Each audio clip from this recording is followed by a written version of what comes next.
Volume 1. Audiobook by Masquerade at Masquerade Audiobooks. Prologue. Clang, clang. A wooden sword rolled on the ground, making a dry sound. I looked at my own hands, bewildered.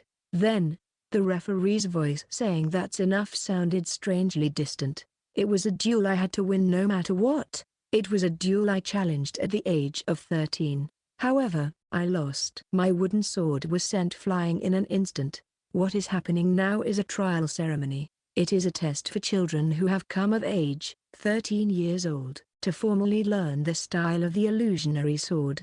The opponent was a magically created skeleton swordsman. He is a weak opponent, more than weak. Even a regular Imperial soldier could confront him in a one-on-one fight. It can also be said that children who have come of age can face him. However, no one questioned that. Being an apprentice of the illusionary sword style, it was natural to defeat an opponent of that level. In fact, 7 apprentices emerged victorious. Only I lost. While my mouth trembled, my father's voice resonated. It was a heavy, cold, and dry voice. Sora. Why yes, father. The Mitsurugi family is a family of swordsmen that originated from the master swordsman who sealed the demon god 300 years ago. The illusionary sword style is a style of wisdom that the founder devised with his life. It is a style that can fight legendary creatures such as dragons, giants, and the demon god. Because of this, our family has the important role of protecting the Emperor's demonic gate. Do you understand? Why yes, I understand. Those born in the Mitsurugi family have the obligation to inherit the founder's style. And also, there is the duty to pass on the teachings to the next generation. Those who cannot fulfill these 2 things are not qualified to set foot in this house. Father, you are not qualified to learn the illusionary sword style because you cannot surpass the trial.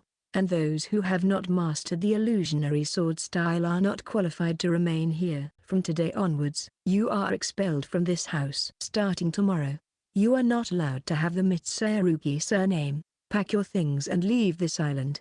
There is no need for the weak in this place. He said it in a soft tone that didn't sound like I had been expelled. My father, the face of the 17th master swordsman of the Mitsurugi family, had no complications. His eyes were as if he was looking at stones on the road. For a father who has dedicated his life to the sword, a person without talent, even if it's his own son, is equivalent to garbage. I knew it. I felt that he was looking at me with those eyes. Even as an insensitive child, it seems I have a lot of insight. I did everything I could to make my father acknowledge me, but it didn't work. No matter what I say now, my father's heart won't change. It would be useless even if I cry, shout, or bow seeking mercy. It wasn't just my father.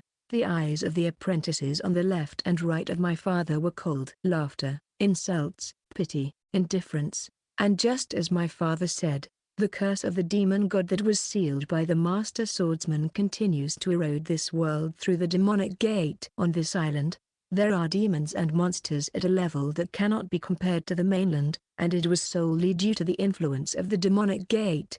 People call it Onigashima. For those living on this island, being weak was practically a sin. The weak who only hinder others should leave this island immediately. That was the consensus among those present. I left the dojo, escaping, and packed my things in my room as I cried. The next morning, I left the house as the sun was rising. To be more precise, I was expelled. This is my room from now on. Would you mind leaving already? That's right. From today, I am the eldest son of the Mitsurugi family, and this is my room. It's all by order of my father, said my younger brother, Mitsurugi Regina, with a smile. Even though he is my younger brother, he has blonde hair while mine is black. As the difference in our appearances could be seen, he is a half-brother from a different mother. He is also 13 years old, and even our birthdays are the same. But that's where the similarities end. And when it comes to talent, Regina is superior both physically and intellectually. Regina's mother is the daughter of an imperial noble, so it could also be said that he has a better pedigree. Still, it was I who took the position of the eldest son because I am the son of the official wife. I knew that Regina didn't find that amusing. He didn't try to hide it. Once again, Ragana's blue eyes were filled with hatred and contempt. HMPH. I'm finally free from calling an incompetent like you my elder brother. Sora, even though you are my father's son, you are a disgrace to the Mitsurugi family. Never show your face again. But don't worry, I'll take care of things as the eldest son. I'll take good care of your fiancé, Ayaka, Ragana said. Ragana, you. Haha. You have that look like you want to hit me at any moment. Well, go ahead and do it if you want. However, I'll fight back. Do you think an incompetent like you, who couldn't even defeat a simple weakling, can do anything against me? Soul equipment. The moment he shouted, a sword appeared in Ragana's hands. A magnificent two-handed sword that shone in gold. How many times have I seen that gleam? Every time I saw it, it reminded me of the overwhelming difference between us, making me feel miserable. This sword should be called another Ragana. Humans have another being in their hearts and deep in their souls. This is called anima, the secret of the illusionary sword style. It is to recognize, control, and manifest anima. It is known as soul equipment. Ragana knows this secret at only 13 years old. Not only Ragana, my fiancé Ayaka and the other 5 apprentices also have knowledge of this. It is very rare in the history of the illusionary sword style for those who have mastered this secret to be so young. A golden generation where talents are present, collide, polish, and grow. This generation shared the expectations and interests of people throughout the island, except for one person who hasn't reached soul equipment. HMPH, your legs are shaking. We haven't even started fighting. Well, it doesn't matter. If we continue, I would only be bullying the weak. The illusionary sword style is a style of wisdom and protection. The eldest son of the Mitsurugi family should be kind to the weak. Here, take this. Ragana threw 3 gold coins on the ground. With that money, one could live easily for 3 months. I would like to say to pick it up, but I suppose you also have your pride. You can't be seen as a beggar in front of me. Can you? Don't worry, I'll leave after I'm gone. Take your time and pick up the money, dear brother. Ha ha ha ha. After ridiculing me, Ragana walked away. I watched his back, clenching my fists, but my mouth and legs didn't move. They were frozen as if in place. The 3 gold coins thrown by Ragana shimmered in response to the morning light, visible before me. After parting ways with Ragana, I headed towards my mother's grave. I didn't pick up the money. It wasn't because of what Ragana said, but because of my pride. However, as I made my way to the grave, I couldn't help but lament internally. And at that moment, Sora, a voice called out my name. A cold voice shook the lobes of my ears, like the wind that swept across the meadow. My dejected heart recognized that voice. Upon looking, it was a girl with shimmering black hair waving in the wind, standing next to my mother's grave. It was my fiancé, Ayaka. Ayaka, you're here, I said. Yes. There was something I needed to apologize to Shizuya-sama for, she replied. Apologize to my mother? I asked. Yes, she asked me to become your strength, but I couldn't do anything after all. I came to apologize for that, Ayaka said, her eyes filled with loneliness. Ayaka, my fiancé and apprentice, had a talent comparable to Ragana's. Yet, she had a humble personality, despite her talent.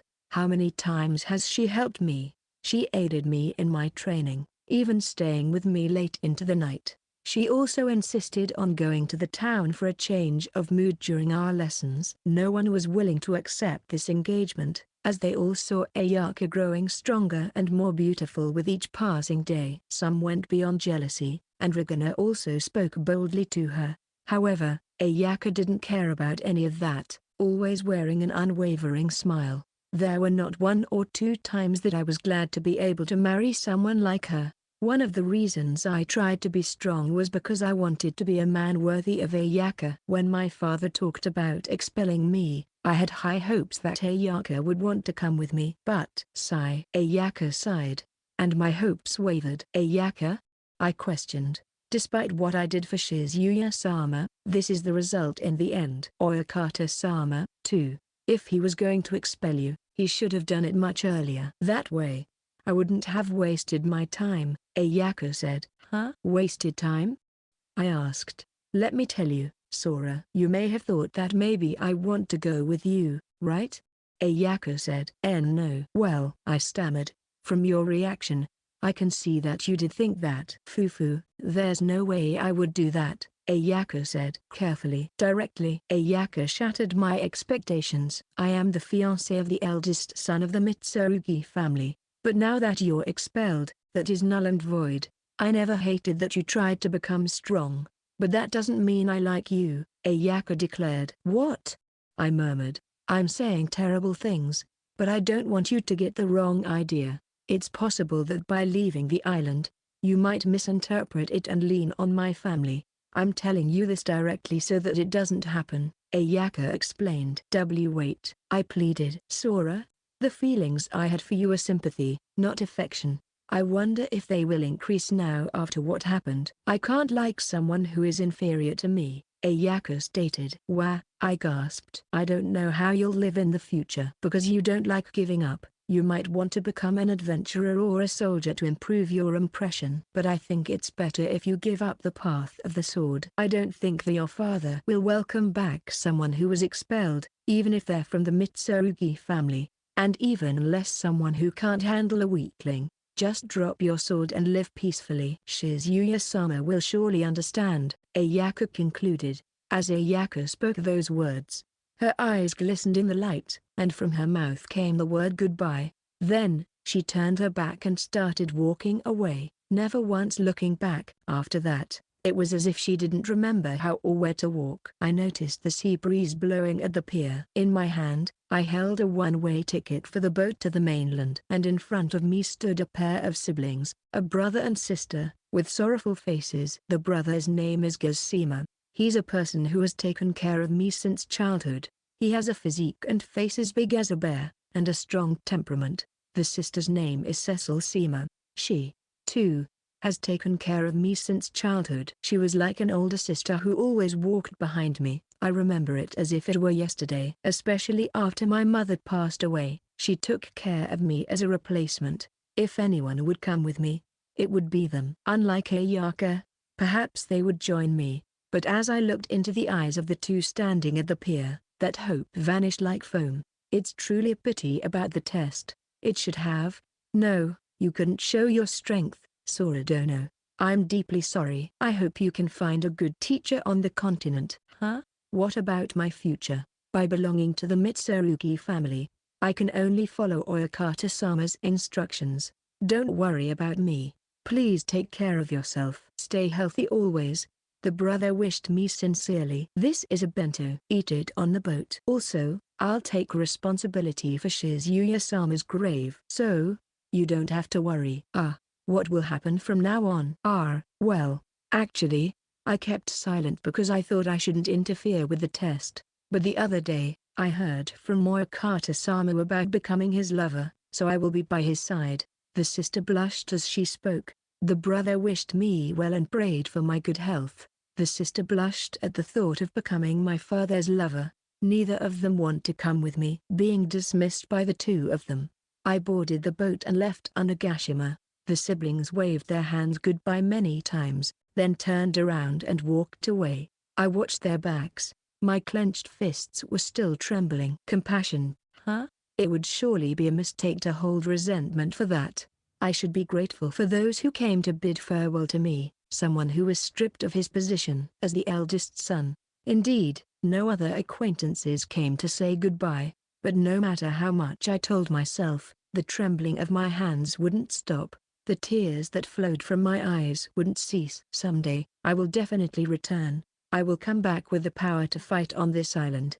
I repeated those words in my heart, to the two who were leaving, to my younger brother who cast me out, to my nullified engagement, and above all, to my father who didn't show his face. I repeated the same words over and over again. Chapter 1, In the Depths of Desperation. 5 years later. In a dark forest during the day, I ran desperately, clutching my injured right arm. With the tremendous pain coming from the wound, it's possible that I might lose consciousness. But if I faint here, I will definitely die. I'll be killed.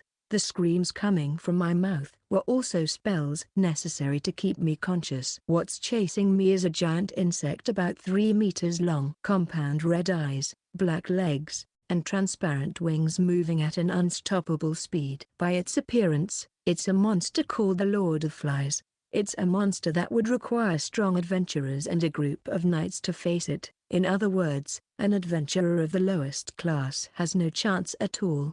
Blood, sweat, tears, and nasal secretions. Fear makes my fluids leave my body. If looked at from one side, it would be quite unpleasant. I was aware of that.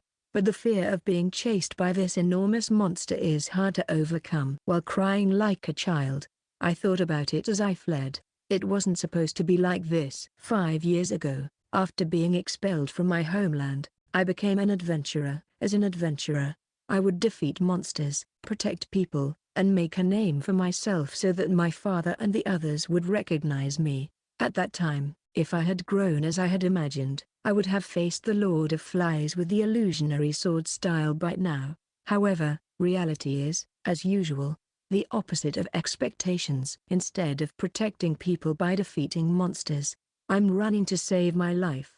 Furthermore, I didn't stumble upon this monster accidentally. Others were the ones who caused this.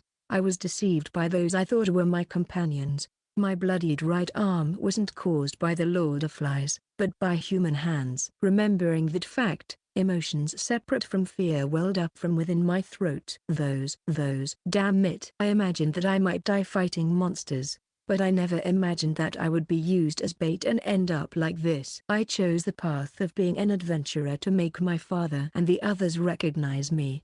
But that wasn't all. Being an adventurer was the most suitable occupation for the secret of protection established by the style of the illusionary sword. So, I knocked on the guild door of adventurers. I wanted to help everyone. I wanted to be someone who could protect others. I became an adventurer thinking about that. But is this the result? I don't think so. I refused to believe it. As I screamed, I heard a loud buzzing sound from behind. When I looked, the 4 wings on the back of the Lord of Flies were flapping violently. It seems it resorted to drastic measures to prevent its prey from escaping. Considering the balance between the enormous monster and its 4 wings, it would practically be impossible for it to fly.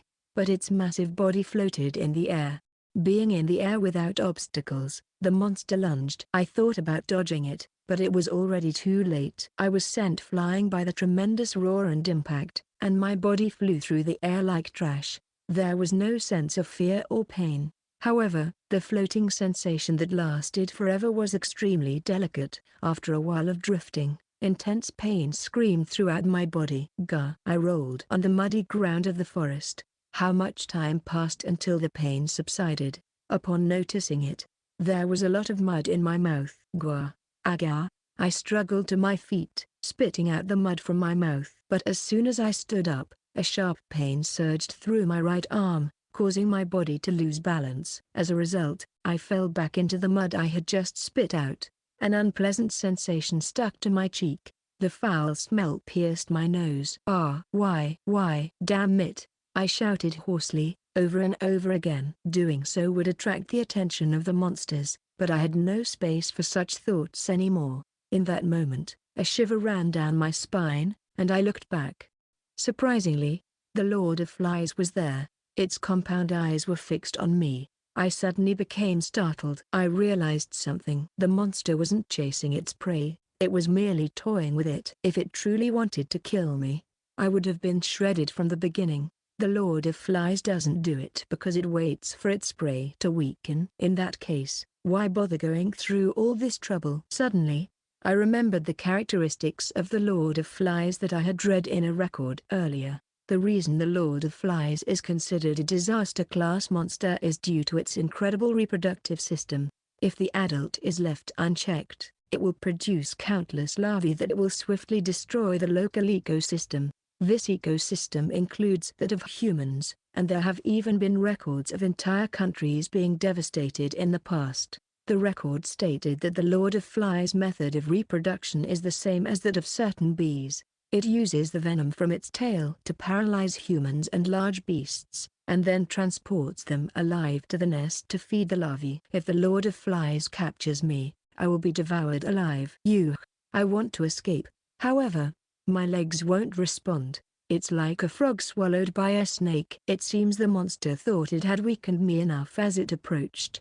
A scream erupted from the depths of my throat. In the next moment, the pointed tail of the Lord of Flies pierced me from the side. I felt the pain in an instant, quickly replaced by numbness. The numbness spread rapidly throughout my body. Why did all this happen? Before losing consciousness, the last thing that crossed my mind was that incident that occurred in the Adventurers Guild 3 days ago. 10th class adventurer, Sorisama. I'm sorry to say, but your status as an adventurer has been revoked. Huh? That day, a guild receptionist said that with a slightly pitiful tone. In other words, I was being fired. I stood there with my mouth hanging open. It was so sudden that I didn't know what was happening. Is this a joke, right? No. This is an official notice approved by the guild master. Here's the notification. I carefully took the document with a trembling hand. It stated that the 10th class adventurer, Sora, was being fired, and the guild master's seal was also imprinted.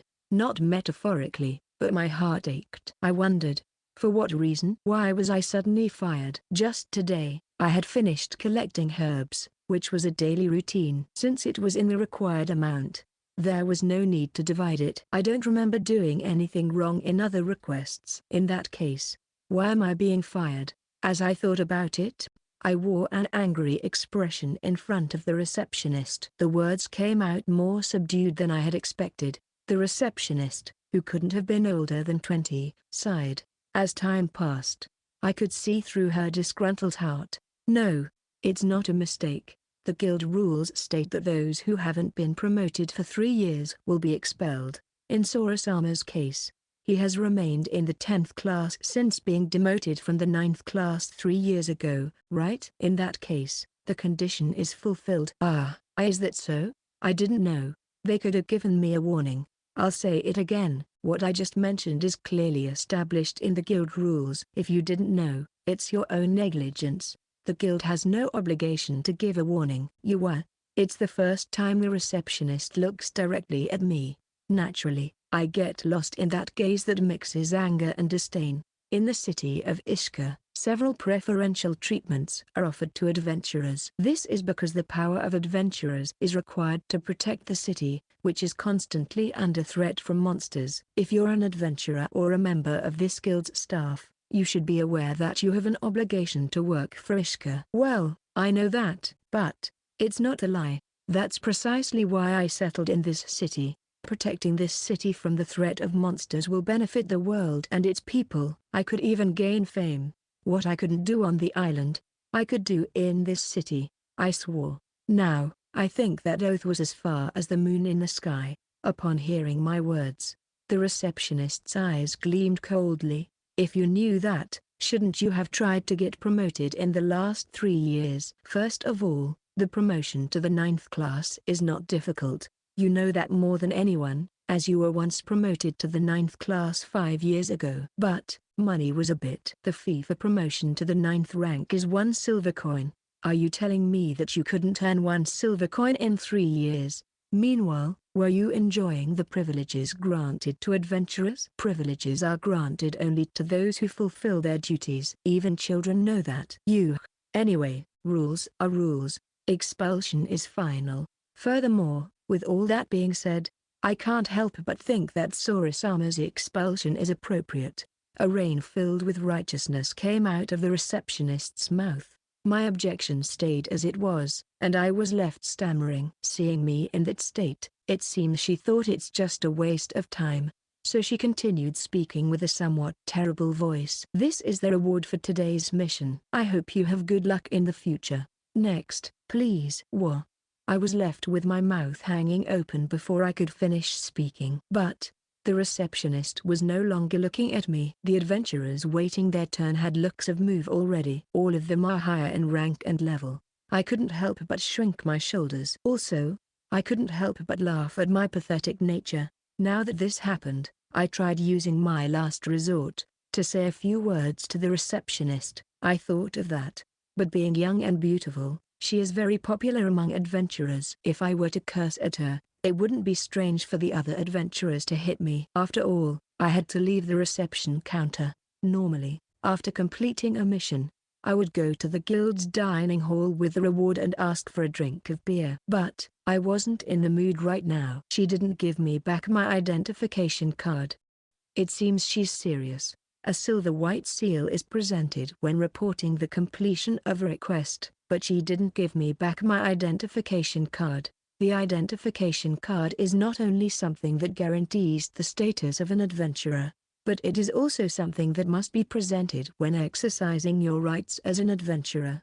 In other words, I can't access my adventurer benefits without it. The city of Ishka, also known as the Free City and City of Adventures, is constantly threatened by monsters. Naturally, the knights and soldiers who serve the country protect the city, but they heavily rely on adventurers for their strength, and preferential treatment for adventurers is implemented as an urban policy. It's just as the receptionist said, the benefits range from discounted weapon and armor purchases to daily accommodation.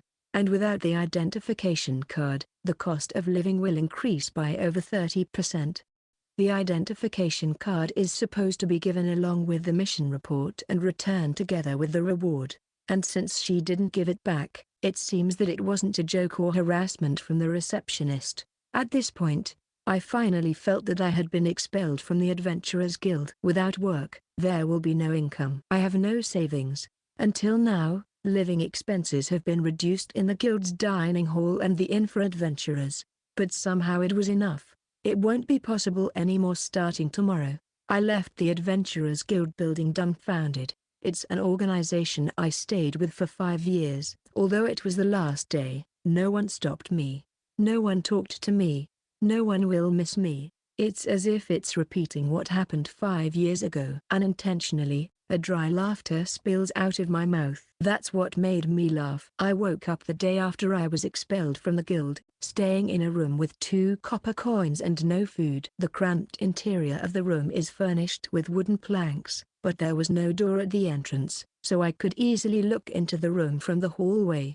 And how should I put it? The walls of the room are very thin. Last night, the tenant in the room to the right snored loudly, and from the room on the left, I could hear the moans of a prostitute, so I couldn't sleep well. The only salvation is probably the spring season. If it were winter, I could have frozen to death. That's how horrible the room was. I woke up feeling extremely unwell. Needless to say, I didn't stay at such an inn by choice. Until last night, I stayed at a guild provider. A cozy but small inn, with a firm owner and his cheerful daughter. They told me to leave, and I moved to this cheap inn. There's no place here for non-adventurers, huh? I struck the floor of the room with my fist, where the exposed earth was. They knew about my expulsion case. Surely the guild must have spread it around. The inn's daughter, who was kind to me until yesterday, said this with a calm face. Thank you for everything until now. When you come, make sure to have at least something like a tip. Apparently, I was the only one who felt welcomed. On the other side it was different. She seems to despise customers who couldn't even give a tip. I really liked the owner's personality and his daughter. That's why I kept living there, but it was only superficial. Maybe it's my fault. No, it is. I understand that.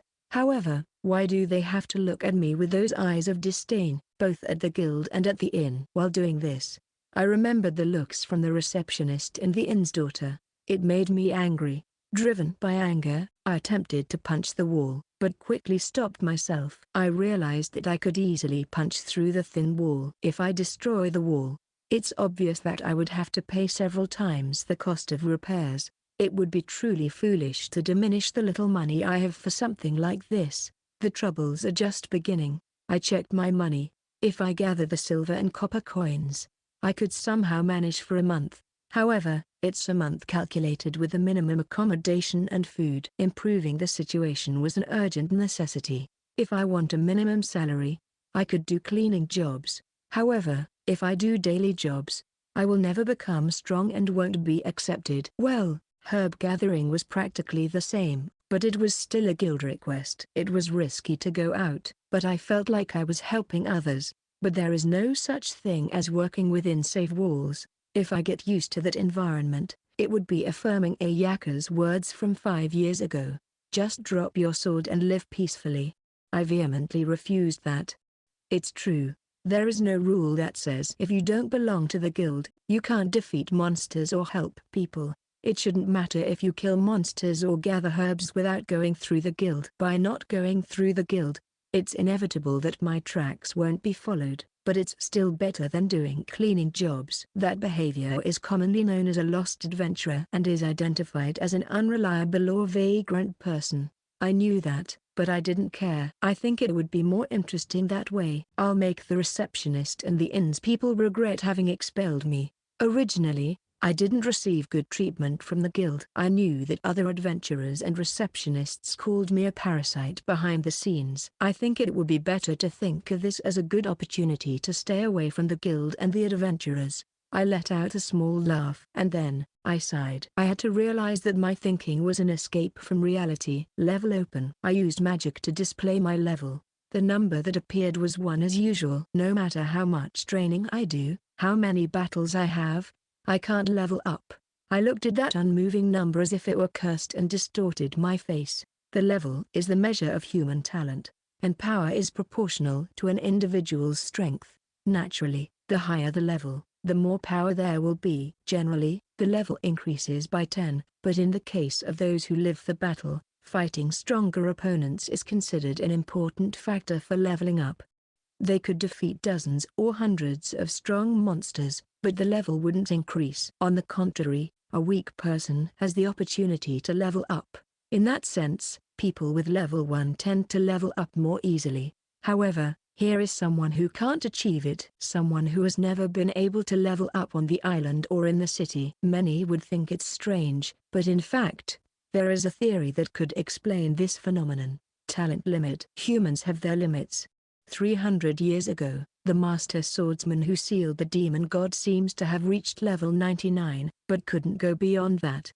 If the legendary hero had his limits, there's no reason why there wouldn't be limits for other humans. Also, depending on the level that is reached, there will equally be a limit. In other words, it's not surprising if there is a human whose level 1 is the limit. Before, I had to distance myself from my companions with whom I had gone on adventures because of the level difference. More specifically, I was expelled from the group, just like my younger brother and my fiancé.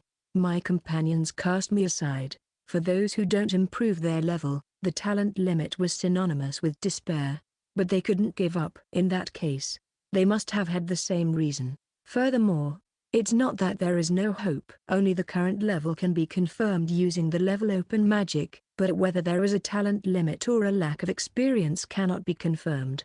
In other words, no one knows if the reason why the level doesn't increase is the talent limit or the lack of experience. Those who didn't pass the test on the island couldn't participate in real battles. By becoming an adventurer and going through a real battle, the level should also increase. 5 years ago, when I became an adventurer, I had hoped for that.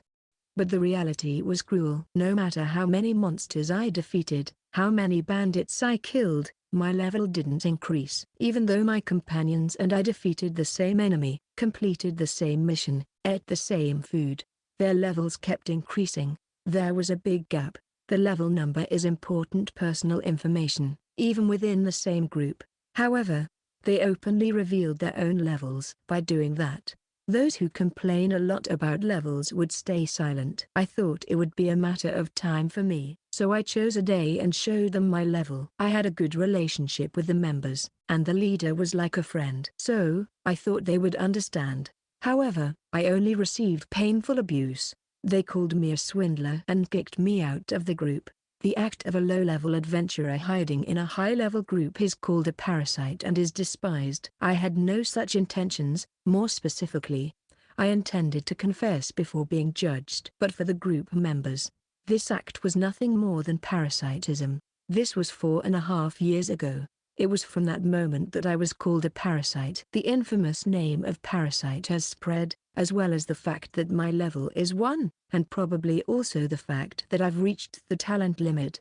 Since then, I've been working alone. There was no way to have a level 1 parasite adventurer in a group. There were limited solo missions available, and those few missions had copper rewards. There wouldn't even be minimal savings. Without money, I couldn't buy weapons and armor. It was a vicious circle where the number of requests that could be received decreased. 3 years ago, the reason I was downgraded from the 9th class was that the middle class had lower payments to the guild. Until then, I had remained in the 9th class, but I couldn't afford to do so anymore. After that, I no longer had the will to get promoted to the 9th class again or give the money to do it. And then yesterday, the guild notification arrived. That was my entire situation. Hey, would you like to join our group? It was about a month after I became an adventurer in the city of Ishka when I heard those words. The boy's name is Lars. A boy who chose the path of an adventurer when he was tired of a poor life and wanted wealth and fame. A very common reason, and that smile was friendly towards people. Wait, it's rude to say you when you talk to someone. The girl who scolded Lars is named Aria. Lars' childhood friend. She's skilled in martial arts and healing magic she learned from her mother, who was a warrior priestess.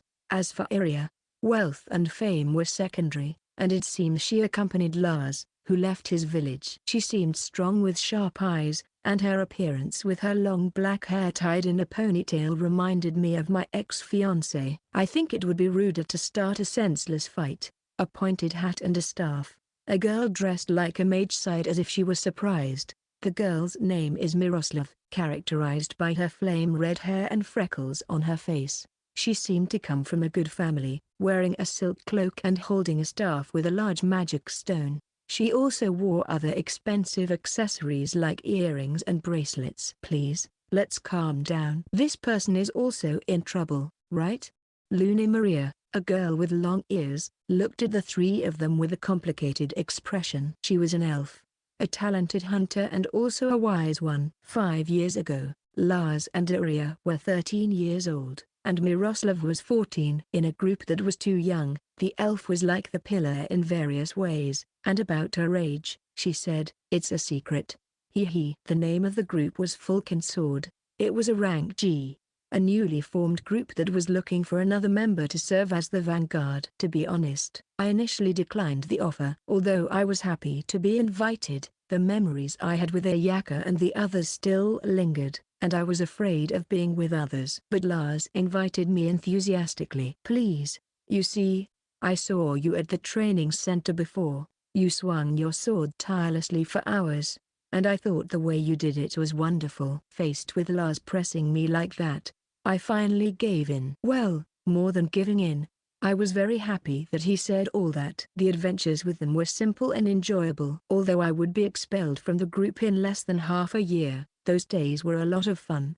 As I mentioned earlier, I was expelled from the group. Miroslav called me a parasite to my face. Aria hit me hard with her words of blame. Lars was silent, but there was a disappointment that he couldn't hide in his eyes. Only Luna Maria didn't try to do that, but the pity and sympathy she sent me were more painful than the three of them combined. Since then, Falcon Sword has increased its group rank to rank C. Currently, there is no rank A group in the Ishku Adventurers Guild, and rank B is the highest. If there are only 3 rank B groups, you can see Lars and the others' progress. My former comrades who became strong adventurers by residing in the same city, I had the opportunity to meet them. "What are you doing here?" 3 days after being expelled from the Adventurers Guild. In other words, the day the Lord of the Flies attacked. As usual, when I was collecting herbs in the Titis forest, north of Ishka, someone suddenly spoke to me from behind. I remembered that voice full of pity and sympathy. In hindsight, when I turned around, the person I imagined was there. When I frowned, that person placed her hand on her hip and swung her breasts. HMPH. What's with that face? If you have something to say, why don't you say it? Let's see what the parasite who hit his talent limit and leeched off us for half a year has to say. A woman with a pointed hat and a staff. Her flaming red hair protruded from her hat, and those topaz-colored eyes shone brightly. It was Miroslav, the mage of Falcon Sword. The girl who used to worry about her freckles had grown beautifully in 5 years. However, No matter how beautiful she was, that charm wouldn't be felt if she was so brazen. While thinking that, Miroslav snorted. Can't say anything? That's right. Because everything I'm saying is the truth. When Miroslav tried to continue, a voice resonated to stop her in her tracks. Miro, that's enough. It was Lars who interrupted.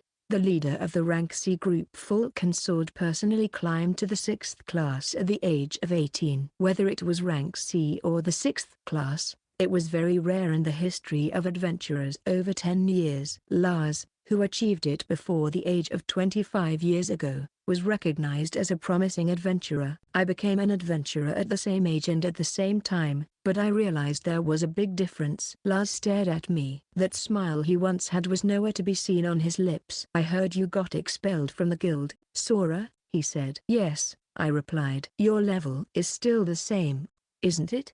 If you're still here, it means you still intend to work as an adventurer, but it would be better for you to stop. It's too late once something happens, he warned. Thanks for the advice. I gave a vague response to his words. Then, a beautiful woman with black hair standing next to Lars spoke up, frowning. Hey, what's with that attitude? Lars took the trouble to give you advice. Iria, in her white combat attire, exclaimed. She used to be a girl with sharp eyes, but like Miroslav, she has become incredibly beautiful over the past 5 years. It seems those eyes that only see Lars haven't changed in 5 years. I apologize, I said. You're as listless as ever. I thought you were a bit better when we first met, she replied. It's okay, Iria. Anyway, it's no longer our concern. If he dies despite my advice, then he simply brought it upon himself. Lars interjected. As Lars said, let's forget about this person and enter the forest already. I don't know if it's just my imagination, but he smells like a homeless who hasn't bathed in 3 days, Miroslav added. Hey, Miro, you were the one who spoke to me first, I pointed out. As they said whatever they wanted, Lars and the others disappeared into the forest. The one who remained was the elf, Luna Maria. I'm glad to see you're okay, Sora-san, she said, bowing. The gentle smile she gave resembled the one from before. Elves are generally proud and distrustful of strangers, but Luna Maria was like an exception, and sometimes I wondered who, among her, Miroslav, and Iria, was helping the group. When I joined the Falcon's Sword, in the midst of preparations and conducting transactions together, to be honest, I felt drawn to her. After realizing that her gaze was chasing after Lars like the other two, I carefully controlled my emotions. Her attitude didn't change even when we weren't leveling up in the group, so I was grateful for that at the time. But now, I'm surprised. After I was expelled from the group, I overheard an interesting conversation in a bar. That this elf was the one who started the nickname Parasite. After briefly responding to her words with a thank you, Luna Maria turned her back to avoid further conversation. I could sense a doubtful signal from behind, but I didn't care.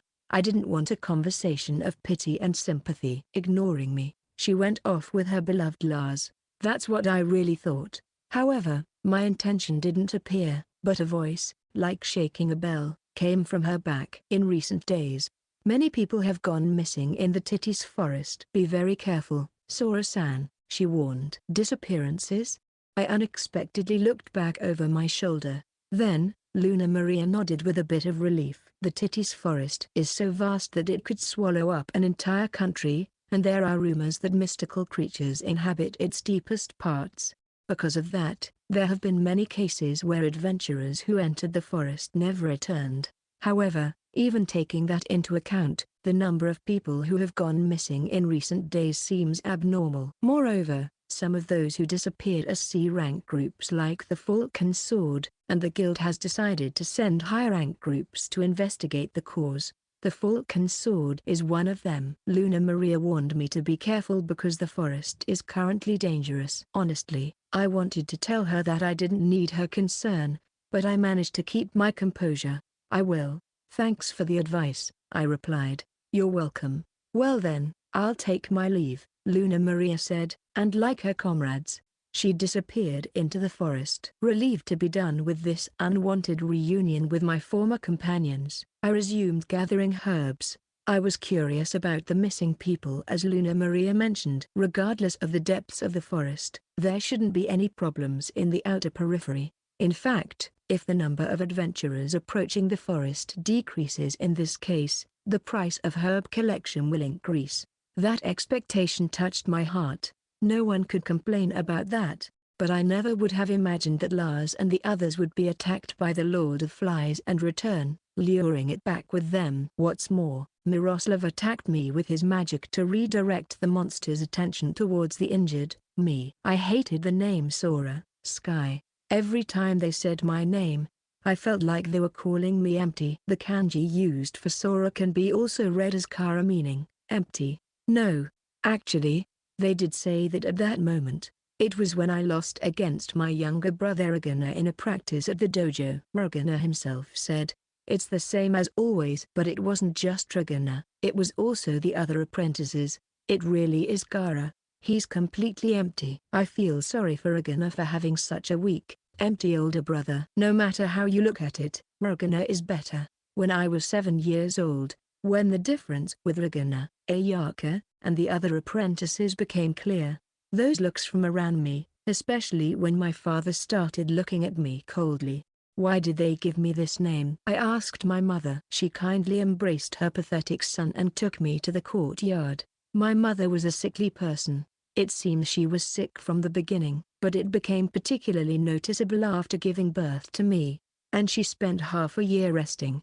Her room, the mansion, and the courtyard, that was her entire world. Perhaps because of that, my mother liked looking at the sky. She liked the sunny sky, she liked the cloudy sky, she liked the sky at dawn and dusk, she liked the rainy sky. She couldn't walk in the garden on rainy days, and I think she laughed a bit as if she hated that. Still, I knew her loving feelings were greater when she looked at my mother's face gazing at the rain clouds. No matter where or when looking up, there it was. All kinds of faces were shown.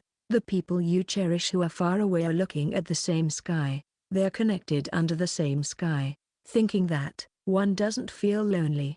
My mother loved looking at the sky. So when she gave birth to me, she said the first name that came to her mind was Sora. I want you to be a person as vast as this sky. She placed such a wish. You see, Sora, addressing her crying son, although she was still speaking.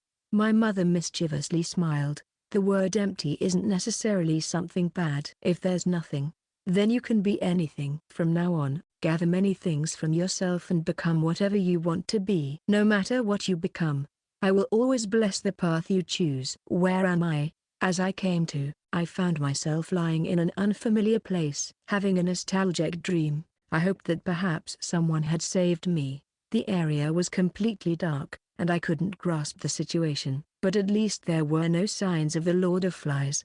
Relieved by that fact, I tried to get up. However, my body didn't move. A strong numbness hindered the movement of my limbs. I could barely move my head freely, but I couldn't even budge a finger from my neck down. I was taken aback by a sensation I had never felt before. And speaking of surprises, where does this sound come from? A sound like something hard breaking, a sound like soft and soggy chewing, a sound like touching something sticky. It was not a reassuring sound. Unable to see anything, fear grew. I desperately tried to move away from the source of the sound, but my numb body wouldn't budge.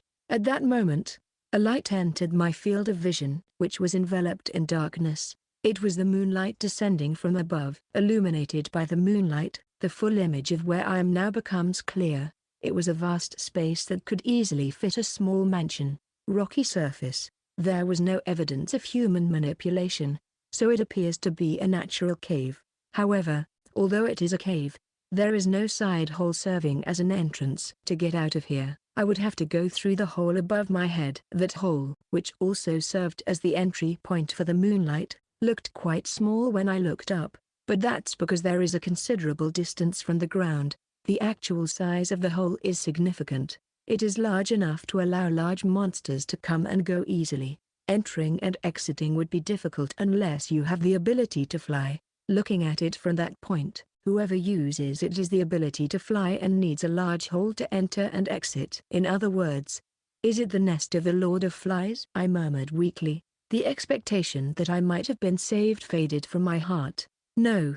More importantly, if this is the nest of the Lord of Flies, then the identity of that sound earlier is. Fearfully, I moved only my head to look. I knew I would regret it if I saw it, but I had no other choice. And as expected, I regretted it. An adventurer was there, probably one of the missing adventurers Luna Maria talked about. It was a horrifying sight. He had no arms up to his shoulders, just like his feet and thighs. Countless larvae were attached to the open wounds where bones and reddish flesh were exposed. They ranged in size from that of an ant to that of a fist. Countless larvae clung to the wounds, gnawing at the bones, devouring the flesh, and sucking the blood. That wasn't the only terrifying thing. From that adventurer, several larvae overflowed from his nose, mouth, and ears. Only the eyes seemed to be spared. Or so I thought. In the next moment, our eyes met. Fear and desperation floated in the light, yet I was sure that I was still here. As evidence of that, the adventurer widened his eyes, and it seemed like he was trying to say something, but what came out were not words but countless larvae. What I had read in the records was real. Looking at that horrific sight, I could only think that I would be next. Upon realizing that fact, I screamed, unable to bear it. As if in response, the surrounding larvae came all at once. Don't come near me. I moved my head, the only thing I could move, and tried to shoo away the larvae, but they didn't stop because of that, instead sticking to my limbs in an instant. My right arm, injured by Miroslav, was easily devoured.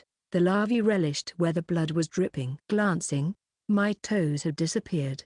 They had eaten my left arm down to my wrist. I could feel the larvae that had entered my body through the wounds gnawing at the bones of my limbs. Normally, I should be writhing in intense pain, and it wouldn't be strange to go insane, but still, I remained sane. There was no pain. On the contrary, every time they devoured my body, a sensation akin to pleasure coursed through me, and my spine trembled. It was probably a skill of the larvae. Just as mosquitoes suck blood and inject a substance that blocks pain, the larvae must have released something that blocks the sensation of pain while they eat the flesh. As a result, they are alive in a situation where they should be dying. It tests the fear of being devoured alive. On instinct, the king of the flies must know that prey tastes better when it's alive. Otherwise, this ability would be meaningless. Moreover, I couldn't explain why they didn't attempt to eat the parts essential for living, such as the face and torso. However, no matter how much pain is eliminated, there is a limit to how long one can live while losing so much blood. When I realized it, the larvae, each the size of beans, were gathering around my face. A small group of larvae sometimes moved away and then approached again, repeating this several times as if they were playing. They were much smaller than the other larvae, possibly consisting of newborns. Are they waiting for me to weaken? Or are they playing with their feeble raw food? Then I thought, if all the larvae here become kings of the flies, the kingdom of Canaria would be destroyed more than the city of Ishka. Then, the swarm of king flies would attack the Adastla Empire. But there is no doubt that the users of the illusory sword style from the Mitsurugi family, the protector of the empire, would take care of that.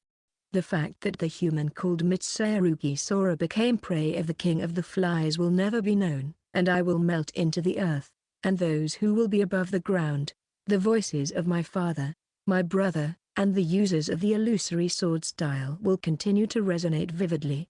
When I thought about that, fear, anger, dissatisfaction, and despair, along with something murky, welled up from the depths of my stomach like a spring of water. My physical wounds are fatal. Even if I don't feel pain, the blood loss is definitely lethal. Even if help were to come, the chances of survival would be zero. Perhaps if there is a priest among the rescue party who can use healing, or if an adventurer has a multi-purpose potion, it might be possible to survive. But I would only survive. My lost limbs would never return. I heard that the Pope of the Holy Kingdom in the south can perform a miracle called restoration, but for a lost adventurer like me, it amounts to nothing. I would never be able to wield a sword again. I would never be able to walk on my own 2 feet. I would have to inform my mother, who told me I could be anything I wanted, that I was devoured by larvae. How pathetic. Ah, unable to bear the despair, I screamed like a madman. Stay away. Don't eat me. I don't want to die in a place like this. I don't want to die. I wildly moved my head, screamed, and tried to rid myself of the larvae that were still chewing on my body. However, the paralyzing effect of the king of the flies was incredibly strong, and no matter how much time passed, I could only move my head. It seems the larvae knew that, so they didn't react to my voice and continued devouring me. How much time had passed while I was screaming? I pressed my face against the ground. I screamed with the sensation of the cold earth against my cheek. Curse. Why is this happening? Should I have left the adventurer's path as soon as I was expelled from the adventurer's guild? Should I have returned to Ishka following Lars and the others' advice when we met? No. In the first place, was it a mistake to become an adventurer 5 years ago, when I was expelled from the island? If I had chosen another path, if I had let go of my sword at Ayaka's advice, I wouldn't have wasted these 5 years. I could have continued my life without going through all of this. However, it would contradict that oath.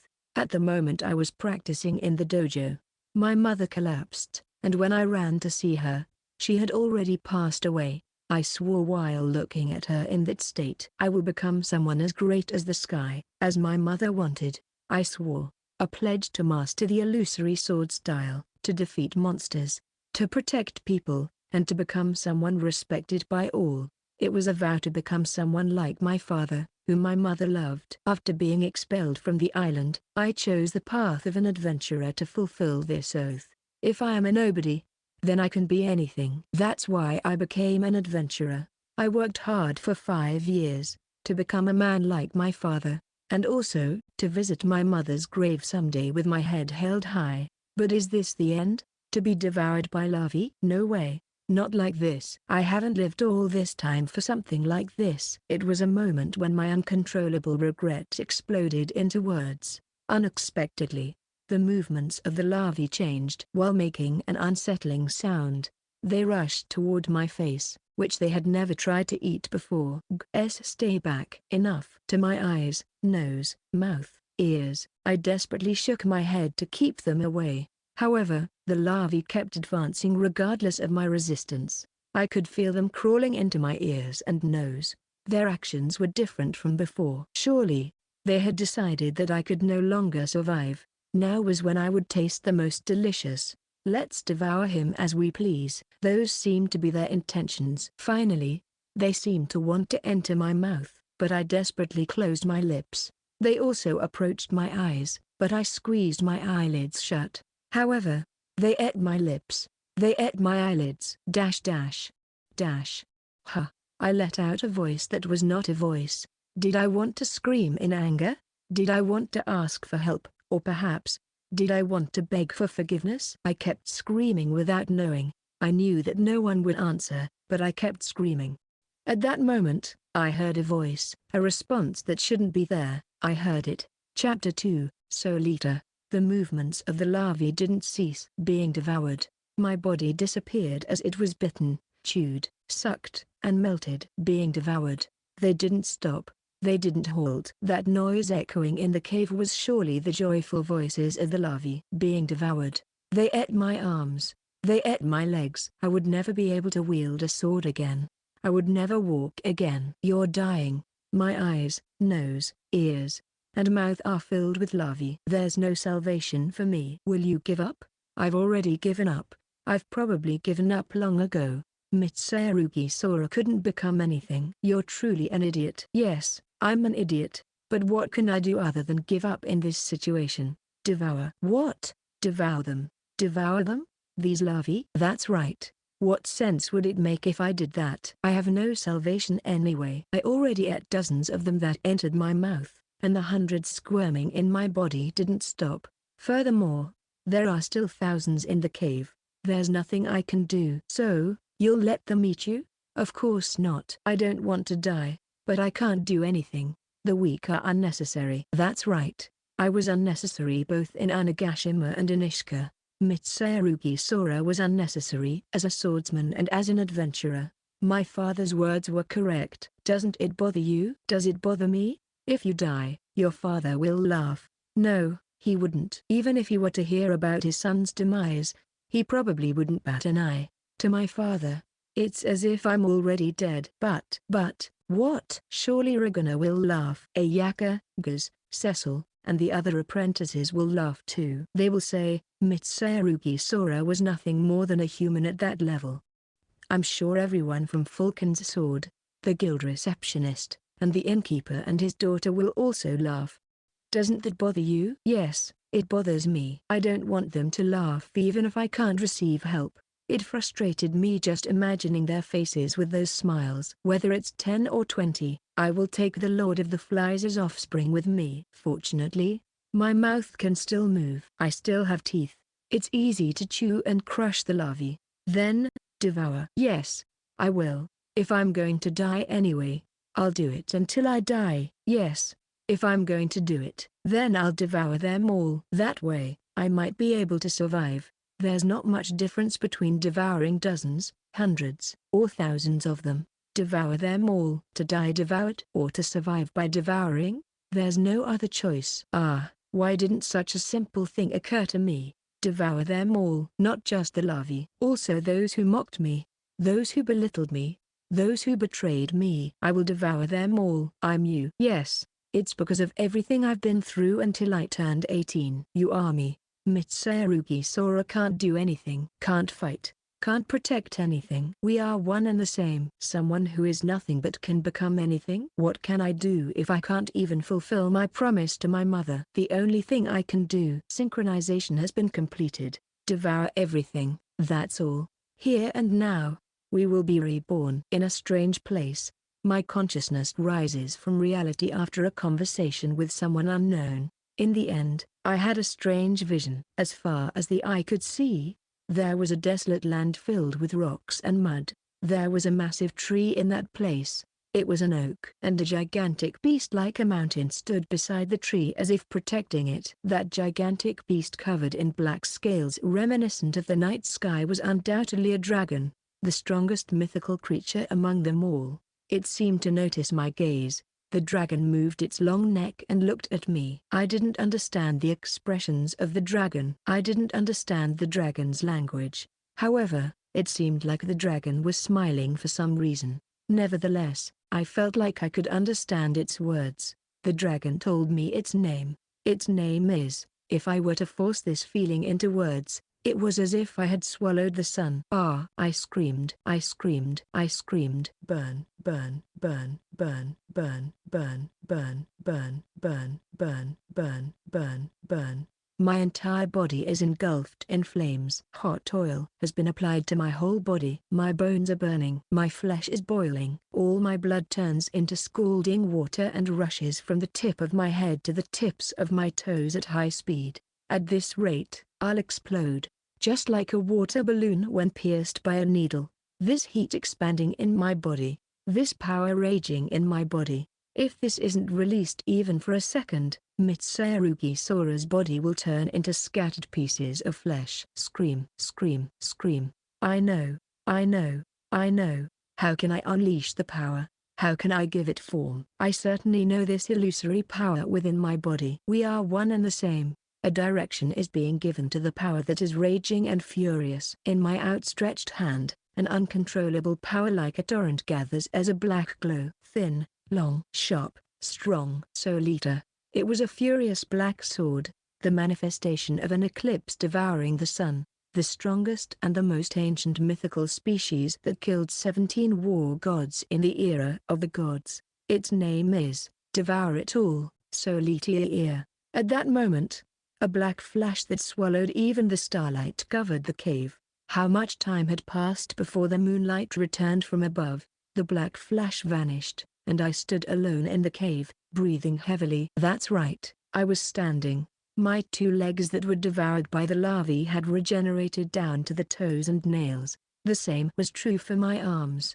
My left arm regenerated, as did my injured right arm. It felt very strange to move my torn arm, and my right hand was gripping a katana. A katana dyed black as darkness from the guard to the hilt was surprisingly in my hand. The blade was also black. However, the edge of the blade was stained with dripping blood.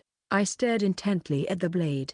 It had an intimidating sensation that made my skin crawl. It had a feeling that made my back tremble. I have the memories. So, I know what this is. No, even if I didn't remember, I would have instinctively understood. This is my soul equipment. Soul Eater. A soul-devouring dragon, huh?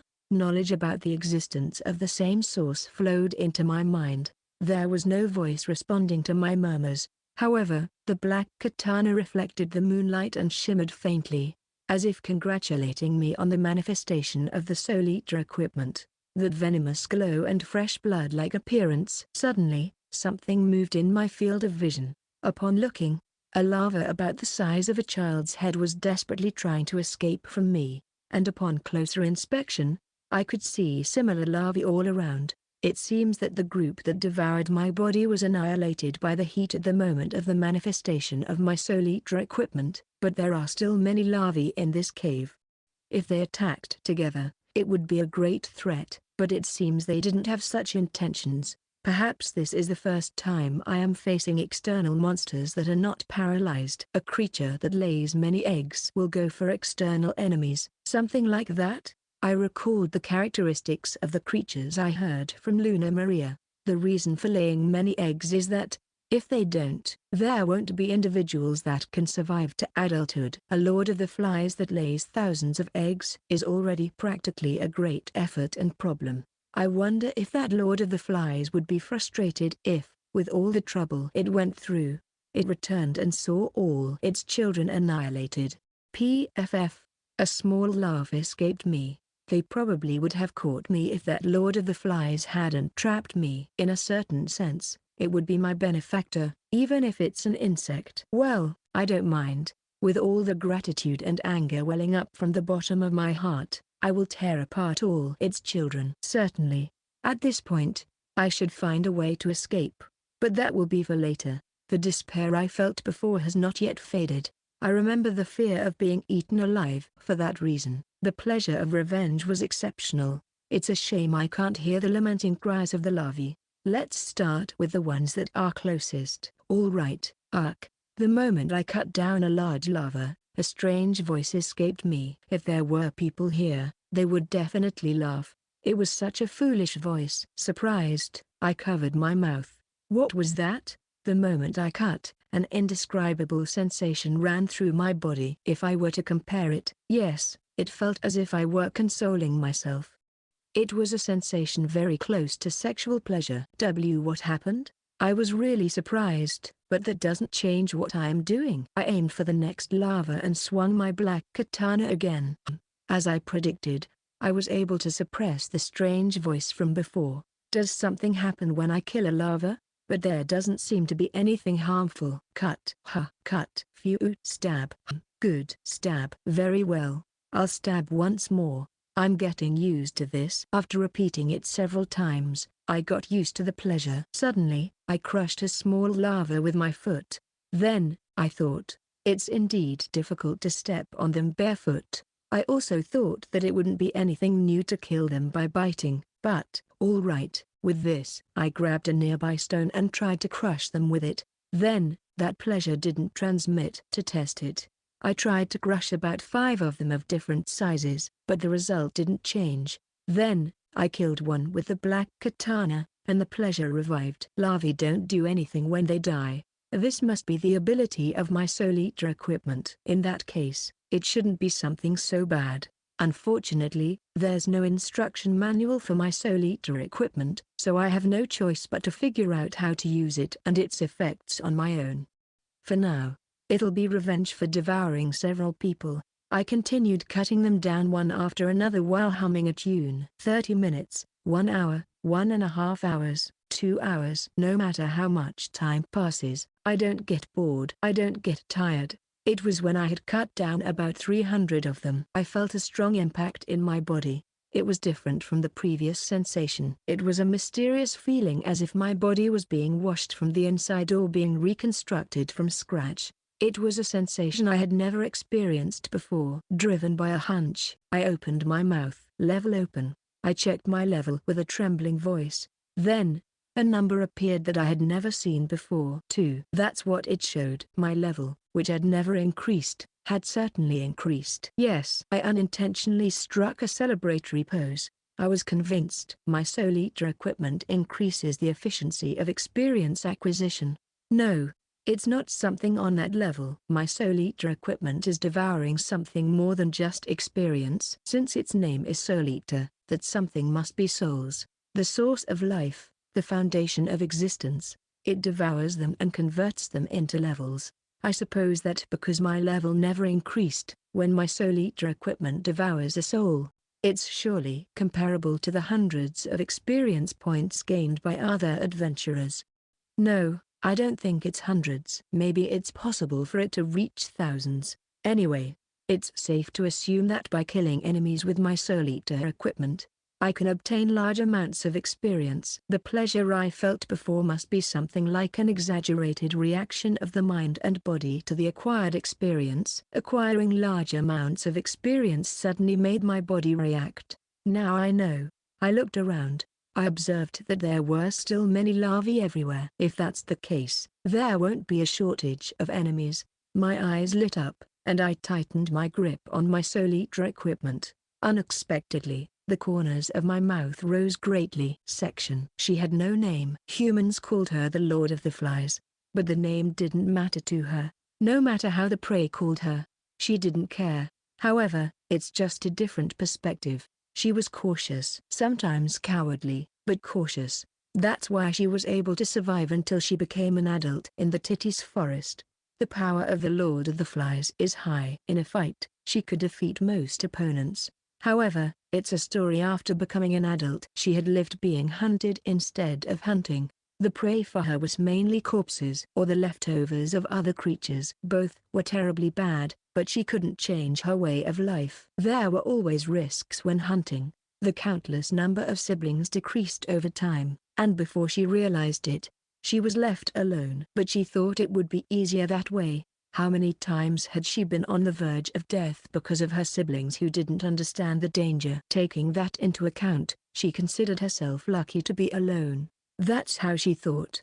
Indeed, she had survived to adulthood in the dangerous Titties Forest, and she was fortunate enough to find a mate. Many children were born, and when the children were born, she would have to go hunting to feed them. She was overwhelmed. There was also a small significance in clearing the depression that had escaped and hidden until now. Even now, she was injecting venom into a human woman trapped in the forest. She was a little different from the humans she knew, but that was trivial compared to the value of food.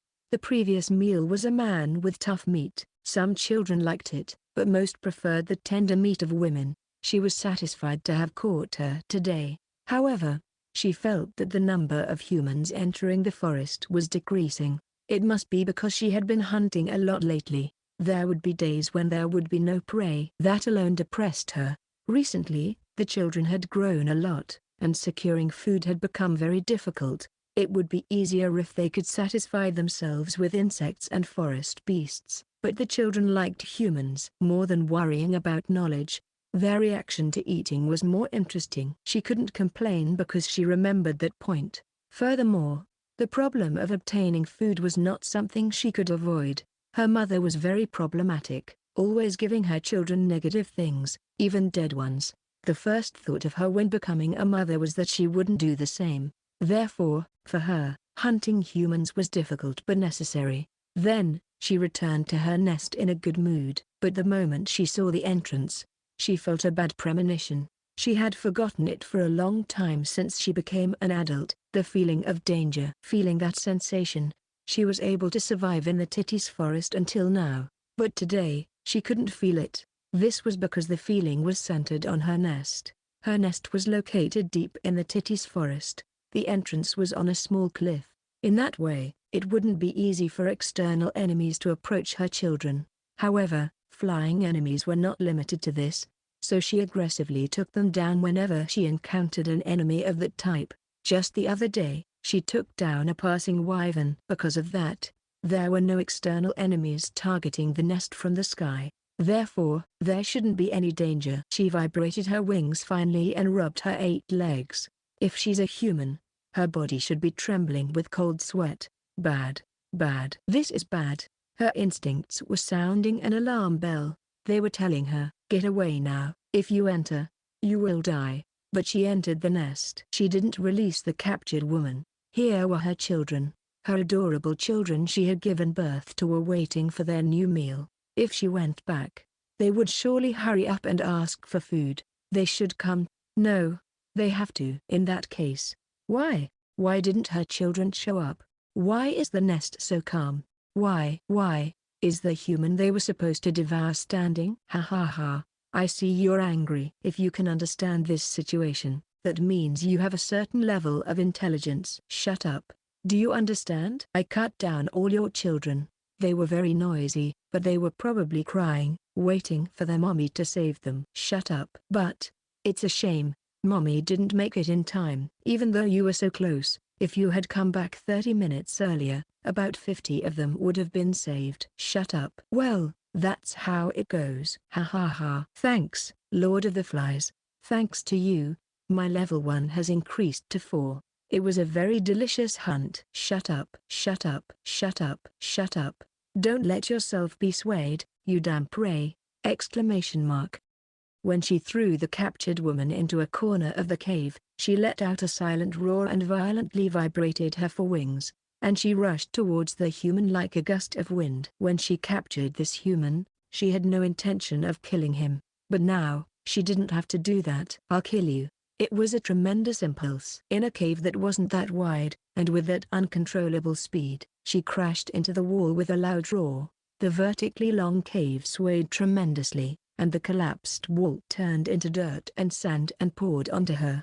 But for her, who was the Lord of the Flies, it was like the sting of a mosquito. Swords or arrows didn't pierce her strong outer layer. Even lower or middle-class magic was repelled. It's possible to hurt her with higher-class magic, but it's not easy to target the Lord of the Flies, who has great agility in the air. If one receives an impact from that incomparable body, a human would be turned into scattered pieces of flesh. It's the same for that human, but it was at that moment when she was convinced. What a pity, you failed. An unpleasant voice came from behind. When she heightened her senses and looked back, there stood the man she was supposed to have crushed. Ha ha ha. I feel so light. Compared to this, it's as if I were wearing very heavy lead armor yesterday. He chuckled. Well, if it frustrates you, try again. It will be good practice for me. He taunted. Filled with rage, she violently attacked the man, her compound eyes glowing red. Once again, a collision and a roar ensued. As earth and mud fell upon her head, she thought, this time I got him. However, the man remained alive. Not only that, but her strong outer shell, which should have been the source of her strength, had been severely cut. Human weapons were not supposed to leave a scratch on her. What? So, that was an attack without exposing your back, without using your legs, just using the strength of your hands to swing the sword. I cut through that Lord of Flies like it was a slime. The man's expression contorted violently, unable to contain his joy, and he began to cut at an astonishing speed. The outer shell was sliced, the legs were sent flying, the right eye was pierced. She fought back fiercely, but she couldn't anticipate the man's movements. From one perspective, she was being sliced, struck, and stabbed. Realizing she couldn't win, she tried to escape by flying, but with her right eye crushed, her flight was impaired. Half of her 8 legs were lost, making it even difficult to maintain balance in the air. Now, within her, the alarm bells rang like a storm. I'm going to die. I'm going to die. I will die. At this rate, she would die. Even the anger she felt upon learning of her children's deaths was now distant. If I don't survive, if I don't make it out alive, frantically spinning her body, she somehow managed to distance herself from the man. Of course, such resistance shouldn't work, and the man's attacks wouldn't stop, until she thought of something. I feel like the effectiveness of Solita suddenly dropped, the man said suspiciously. Then he started murmuring something. Is it because you're about to die? But it's not different from before. Obviously, you're trying to flee. Ah, could it be? To efficiently devour a soul, the soul must be active. Something like that? Naturally, there's a difference in the ease of devouring between an enemy who fights head-on and one who runs away with its tail between its legs. In that case, it wouldn't make sense to prolong this. When the man nodded, convinced, he aimed his weapon at her again. As the tip of the black katana pointed at her, she was enveloped in a chill she had never felt before. If she were human, she would definitely scream, "I'm going to die. I'm going to die. I'll be killed. If I stay here, I'll definitely be killed." Wah! She moved her hind wings with all her might, disregarding balance or anything else. It didn't matter if she hit the wall. Fly, fly, just fly. She aimed for the exit to the sky. Humans couldn't fly. If she left the nest, she would be able to escape. That's what she thought as she continued to move her wings. And from behind, illusionary sword style tornado, that voice rang out. The next moment, a tremendous impact struck her from below. The force was so strong that she was propelled nearly 5 meters into the air. The exit was within reach. Though confused by the inexplicable impact, she instinctively moved her wings. No, she tried to, but the 4 wings that should have responded to her command were already gone. In the previous impact, her wings had been shattered and scattered in the air, and with her wings gone, instead of flying, What? She exclaimed, her voice filled with disbelief. After about 5 breaths, she crashed onto the cave floor. The ground shook intensely, like an earthquake. Bodily fluid overflowed from the wounds inflicted by the human, and her strength gradually waned. The man approached, laughing at her. A flying strike that utilizes the body's energy and the katana tornado is one of the basic techniques of the illusionary sword style. Well, I couldn't grasp that basic technique until yesterday. And to think I could use it so easily like this. It's all thanks to you, Lord of Flies, he sneered. A night of darkness and blood. A sharp blade with a combination of 2 colors was positioned between her eyes. She realized what was about to happen, so she attempted to resist by moving her remaining legs with all her might. But the black katana sliced through her feeble resistance and discarded it. Now, having lost all her legs and wings, she resembled a colossal larva. "Give my regards to your children in the afterlife," he said with a voice that invaded her mind. She tried to make one last resistance, but then she began to ponder. She didn't know where this afterlife the human spoke of was, but if she remained still, she might be able to see her children. In that case, it was better this way. Surely, they must be hungry. She would have to go hunt more prey. That's what she thought. However, to do that, she would have to stop attacking the human. She also thought about that. Those were her final thoughts. Section. In the moment I stabbed the Lord of Flies between the eyes, an enormous soul flowed out, incomparable to the larvae I had cut before. After trembling and relishing the pleasure, as I remembered the last words I spoke, I burst into laughter. Ha ha ha, this feeling. But even if I told you to send my regards to your children in the afterlife, whether it's your children or the mother, I devoured all their souls. Even if an afterlife existed, it would be impossible for them to meet. Ha ha ha ha ha. As I laughed, my body trembled, looking at my level with an expression of joy. The number displayed was 5. My laughter continued as my level increased in an interesting way. But I couldn't laugh forever. I leveled up, but I couldn't escape the nest and died of hunger. It's truly ridiculous to even think about it. I confirmed that there were no side holes in this nest when I crushed the larvae. The only way out is through the hole above. Well, that would be easy to do as I am now. When I fought the Lord of Flies, I strengthened my physical abilities by dispersing energy throughout my body. And speaking of energy, it is the magical power created within the body. If I had to say it in the words of magicians, it would be id. By the way, the magical power that exists in nature is called mana. If you compare magic with id and magic with mana, the later is usually better. And speaking of that, it is natural since it is the magical power generated by individuals against the magical power generated by the world. But things change a little with the illusory sword style. Users of the illusory sword style whose secret is the manifestation of the existence of the same source, the amount of it is of a greater magnitude. If you are someone who has their soul equipment, you will have a magical power that cannot be compared to magicians who are by occupation. By nature, a technique that uses it was born and refined. To master the illusory sword style, energy is an indispensable element, so I also learned the basics. Well, the amount of energy I had until now was insignificant, so I could not even use a basic technique to strengthen my body.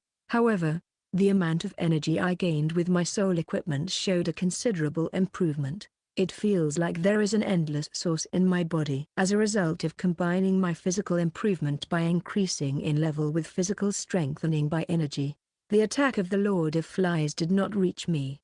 Now I can even climb a vertical cliff without tools. Due to that confidence, I never felt despair, even when trapped at the bottom of a deep hole.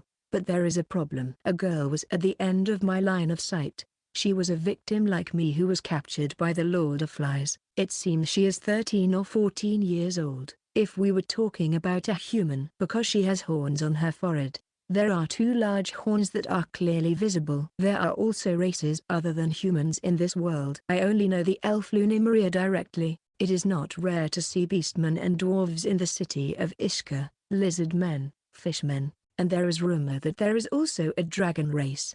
This girl is also classified as such. She was also a race with a very deep connection to humans, so a kijin, ogre. This is the first time I've seen one. The demon god who was sealed in the gate by the founder of the illusory sword style. The kijin is a race that worships that demon god. The two are so closely linked, and there is a theory that the kijin grow in resemblance to the demon god. The truth of the theory is not entirely clear, but historically it was true that humans and kijin killed each other in the Great War 300 years ago. After the demon god was sealed, the kijin were hunted by humans and are now almost extinct. Even so, if a human finds a kijin, they form a group and hunt them. It is not out of fear from 300 years ago. Rather, the horns of the kijin are prized as high-quality magical means. It can be turned into medicine if processed. If broken, it becomes a material for advanced weapons. It is said that you can build property with a kijin horn. Thinking about that, I remembered the rumor I heard earlier. Are there mythical species deep in the Titis forest? It may be unexpectedly true. While murmuring such things, I walked towards the girl. To be honest, the girl was dirty. Her face, limbs, her long hair were covered in mud. Surely she was desperately escaping from the Lord of Flies.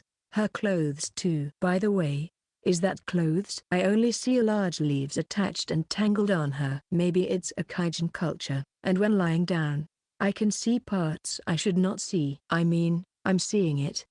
Her breasts are quite large for her age. Wait, now is not the time for that. Well, what will I do now? At this moment, there is a million possibility in front of me. 2 kijin horns. With luck, it would be enough to live lazily all my life. The temptation for money was intense for someone poor like me who can't even tip.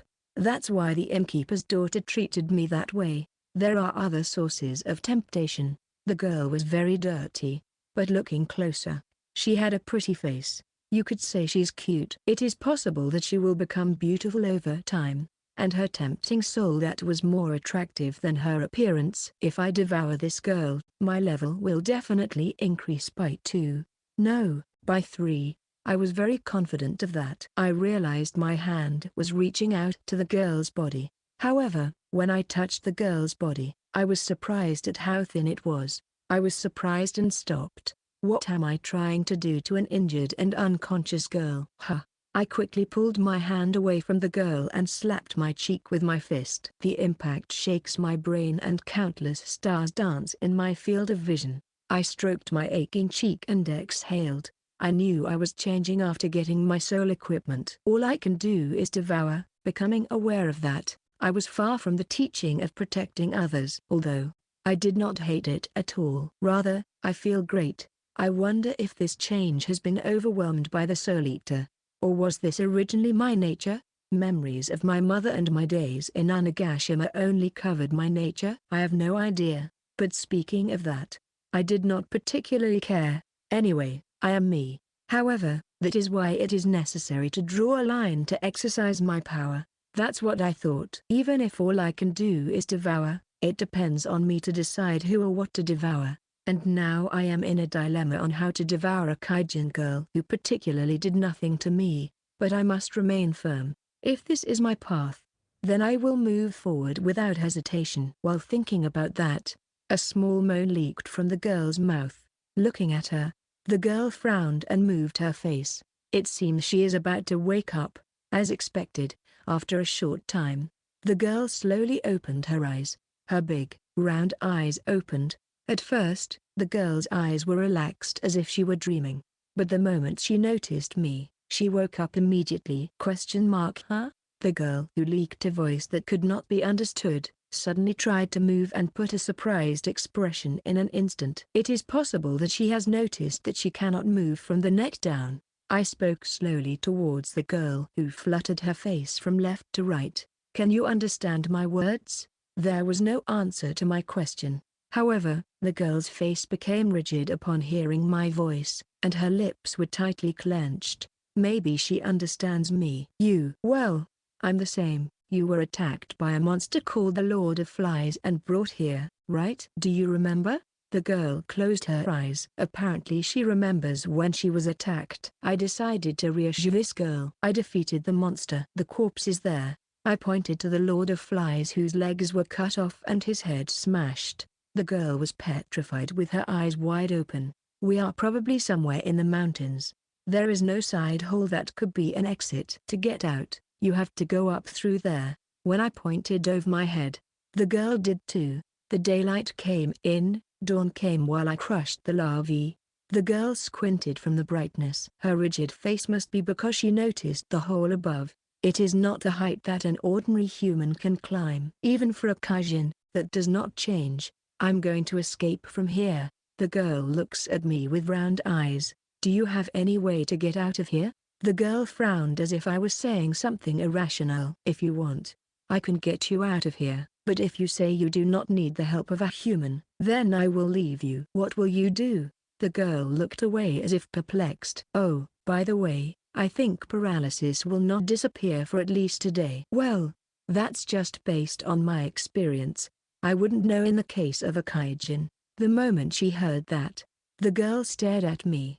I can understand that feeling. I already extended my hand to her. It depends on her whether to take it or not.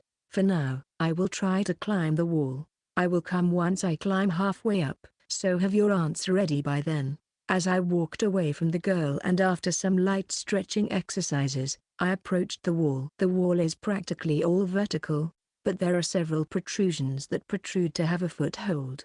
The problem is that there is a slight angle depending on the location. It seems almost necessary to climb using only the strength of both hands on that side. No matter how much energy I extend through my body, I cannot stick to the wall at a negative angle like an insect. I climbed the wall with spirit while feeling a look from behind. About an hour after that, I managed to escape with the girl. It was an uneventful escape. The exit was on a small cliff. The Great Titties Forest spreads below my eyes, and a strong wind blows in my face. I heard a small voice of thanks as if covered by the sound of the wind. This. Thank you. You're welcome, I replied to the shy voice coming from my back. By the way, this was the first time I heard the girl's voice. Earlier when I reconfirmed if she needed help, she put on a surprised face. Probably because I climbed up and down the wall, she just nodded several times. Then, do you have a place to go? If you tell me where you live, I can take you there. Well, it was a confused and hesitant voice. Well, even though I got her out of the hole, it is obvious that she has doubts about telling me where she lives. You can specify places like mountains, trees or rocks. In that case, to the left, the third largest camphor tree. Sorry, as far as I can see, they all look the same size. After thinking about something, the girl explained in a different way. Jiria Oaks. Sorry, but I don't know which one is Jiria Oaks. I will explain when we get down from this cliff. Sorry for the trouble. When I bowed my head, the girl laughed. Why is the person who helped me apologizing? I wonder why. Anyway, I'm going to run from here, so be careful not to bite your tongue. After receiving an answer from the girl, I began to descend the cliff with the girl on my back. On the way, I felt I heard some kind of scream in my ear. but I paid no attention to it. In the midst of the scream, it sounds like lively voice of a child, as if playing, but on reflection I decided to ignore it. Section. After that, we reached Jiraiya Oaks, but when I heard again, this does not seem to be a reference point to get to her house. It seems that the fruit of Jiraiya Oaks has a function to neutralize toxicity, although too acidic to be edible. It seems to work for poison. In fact, the girl who ate the fruit, her mouth took the shape of X, and after an hour, she could recover to the point where she could walk alone. The effect is like magic. Jiraiya Oaks is amazing. That's what I thought. This. Really? Thank you. Saying that, the girl bowed deeply. For helping her out of the Lord of Flies' nest. For protecting her from the beasts of the forest until the paralysis disappeared. It seems to be a thank you for all that. Thinking that kijin bow their heads just like humans, I nodded. Don't worry. I am very satisfied after doing some adventuring after a long time. After all, for the last few years, my work consisted of collecting herbs. Now I defeated the Lord of Flies and saved a girl who was captured. For a lost adventurer who was expelled from the guild, it is a big step.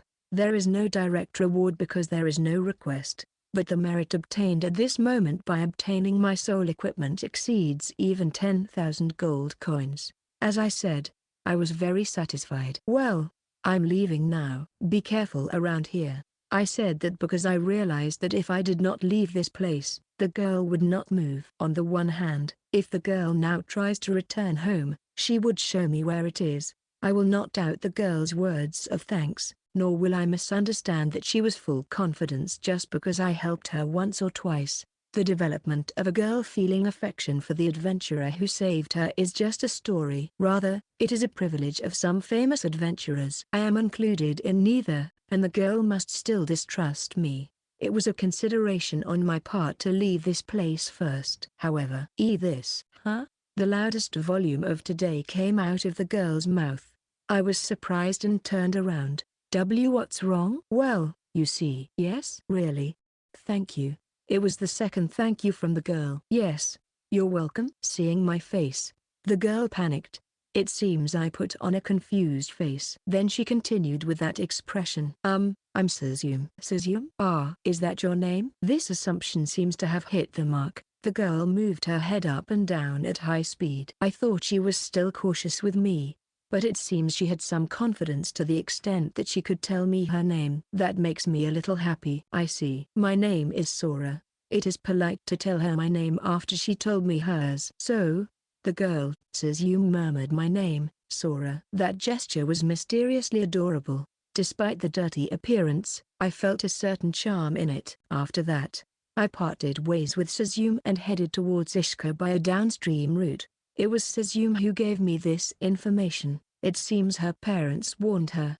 Downstream is human territory, so you shouldn't go there. In other words, if you go downstream, you'll reach human territory. There is a large river called Kale that flows near Ishka, and the upstream of this river is connected to the Titis forest. Perhaps the river I am in now is one of the several sources of Gale. I thought that way and started moving, but of course, there is no well-paved path. A forest untouched by human manipulation is filled with obstacles. The river's flow meanders, and it is not easy to progress. If it were me until yesterday, I wouldn't have lasted even an hour and would be completely exhausted. I might have even been devoured by a magical beast before becoming exhausted.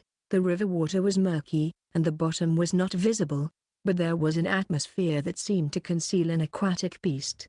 However, this is just a thought. If it were my old self, my current self is different. By strengthening my body with energy, my physical strength and leg power will improve dramatically, and I can run along the river without any problems.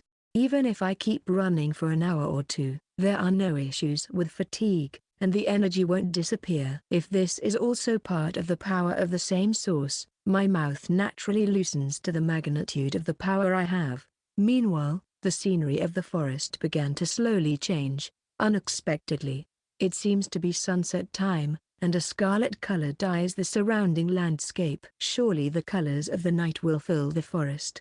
I was wondering if I should set up camp around here. However, even if I say I will prepare, I don't have the tools, and there is no reason to rest if there is still no fatigue. If I was able to get here, I can try running all night and see what my current limits are. I thought about that and tried to accelerate even more, and at that moment, don't relax. Keep your senses alert. I could hear a voice that seemed human, and I crouched in place. Upon listening carefully, I discovered that there were quite a few people moving through the forest. I don't think ordinary people would enter the forest. They are probably adventurers. Well, what should I do? I have been expelled from the guild, but I am not guilty of escaping or anything like that. Therefore, there is no need to flee and hide from the adventurers, but many Ishku adventurers know the name Parasite. Even if I speak, they won't give me a friendly response. On the contrary, it would be suspicious why there is someone of level 1 in this place. I thought about that and tried to ignore them, but the next voice I heard suddenly held me back. If we allow the Lord of the Flies to reproduce, not only Ishka but also the capital, Horus, will be at risk. That is, the entire kingdom of Canaria will be at risk. To protect our country, we must defeat it before it reproduces. Everyone, keep that in mind. In response to the leader's words, a loud yes was heard from all around. I tilted my head. For the adventurers, those were words that strongly felt rigid. Thinking about it, I tried to assess the situation from the shadows. As expected, the group that was in sight was the regular army of the Canaria Kingdom. They are not adventurers, but soldiers. Why do the soldiers know about the Lord of the Flies' existence? The information was sourced to the Adventurers Guild by the Falcon Sword who escaped using me as bait, and from the guild to the kingdom. The reason I can assert that is because there was a familiar face among the soldiers, long ears with golden hair. Features that I can recognize even from a distance. It's a member of the Falcon Sword, Luna Maria. I'm glad Lars and the others are safe. I chuckled, curling my lips. The joy of obtaining my soul equipment faded away, and dark emotions spread from the depths of my being. What I remember are the events before and after being attacked by the Lord of the Flies. I haven't forgiven what happened to the Falcon Sword until I arrived here. I haven't thought about revenge because I was absorbed in the delight of my soul equipment and the satisfaction of helping Suzume. But seeing a member of the Falcon Sword in this way, the despair and anger of being devoured alive by the larvae have resurfaced just like the last time.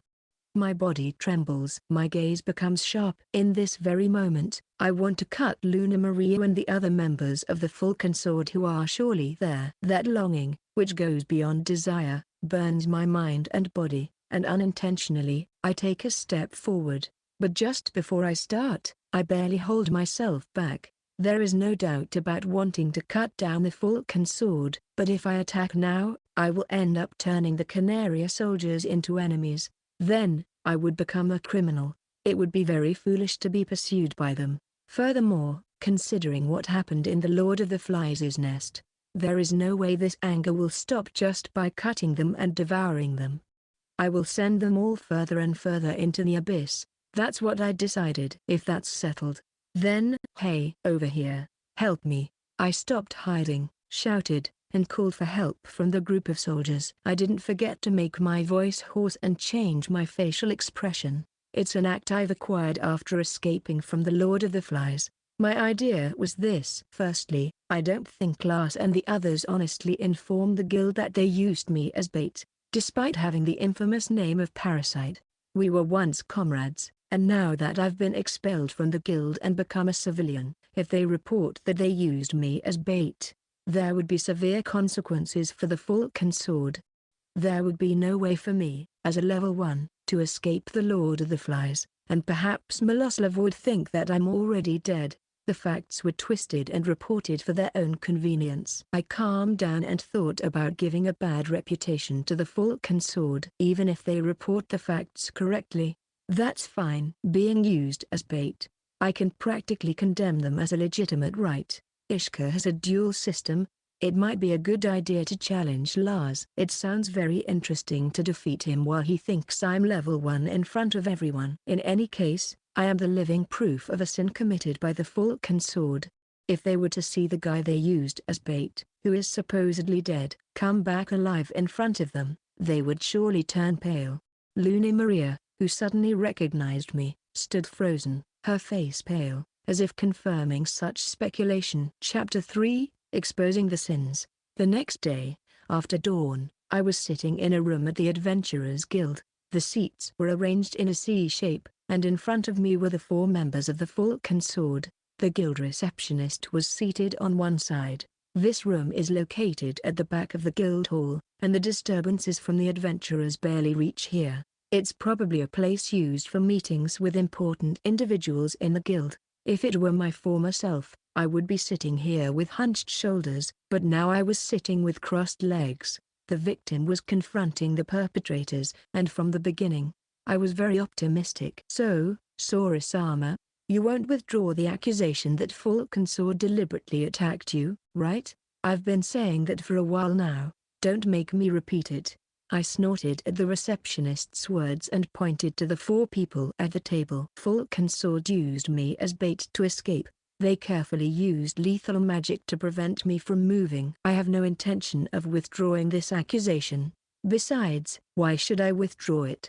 They haven't denied it, have they? That's true. But whenever there's a discrepancy between the testimonies of both parties, it must be confirmed. Then, confirm it. I don't need to withdraw anything for that. Upon saying that, the receptionist fell silent. By the way, this receptionist is the same person who declared my expulsion the other day. It was Lars who spoke up instead of the speechless receptionist. Sora. What?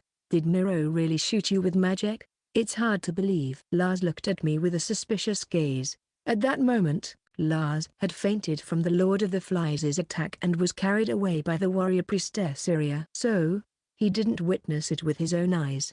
I shrugged at Lars' question. I don't need you to believe me. I mean, ask the culprit herself before asking me. Miro admitted to using magic, but she said she didn't intend to attack you. Didn't the magic she cast towards the Lord of the Flies just bring you bad luck? Upon hearing that, I burst into laughter. Ha ha ha. By bad luck, you mean? As expected from the great leader of the C-rank group Falcon Sword, that's some great reasoning. As I intentionally clapped my hands, Lars' face turned red. Additionally, Miroslav and Iria looked at me with murderous eyes, but I laughed at their reactions. In that case, I have a question for the great leader. At that time, you were being chased by the Lord of the Flies, and I was standing in that direction. From Miroslav's point of view, the monster was behind and I was in front. Taking this into account, how can a mistake be made from that position? Did the magic she cast unexpectedly fly backward? Are you serious? Not even a child would make that mistake. When I laughed, Lars bit his lips in frustration. Then, the receptionist frowned and spoke up. Sora-sama, this is not a place for condemning a person. It's a place to verify each party's claims and go the right way. Please don't intentionally harm others. I apologize for that. I didn't know it was such a noble place. I thought it was a place that wants to quickly settle one's claims to protect the higher-ranking adventurers who are important to the guild. Are you trying to insult the guild? If it's different, then decide on the disposition for them. At first, Guild tell me to withdraw my accusation.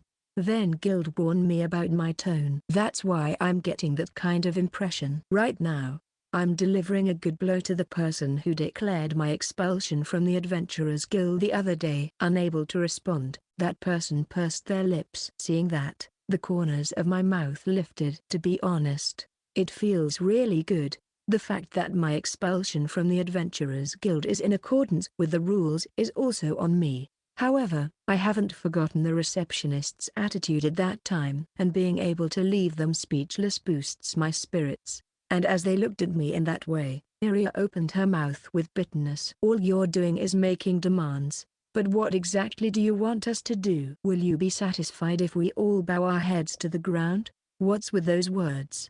Don't speak for yourself. On my part, I don't mind if you appeal to the temple. I can say that your priest used another person as bait to save their own life. In response to that, I crossed my arms thoughtfully. No, wait, it's better that way. There must be a priest in the temple who can use the miracle lie detection, and with that, it will be known whether my words are lies or not. It's better than continuing with these stupid questions and answers in this place. Upon hearing that, Iria's expression changed. Seeing me rise with a smile, Iria tried to say something, but someone spoke up before her. It was Miroslav. Wait, I was the one who shot you with magic. The others had nothing to do with it. They had nothing to do with it?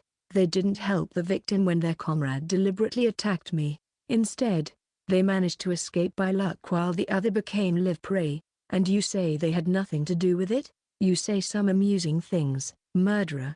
As a gift to those who coined the nickname Parasite, I'll give them a new nickname. Miroslav twisted his handsome face, probably realizing my intention. Of course, I didn't care about that and continued my attack. From what I heard, it seems like all of you attacked me. Something like unfortunately. The Lord of the Flies' attention shifted to a civilian who was there. A mage, an elf, a priestess. Did you all agree to cast the magic? In the first place, even adventurers would run away. Two people clinging to one plank won't survive. What Miroslav said was an old narrative. When a member of a crew from a ship that had sunk in a storm struggled to survive, a plank from the ship floated near him. Thanks to that, he stayed afloat. But then another sailor came and asked if he could also stay on the plank. However, the plank was small and could only support one person. If both clung to the same plank, they would both sink. The sailor who first grabbed the plank inevitably rejected the second sailor's request, and as a result, that sailor drowned. Time passed, and the sailor who was rescued confessed the circumstances and was accused of murder, but was acquitted in a trial. Miroslav added her actions to this narrative. I laughed at his nose. Lars, did you hear it? It's clear that she used the emergency evacuation as an excuse to attack me. This is what they say about falling on your own words. Miro, Lars, I'm sorry. But I was desperate to save you at that moment. I could only think that I had to do something. Miroslav covered her face with both hands and began to cry. Seeing her like that, Lars immediately put his hand on Miroslav's shoulder and spoke softly near her ear. I know. You're not someone who hurts people. Besides, it was my incompetence that made you feel cornered. I take part of the responsibility. We're in this together. Lars. I'm sorry. Miroslav hugged Lars as if surprised, and as I watched this melodrama with narrowed eyes, I said to myself, what the hell is this? I mean, instead of apologizing to Lars, she should apologize to me. I don't remember anyone apologizing to me after returning to Ishka. Even Luna Maria, who seems to be the most sensible one. Looking at that elf who has been silent for a while, she shrank into herself and turned pale. I don't know if it's my imagination, but she was trembling a little. It's been like this since she found me again in the Titties forest. I don't think she feels guilty at this point. So what is she doing? As I watched Iria in that state and Lars and Miroslav embracing, I wondered if I should leave or keep watching. Do they all have flowers in their brains? It seems they really don't understand what Miroslav did. I let out a sigh. Then Lars spoke while embracing Miroslav. Sora, this is how it is. This is not only Miro's responsibility, but mine as well. So, you're saying the great leader will also take responsibility? Yes, that's right. How convenient. And how exactly will you take responsibility? Of course, you're free to do as you please. If you want me to bow my head, I will. I see.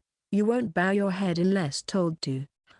You really don't understand the situation. Lars. What are you saying? You told me I was free to do as I wanted, right? Then I'll take you at your word. Move aside. I'm going to strangle that woman to death. That way we'll be even. Saying that, I pointed at the red-haired mage with tears in her eyes. Don't talk nonsense. There's no way I'll allow that. To kill Miroslav. The voice that Lars emitted upon hearing my request was so loud that it shook the wall. He grabbed the right side of his waist where there was nothing. It's a position where the hilt of his sword would be. The anger of the sixth-class adventurer exploded. My former self would have trembled and cowered. But for me at this moment, this man's anger in front of me was like a gentle breeze. Why are you angry? You said it yourself, that you were free to do as you pleased, right? There's a limit. Why does Miro have to die? Why? Because that woman tried to kill me. But you're alive. You survived. So Miro doesn't have to die. Are you an idiot? What did you say? Since I survived, do you want me to let that murderer go? Yes. I survived, but it was due to my own strength and good luck. Neither the murderer, nor you, nor the others had anything to do with it. Where is the reason to diminish her sins? Don't call Miro a murderer. I won't repeat it. You're alive. Miro didn't kill anyone. Unexpectedly, a sigh escaped from me. And addressing Lars, I began to explain. Let me give you an example. Let's see. One day, I stabbed you through the heart from behind. What are you talking about? Just listen. Naturally, you would die because of that. However, it turned out that there was a priest passing by who could use the miracle of resurrection and healed you. By surviving, you would obviously come to accuse me of my sin, wouldn't you? You would accuse me of being a murderer. At that moment, I would respond like this, but you didn't die. So I didn't kill anyone. Don't call me a murderer. Well, what would you think upon hearing that? Would you accept it as if nothing happened? Well, do you understand how irrational you are? As I told him that, Lars's fists trembled, and he fell silent. And as if supporting Lars, Iria spoke up. That's just an excuse. Lars, don't let yourself be deceived. In the story, it wasn't a heart stabbed from behind, but an arm wounded by Miro. Of course, it's a sin, but it's strange to compare a sin with a life. It's true, the magic that Miro cast hit you in the arm. You said it, Sora. Lars, who was fixated on this reasoning, regained his pale complexion with Iria's help. Next to Lars, Iria stared at me intently. People who frequently mention stories often manipulate them to suit their convenience. Just like this man. Iria looked at me as if saying, let's see you answer this if you can. Seeing that, I sighed. I don't know how many times. There are two more idiots. No, wait, are they really not aware of it? Luna Maria remained silent. Miroslav was hiding behind Lars, so I don't know what she's thinking. Well, it doesn't matter. All right, I'm tired of this senseless conversation. So it's time to end this. Miro didn't stab your heart, she attacked your arm, right, Iria?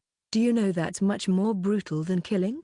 Despite being a C-ranked group, don't you know what happens to the prey captured by the Lord of the Flies? By the way, I knew I had Luna Maria read me a record before. Lars, who heard that, frowned in anger, and Iria fell silent immediately. Before my eyes, I saw Luna Maria's shoulders trembling. What do you mean? Do you really not know? As always, you're bad at studying, Lars. Come on, Iria, tell him as you always do. Properly and in an easy-to-understand manner. Well, Iria, what does it mean? The Lord of the Flies injects a paralyzing poison into its prey and takes them alive to its nest to feed its larvae. What? So, you're saying that, Sora? You got it. I almost got devoured alive. Fortunately, I managed to come back alive, but the fear and desperation I felt at that moment, I wish I could share just a fraction of that with all of you. I started laughing deliberately and then turned to Iria. So, Iria, you said that attacking an arm is a sin, but it's strange to compare it to a life, isn't it? Come on, tell it to Lars again. If you're captured by the Lord of the Flies, you'll be eaten alive, but it's still lighter than instantly killing, right? Oh, wow. I'm disappointed by your silence. Are you exercising your right to remain silent as a priest of the temple? Murderer and silent. Ha! You really are good friends. Sora. Enough. I won't forgive you if you keep insulting my companions. I shrugged at Lars, who shouted without understanding his position. And here's the angry leader. Let me tell you this, Lars. When you were attacked by the Lord of the Flies, do you think it was a coincidence that the group fled towards where I was? What do you mean? Iria knew it. Of course, the mage Miroslav must have known about the Lord of the Flies' habits too. An opponent they could never defeat. If they lost, someone would definitely be eaten by the monster. The one in the most danger was you, being unconscious. The three who love their dear leader started thinking. Is there any way to help the leader? Is there a way for them to survive? That's surely what they thought. They encountered me before entering the forest. It wasn't a coincidence. They intentionally fled towards where I was. Some of them trembled upon hearing that. I continued explaining to Lars, who still stared at me intently. Why do you think Miroslav, who is skilled in fire magic, used wind magic at that moment because the power of fire magic is too great. Miroslav, who knew about the Lord of the Flies' habits, knew that it was interested in capturing humans alive. It would be unfortunate if it killed its bait just by going a little too far. That's why she used limited power wind magic. She only hurt me to a degree that wouldn't kill me, to make me a living prey for the monster. That's nonsense. HMPH to you. I'm just a parasite from the past. Especially, Miroslav hated me more than the others, to the point of spreading bad rumors and driving me out of the city. Yet, I didn't leave the city. I tried to stay even if the guild expelled me. It was at that moment that I was attacked by the Lord of the Flies. Hey, Sora, don't tell me. I thought it was a great opportunity. Lars, there's a great cause to help you. Even if a crime is accused, it can be said to be an emergency evacuation. But it wasn't like that. It was a planned murder using a monster. As I said all that, Lars stood up with a flushed face. If he had a sword at his waist, he would definitely have drawn it. Don't spout nonsense. How dare you speak to your former companions like that? My former companions? Anyway, he has nothing to do with us anymore. That's what you told me when we met in the forest, remember? Unable to refute, Lars gritted his teeth. Faced with Lars, I spoke in a lower tone than before. Well, honestly, I don't know if Iria and Luna Maria were thinking along those lines, but Miroslav was absolutely aware and decided to act that way. Most likely, she was leading when you were fleeing from the Lord of the Flies. So, what do you say, Iria, Luna Maria? Even when I asked, there was no response, there was no affirmation, but there wasn't a denial either. Iria can't lie as a priest, and Luna Maria must be thinking that she shouldn't lie. And Lars, who was unconscious, had no way to deny it. When Lars looked at Miroslav with a frightened expression, the maid shook her head repeatedly, her red hair flowing. It's a lie. It's all a lie. Lars, please believe me. I certainly attacked that man. I did it to save us, but it was a quick decision. I had no malicious intentions like trying to kill him or anything like that. Miroslav clung to Lars. It was a repetition of before. I was just laughing. Well, that's natural. There's no woman who would say, I tried to eliminate that nuisance with malicious intentions, in front of the man she loves. Shut up, scum. I am amazed that you can spout all that nonsense.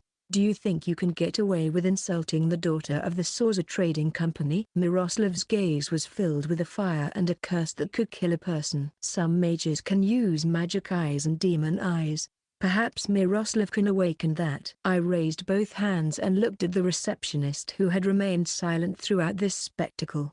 The daughter of the Sorza Company said that. But I have no intention of withdrawing my accusation. So, I have a suggestion for the Adventurers Guild. A suggestion? Yes, that's right. Call a priest who can use lie detection. So, if the words of that woman are evaluated, everything will become clear. If my suspicions are wrong, I will withdraw all my accusations. I will accept the punishment of the innocent called the murderer. I will also swear never to return to this city, let alone the guild. I don't think the Falcon Sword has any objections to this if they truly want to reveal the truth quickly. Unless they're lying. Of course, I looked significantly at Miroslav. If my suspicions were truly mistaken, she should say something like, so be it. Or something similar, but I did see it, indeed. A flicker of doubt resided in the mage's eyes. Probably, the receptionist saw it too. The next words I heard from her had a terrible mechanical sound. As you know, a certain amount of money is required to use miracles. When it comes to a high-class miracle like lie detection, 10 or 20 silver coins won't be enough. Can you pay that amount, Sora-sama? Saying that, the receptionist stared at me intently. I'll say it again.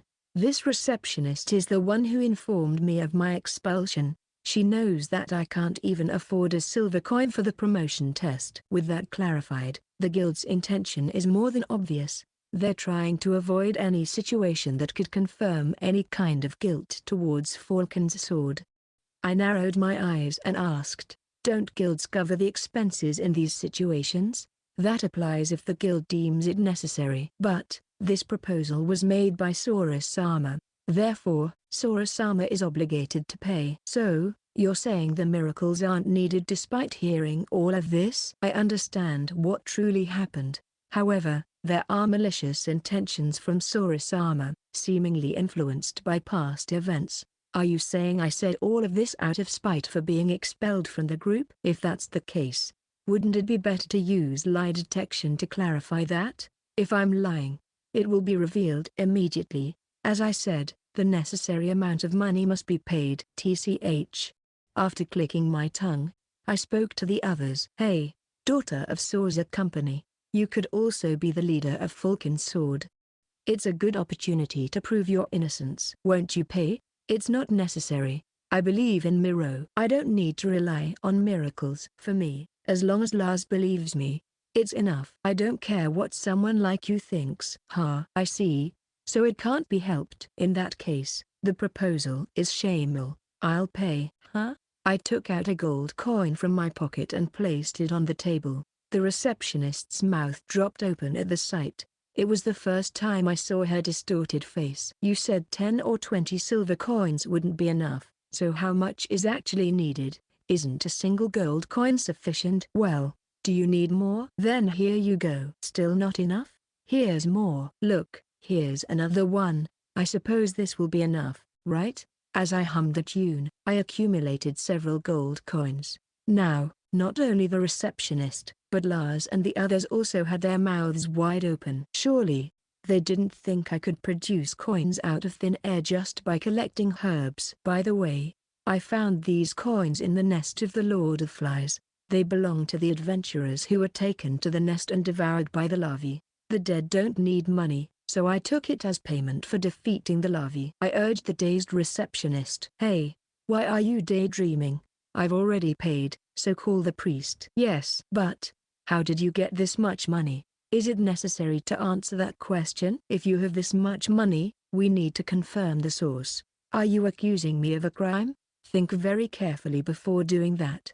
At the same time, I kicked the table in front of me. The gold coins on the table scattered from the impact. Witnessing that, the receptionist, with a trembling voice, shrunk back. You thought that a poor person like me, who was expelled from the guild, couldn't pay, right? So you were trying to end this quickly. What a shame. Look, all this money is more than enough, so go call the priest already. I will also testify that this money is legitimate. The receptionist looked at me in terror and took on an aggressive posture. Every day, she encounters rough adventurers, and many receptionists, aside from their beautiful appearance, possess a strong will. There are some talented adventurers among them. The receptionist in front of me is one of them. If I were really speaking nonsense, there is no doubt she would refute it with a calm face.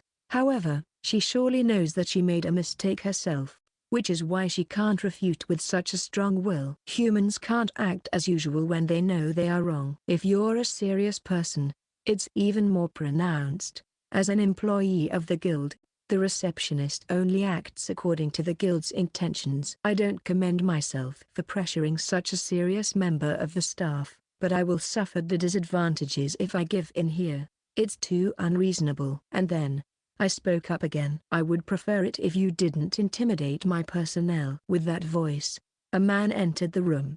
He is around 40 years old. He has striking eyebrows like a bird spreading its wings, and his eyes blink with a soft light that reveals great understanding and stable intelligence. His appearance with silver hair combed back, and that emitting atmosphere gives him a subtle presence. Level 35. The person in charge of Ishka and one of the top-class adventurers of whom there are only 5 in the entire kingdom of Canaria. Elgit Quiz. Master. Have you returned already? Yes.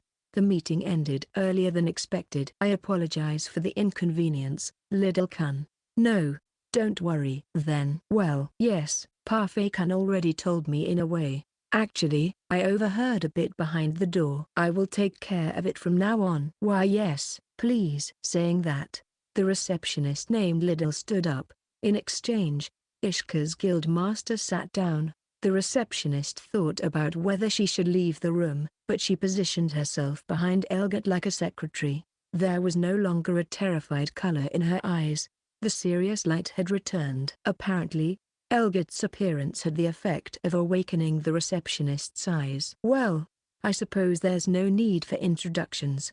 Let's get to the point." Then Elgit looked at me and spoke with finality. "The request for the use of lie detection is denied. This is the guild master's decision." "Fufu, you have eyes that want to say something." "Of course, that's not all. I acknowledge the responsibility of Falcon's sword in this case, so I will impose the respective penalty. Naturally, that includes compensation for the victim. By the way, it goes without saying that the compensation does not involve taking another person's life. We cannot afford to lose a talented individual for the guild. On the other hand, I know there will be dissatisfaction, but I want it to be known now that I am here. What do you think?" "Lars, I will follow the master's decision, but if he makes an unreasonable request, it's a different story. For example, if he says that instead of killing Miro, he will cut off her arm or crush her eyes. If it's something like that, then I will fight without hesitation. That's natural." Elgit nodded and then turned his gaze towards me. "Sora, I know it's unforgivable that Miroslav attacked you with magic, but there's a certain emotional aspect to being pursued by the Lord of Flies with the fact that Falcon's sword will be punished. Can you calm your anger? What will be included in this penalty specifically? At the very least, will it be announced that you attacked a civilian and used them as bait to escape?"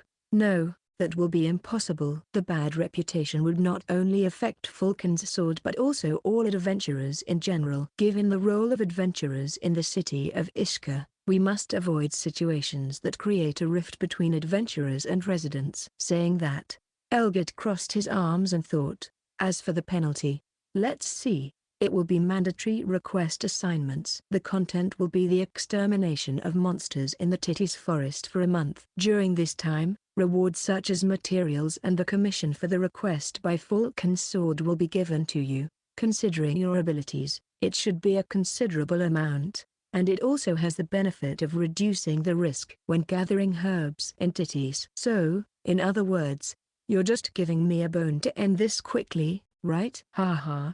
I see that you don't hesitate to say that." "Well, the guild will also give something for your reconciliation." This. Saying that, Elgit took out a silver guild identification card.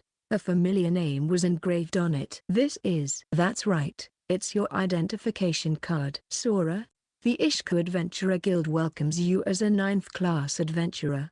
The monthly dues to the guild will also be waived for the next 3 years. What do you say? Can you accept it?" The guild master attempted to hand me the identification card with a kind smile. Of course, that smile wasn't just superficial. It had an intensity that said, "You must know what will happen if you reject this." The guild master nodded satisfactorily when I took the identification card. "Very well. Now our adventurer guild is more united than ever." Regardless of what Elgit was talking about, I tossed the identification card I received. With a sound, the discarded identification card fell into the wastebasket in a corner of the room. Seeing that, Elgit narrowed his eyes. "Is that your way of rejecting our proposal?" I nodded with a bitter smile on my face. "He is the guild master, but I dropped the honorifics I used to use.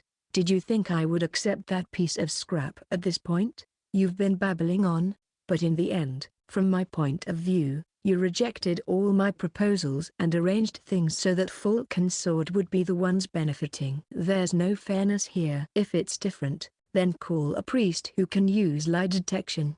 I said. "That was rejected. It's the guild master's decision, isn't it?" "Then, by that decision, what binds me, who is not related to the guild?" "First of all, the staff there told me that I needed money for my request. I agreed to pay and I did, but as soon as the guild master appeared, they tell me they reject my request. I'm not convinced at all.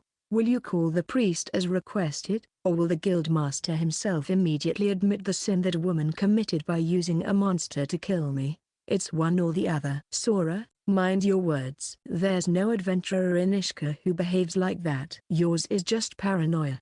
I can't sympathize with the misfortune you've fallen into, but if you keep spouting delusions, we'll have to take appropriate measures." "Taking appropriate measures, huh?" "Oh, I'm so scared." "In that case, we'll have to part ways to avoid those appropriate measures. It was really a waste of time coming to talk to the guild. As I stood up and said that, Elgit raised his hand. Wait, we're not done yet. You don't want to listen to me, but I have to listen to you. That's too selfish, don't you think? I ignored his words and headed towards the door. The master said to wait. Please, come back. Move. If you don't, I'll have to take appropriate measures. When I mimicked Elgit, the receptionist's cheeks turned a bright red. Of all the things I've heard, there's really a limit to how rude you can be. If you live in the city of Ishka, you should know everything the master has done for this city.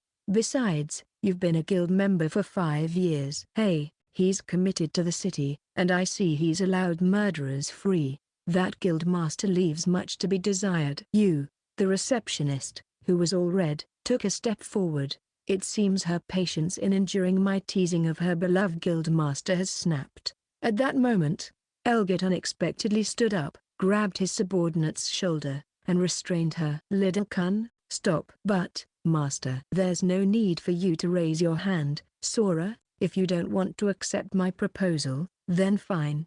However, there's no need for the guild to move for those who don't accept. Now, all the conditions I talked about will be discarded. Do as you please. I don't care about those conditions or whatever. Also, consider this a warning.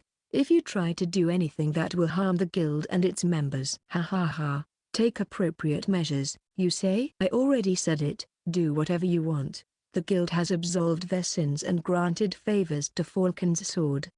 A happy ending.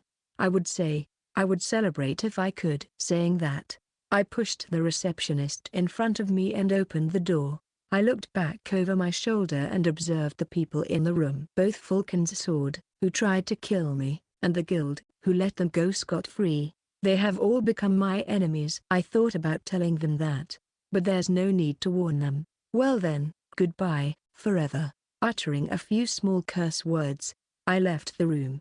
The discussion in the guild is over. It took about 9 minutes, just as I expected.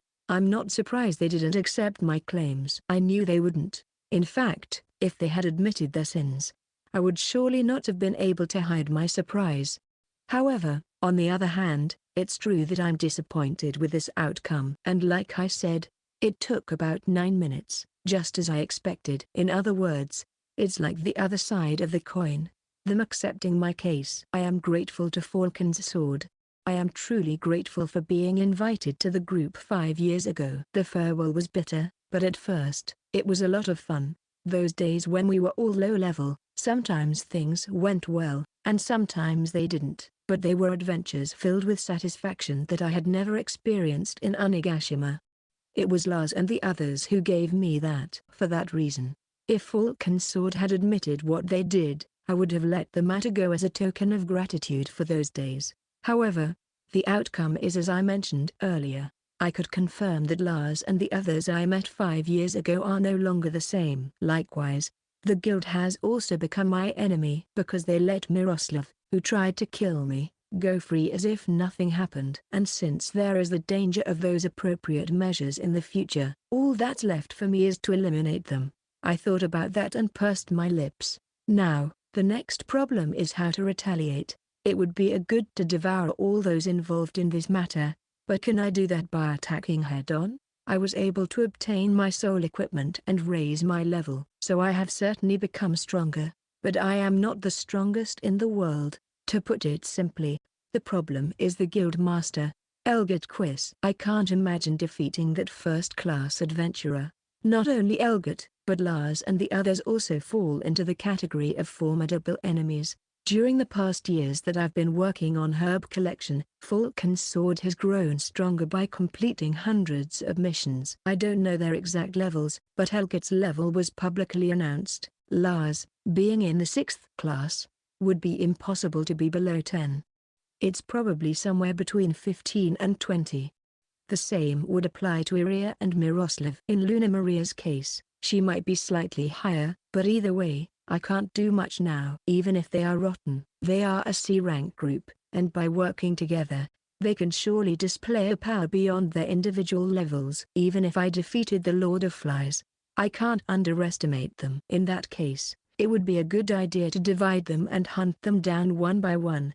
If possible, I would like to lure Falcon's sword into the depths of Titty's forest and annihilate them by exploiting a gap. By entering the depths, the guild's surveillance won't reach, and there will be no risk of involving unrelated individuals. Above all, I have no intention of exposing my trump card, which is my sole equipment, to everyone. The problem is how to attract Falcon's sword, but I have a plan for that. I will use a Lord of Flies nest where I was trapped. Specifically, I will capture Miroslav and throw her into the nest. Then I will inform Lars and the others about that location. That way, they will have to venture deeper to save Miroslav. That will be the moment to act. It goes without saying why I chose Miroslav as my first target. No matter what happens or transpires with that murderer, it won't affect me in the slightest. Due to her temperament, she might misunderstand and think I want to violate her and choose to commit suicide. But if that happens, then so be it. With that decided, the next step is preparation. Food, water, clothing. Will there be a fabric that can withstand the cold? Although it's spring, the nights are still chilly. In some cases, I might have to live in the deep area of Titty's forest for quite some time.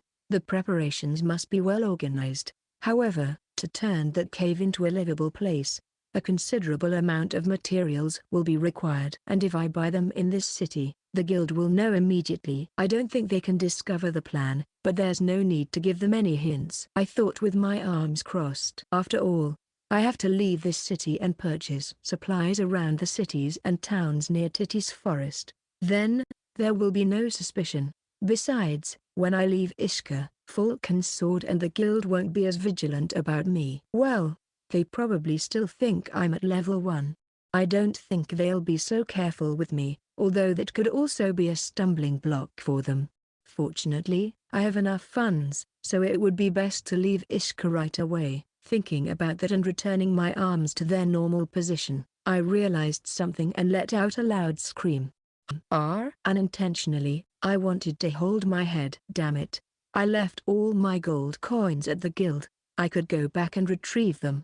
No, that's impossible. After declaring everything so hostilely, how am I supposed to go back? Sigh. I could only sigh. It can't be helped. I think I still have silver coins, and there are still the adventurer's equipment in the nest. I'm not proud of taking the gear from the dead, but I can't turn back now. Thinking about that, I started walking through the streets of Ishka. At that moment, Sora-san, I heard a faint voice coming from behind. When I looked back, there was a blonde elf on the verge of collapse. It was Luna Maria. Section. A little while ago. Then, goodbye, forever. Bang. As the room door slammed shut, Luna Maria held her own body with both arms as if hugging herself. Her body was still trembling. A large amount of sweat from her forehead accumulated on her cheeks, dripping down and staining her clothes. Iria noticed Luna Maria, as if she had been affected by a fever, and ran towards her, asking what was wrong in surprise, but her voice didn't reach Luna Maria's brain even though her eye bags trembled. It's possible that Luna Maria had lost her composure, so Iria tried to restore her energy using the miracle of vitality. But Iria's magic didn't heal back Luna Maria. Even if the person who used the miracle was the high priest of the temple, it would not have been possible to heal Luna Maria. The fear that struck her was too deep. Luna Maria's heart, raging like a storm, generated a question. Who is that young man who just left the room? Of course, she knows his name is Sora. They are now separated, but he was a companion she used to go on adventures with. She remembers what he liked to eat and what he didn't. She knew that the name was actually Sora. In the kingdom of Canaria, the language of the Adastla Empire, she wasn't very familiar with Eastern writing, so his guild registration was set as Sora, he told her with a small laugh. Before, Luna Maria had worked with Sora many times. When circumstances forced them to split into two groups, the combination of Lars, Iria, and Miro was like an iron wall, so Luna Maria inevitably ended up being with Sora. Furthermore, there were many occasions where the two of them would make preparations before the adventure and clean up afterwards. That's why she knew Sora better than the other members. But she didn't know that appearance. She didn't know that power, what reflected in Luna Maria's eyes, as a spiritual bearer, was not the form of a person. It was darkness, unpleasant, bottomless darkness. An unusual shadow that spirits couldn't approach. Something fierce, powerful, and despairing. Just looking at it made her tremble. If Sora had wanted to, he could have killed everyone in this room without anyone being able to resist. It was an appearance that had enough power to convince her of that.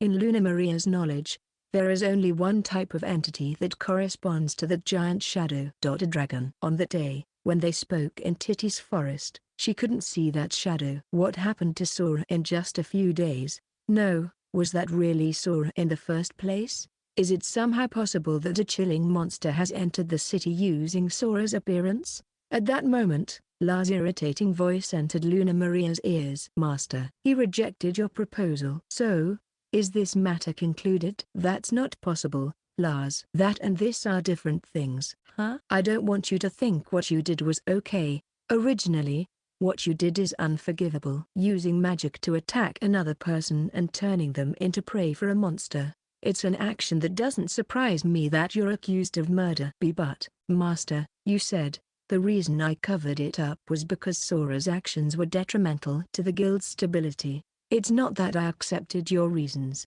Don't get the wrong idea. The first-class adventurer, Elgert, stared deeply at Lars, as if being pushed by that force. Lars could only weakly nod. Seeing that, Elgert narrowed his eyes and continued speaking. Very well, then, Little Kun. Yes, Master. Did Sora say anything about the Lord of Flies when he spoke to you? I read the report from Parfait Kun when I heard about the situation, but there were only 3 words. I don't know, I don't understand, I don't remember.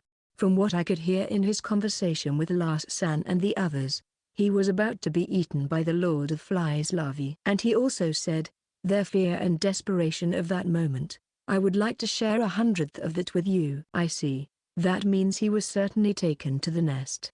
I would like to find the location somehow. But given the time Sora had contact with the subjugation squad, there is a possibility that the nest is not deep but rather in a place near the outer periphery. If we don't hurry, a large number of Lord of Flies could attack Ishka.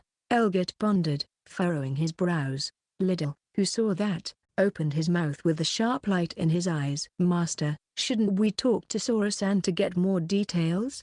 That's true. Besides the nest, I'm intrigued by how he, being level 1, could escape the paralyzing venom of the Lord of Flies while also avoiding the magical beasts of Titties. I actually wanted to ask him about that. But, sigh, it was indeed too selfish not to listen to him and asked him about it. Elgert laughed a little bitterly as he recalled Sora's words. It seems the guild master is not so angry with Sora. In any case, the answer to Elgert's question was obvious to Luna Maria. Even if they were magical beasts.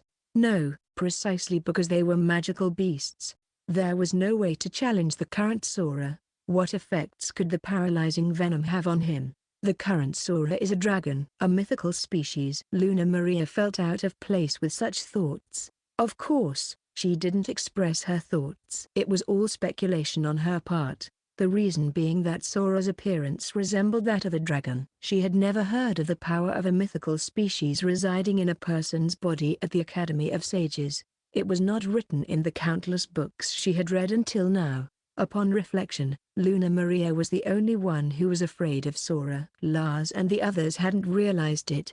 The same went for the guild master, the receptionist, the knights, and soldiers who participated in the Lord of Flies subjugation. Even if Luna Maria were to say, Sora is a dragon, surely no one would listen to her. It was obvious for them to say that she was tired from all of this. Thinking about that, Luna Maria noticed some dazzling gold coins on the floor. Sora-san. At this moment, Sora is in front of Luna Maria. What did she want to do by pursuing Sora? What did she want to do by calling out to Sora? Of course, she wanted to apologize. However, when she stood in front of Sora, her mouth didn't move as if it was frozen. It was like a frog looking at a snake. In this state, she could confirm it again. After encountering Sora in the Titties forest until now, she realized that what she saw was not an illusion or anything of the sort. I want to return this to you. Somehow, a voice came out of Luna Maria's mouth. Along with that voice, a small bag presented itself with a clear sound. Upon hearing that, Sora blinked several times as if surprised.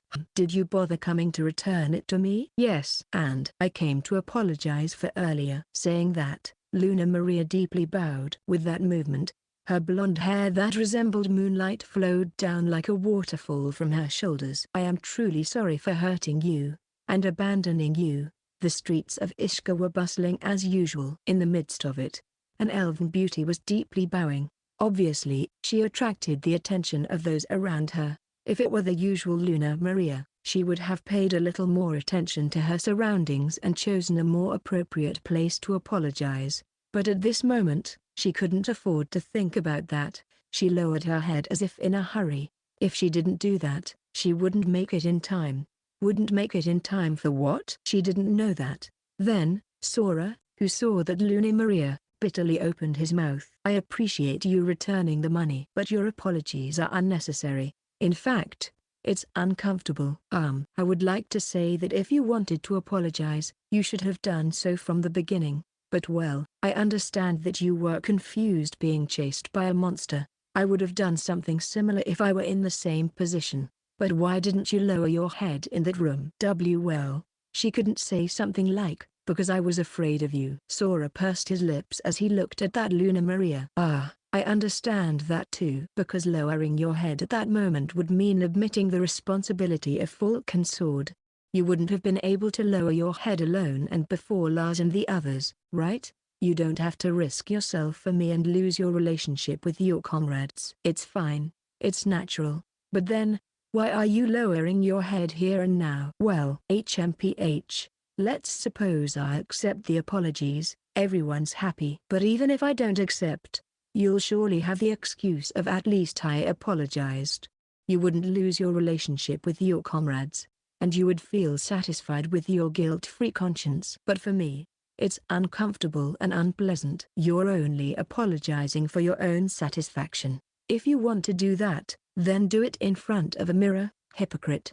That's not. Luna Maria tried to deny it, but at that moment, Sora quickly turned around and blended into the bustle. Sora looked back at Luna Maria over his shoulder, observing her attempt to follow him. Faced with that cold gaze, her feet, which wanted to move forward, stopped. Sora, who saw that, left with a mocking expression. The elven spirit bearer stood there, stunned, only able to gaze at his back. Chapter 4, Another Way to Devour Souls. Miroslava Sorza, the sorceress of Falcon's sword, was in a bad mood. The reason is obvious. She hasn't been able to go out much for almost a month. This is due to the request, order, from the Adventurers Guild to protect Miroslav. It has been a month since Sora survived the Lord of Flies and disappeared from Ishka. Sora, who holds a grudge against Miroslav, might try to do something against her, so she was transferred to a mansion prepared to protect her from danger.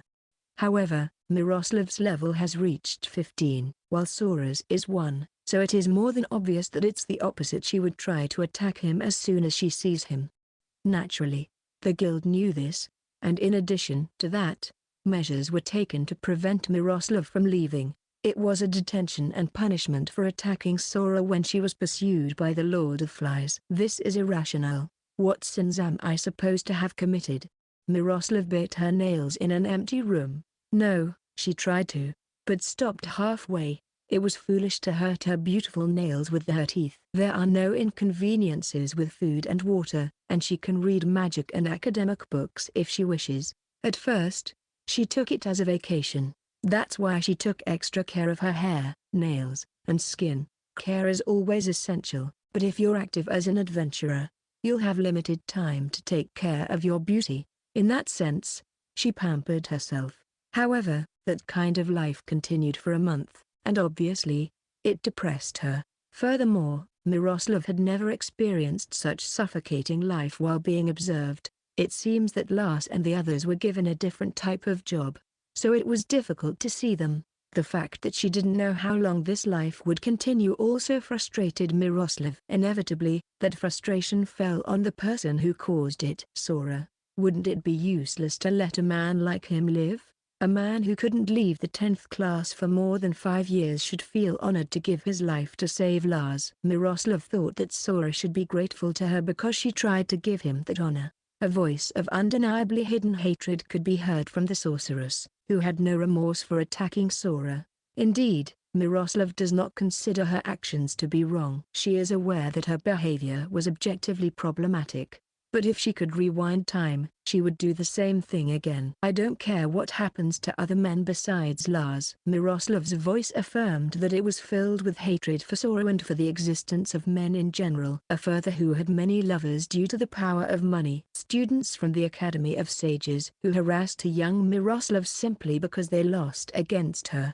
The memories of other men apart from Lars meant nothing to her. To that Miroslav, entering a group with men was nothing more than a headache. If it weren't for Lars inviting her, she would have strongly opposed it. Fortunately, Sora had a talent limit problem, so she only endured it for half a year. But still, that frustration she felt didn't disappear. Furthermore, Miroslav, who thought that an incompetent like Sora should be erased from the glorious record of Vulcan's sword, she continued to show hostility towards Sora after expelling him from the group. It would be better if he died, but she couldn't do that. So she decided to drive him out of the city. Never seeing him again was the same as him being dead. Miroslav spread rumors and bad reviews to corner Sora. They worked well, and one of the surest ones was spreading the infamous nickname Parasite.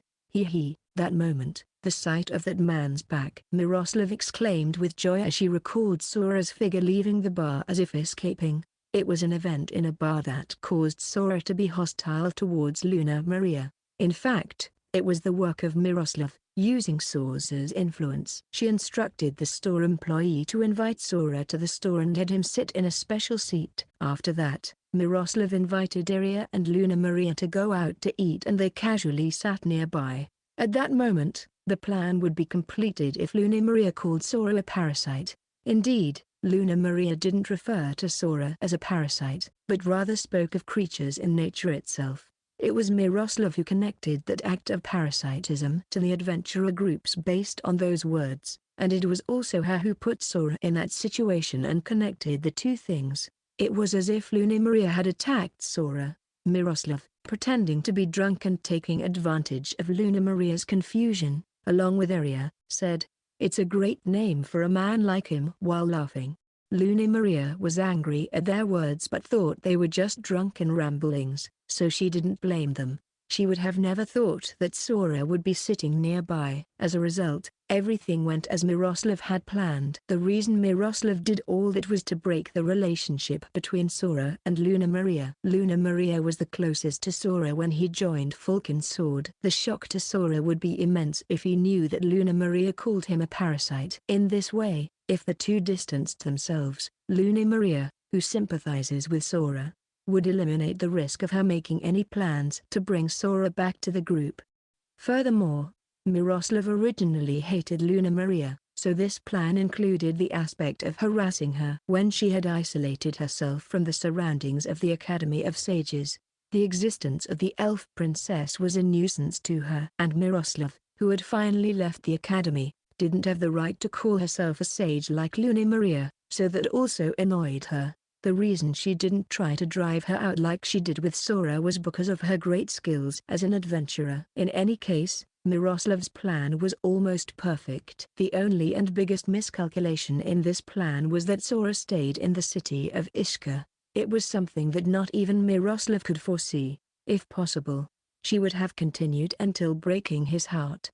But if she went beyond that, it could expose her intentions. In particular, she could no longer use Luna Maria. In the end, all Miroslav could do was wait for Sora to leave the city and let her bad reputation spread. "I should have bullied him harder at that moment," she murmured with slight regret. However, if Sora had left Tishka at that time, she wouldn't have been able to use him as bait when they were attacked by the Lord of Flies. Considering that, her judgment wasn't wrong. If Sora had been killed by the Lord of Flies, everything would have ended silently. It was at that moment, when Miroslav seriously thought about it, the door to the room opened with a rattling sound. Miroslav frowned at that. She thought it might be a guild member who entered without knocking. Similar cases had occurred before. Especially since it was a woman, the guild master had assigned a male staff member for surveillance. Miroslav had protested many times, but there were no signs that anyone was paying attention. The pressure-skilled employees couldn't stay here just for surveillance purposes for several days. Surely that's what they thought. That's also why Miroslav's intentions were clear. She attempted to strike the intruder in the room with great force. However, realizing it, the perpetrator was right behind Miroslav. She opened her eyes wide in astonishment. It was a speed that could only be described as magical. The next moment, a punch struck Miroslav's stomach. Upon receiving that relentless blow, she lost consciousness in an instant. Just before the unconscious red-haired sorceress fell to the floor, her body was lifted slightly by the perpetrator. The perpetrator left the room while holding Miroslav just as she was. It was such a swift and precise job that not even 30 seconds had passed since entering the room. Where am I? That was Miroslav's first voice when she woke up. Lying down, she raised only the upper part of her body and fixed her disheveled hair with her hands. Then, with a drowsy gesture, she looked around, devoid of her usual venomous gaze, as she silently observed. Her wandering gaze shifted towards me. It seemed she had finally realized that someone was near her, and Miroslav raised her gaze. Lars? It was the first time I saw the drowsy eyes of the sorceress. Shortly after, her eyes gradually focused. At that moment, it didn't take her long to figure it out.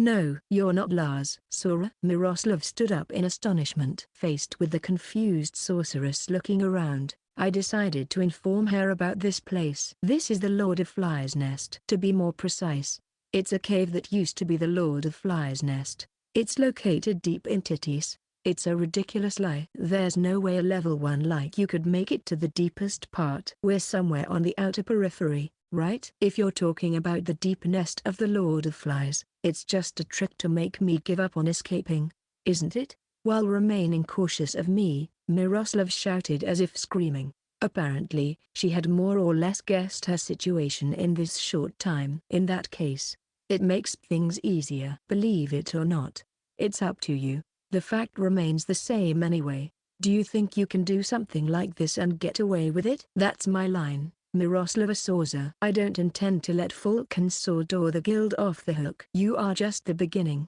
You're just talking nonsense.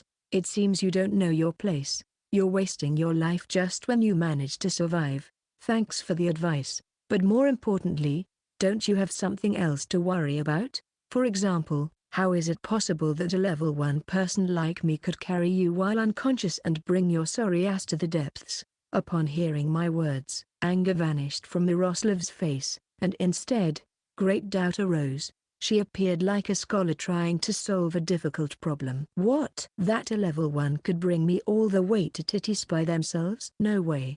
No, necessarily. We're not even in Titis. Saying the word deep is just a trick to make me believe this is the Titis forest. But if this isn't Titis, then where are we? No. More importantly, how were you able to capture me and leave Ishka? What were the guild staff who were watching me and the city guards doing? Miroslav muttered her assumptions. And as for the answer to her question, the guild staff's surveillance was poor, and as for the guards, I hadn't even seen them because I didn't go through the city gate. I didn't use the gate and left Ishka through the city walls. Whether it's entering or leaving the city, it's a crime to do it through the walls, but if you're not caught, then it's not a crime. Of course, I didn't bother explaining that to Miroslav. I'll answer your questions slowly later because we'll be living here for a while. After all, you're just spouting nonsense. I'd rather die than live with you. Miroslav quickly distanced herself from me. Then, she looked at me as if seeing a magical beast. Envelop my enemy in death, Princess of Flames. She completed her magic without hesitation. A band of flames burst forth from Miroslav's palm. A large flame approached at a steady pace, and it engulfed my entire body in an instant. Boom! Along with a roar, the cave shook violently, and dust from the ground rose. Miroslav's victorious voice echoed behind the curtain of smoke. 5th grade fire magic Princess of Flames. How does it feel? For a level 1 like you, didn't that 5th grade magic feel like a divine work? Ah, but the power diminishes by emitting the incantation.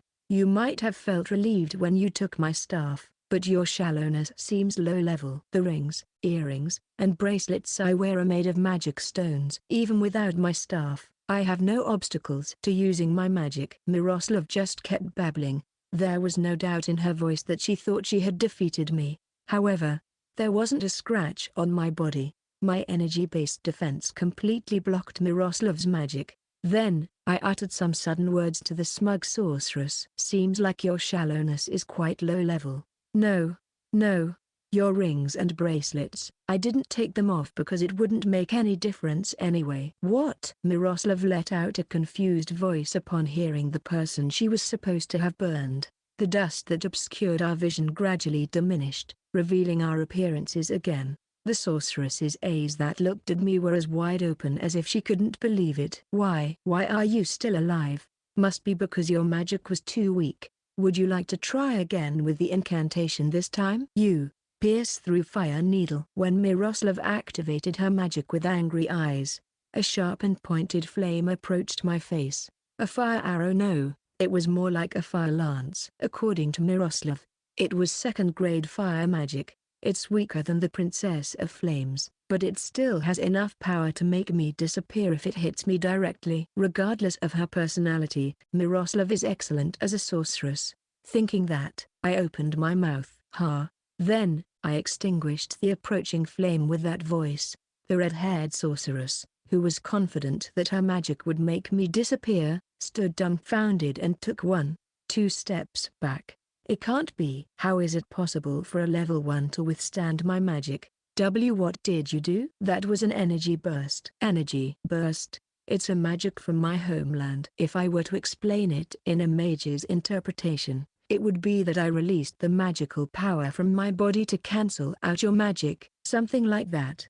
Stop joking. My magic uses the magical power of the world.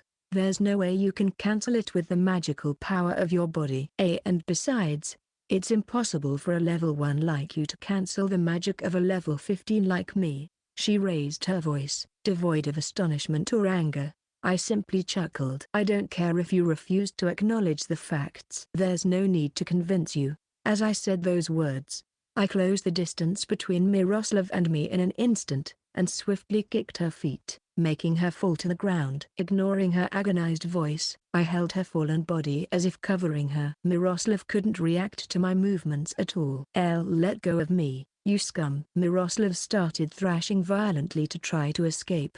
However, I strengthened my physical strength with energy, so her resistance was as weak as that of a child. I didn't loosen my grip even for a moment, and continued holding Miroslav's body with both hands and feet. Despite being in that position on the cave floor, she glared at me angrily. What are you going to do with me? You're no longer a brat, so I'm sure you already know. As I taunted her with those words, Miroslav's face turned pale. Seeing her reaction, I burst into laughter from the depths of my throat. This is the place where the larvae devoured me alive, a place where I shed tears, nasal secretions, and even urine while pleading for survival. I remember it as if it were yesterday. There's no better place to make Miroslav experience humiliation and fear. The revenge I had held onto until now boiled, and the corners of my lips naturally curved upward. Miroslav, who saw that up close, radiated intense light in her eyes as her face grew paler. A clear fighting spirit. Magical solution. Miroslav tried to cast magic with a sharp voice. It was probably one of her trump cards, but of course, I didn't stand idly by waiting for her to do it. I forcefully interrupted her incantation by sealing her lips with mine. At first, Miroslav seemed unable to comprehend what had happened. She was stunned, eyes wide open, but she quickly understood the situation, let out a hoarse scream, and struggled like a cat that had fallen into water. I smiled cruelly and attempted to move on to the next stage. At that moment, that something arrived abruptly. Section. Dong. My heart beat violently. An impulse similar to sexual desire ran through my body. When I realized it, I was holding Miroslav's body tightly in my arms. She was screaming, but I didn't care. As I embraced Miroslav, I pressed my lips against hers even more forcefully than before, forcing them open. Devour her soul, which is the most important thing to her. At that moment, Miroslav's body jerked in my arms. I don't know what kind of sensation she feels when devouring her soul.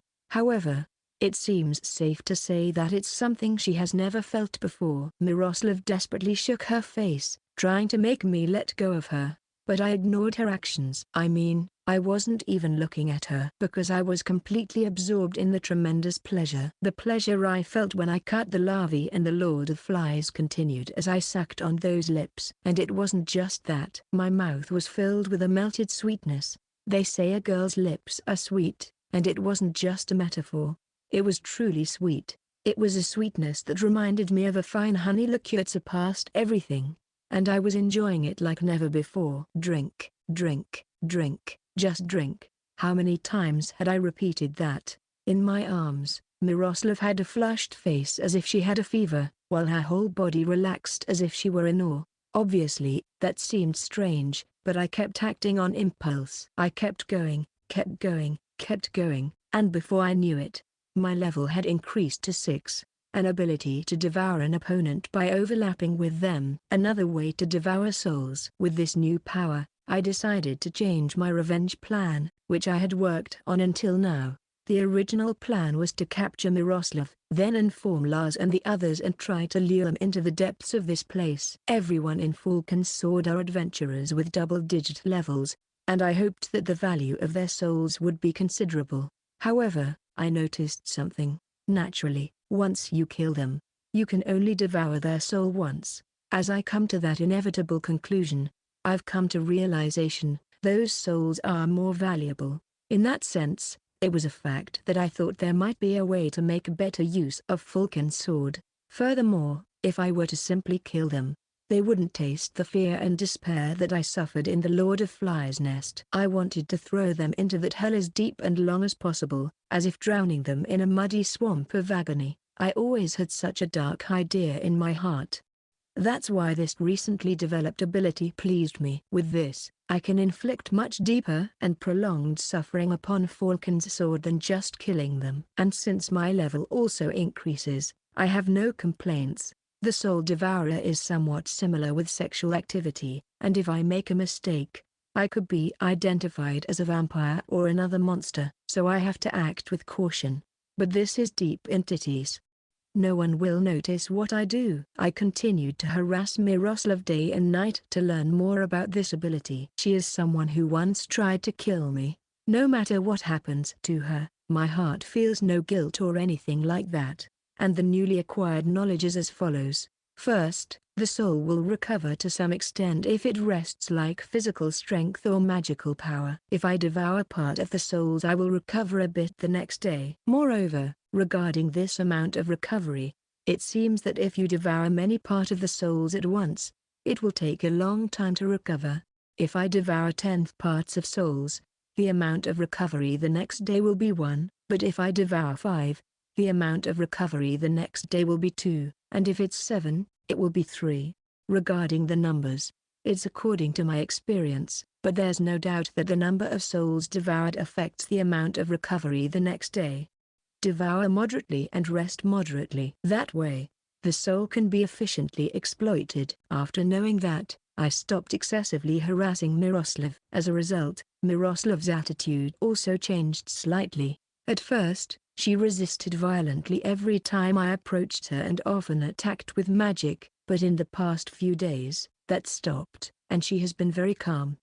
Her expression was disgusting as always, and after finishing talking, she made grimaces again and again, but at least, that resistance she had stopped. It's possible that she's afraid I will harass her like in the previous days if she tries to do something foolish. Moreover, upon observing Miroslav's state, it seems that she felt a slight sense of pleasure when I devour her soul. It's probably a mental and physical defense reaction to devouring her soul. When a vampire sucks the blood of a virgin, that person reacts with sexual pleasure. So it seems to be something like that. And Miroslav was on guard against this pleasure.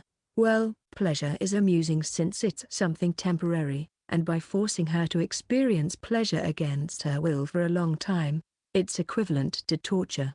This must be another reason why Miroslav's attitude changed. With that in mind, I decided to move the plan to the next stage. Although the soul can be devoured efficiently, I've already noticed that one person is not enough. The next plan is to increase the providers. Conveniently, there are still 2 women in full consort, Iria and Luna Maria, so I will go after them. However, even if it's to increase my providers, it's risky to capture them like Miroslav and take them to the nest. With Miroslav's disappearance, Lars, the others, and the guild must be more vigilant than ever. There's no guarantee that I can do the same as before. Even if no one can find me, I can't live in hiding forever. Ideally, Miroslav, Luna Maria, and Iria would follow me of their own accord. Of course, there's no way that it would happen naturally, so I have to act. The steps to achieve that are not already in my head. For that, it is first necessary for Miroslav to obey me. For her to willingly obey me and set a trap for her comrades. Originally, that's something that would never happen. But I've been seeking the information to make it possible in the past few days. In the morning, I asked Miroslav a question as she came out of the camping tent I prepared for her, with a straightforward attitude, to connect our lips. Now that I think about it, why haven't you had any experience with men? I thought you had already slept with Lars a long time ago. What? Miroslav was momentarily stunned, suddenly creasing her brow deeply. That's none of your concern. The response I was expecting came, so I laughed mockingly and reached out toward Miroslav's clothing. True, it's none of my concern. In that case, there's no problem if I take it, right? Please, stop. After screaming, Miroslav quickly lowered her gaze. If she didn't respond, it seems she would understand that I had actually taken measures in this half-month confinement life. I won't become anyone's lover or concubine. Even if it's Lars. Do you mean you won't have relationships until after marriage and become an official wife? Upon hearing Miroslav's words, I crossed my arms. In the marital system of the Kingdom of Canaria, it's monogamous for commoners, and polygamous for aristocrats. More specifically, the lower nobility, knights, barons, can have 2 wives, and the higher nobility, counts or above with territories, can have 3 wives. This is common in continental countries, even the Adastla Empire, and in general, an official wife refers to the women included in this framework.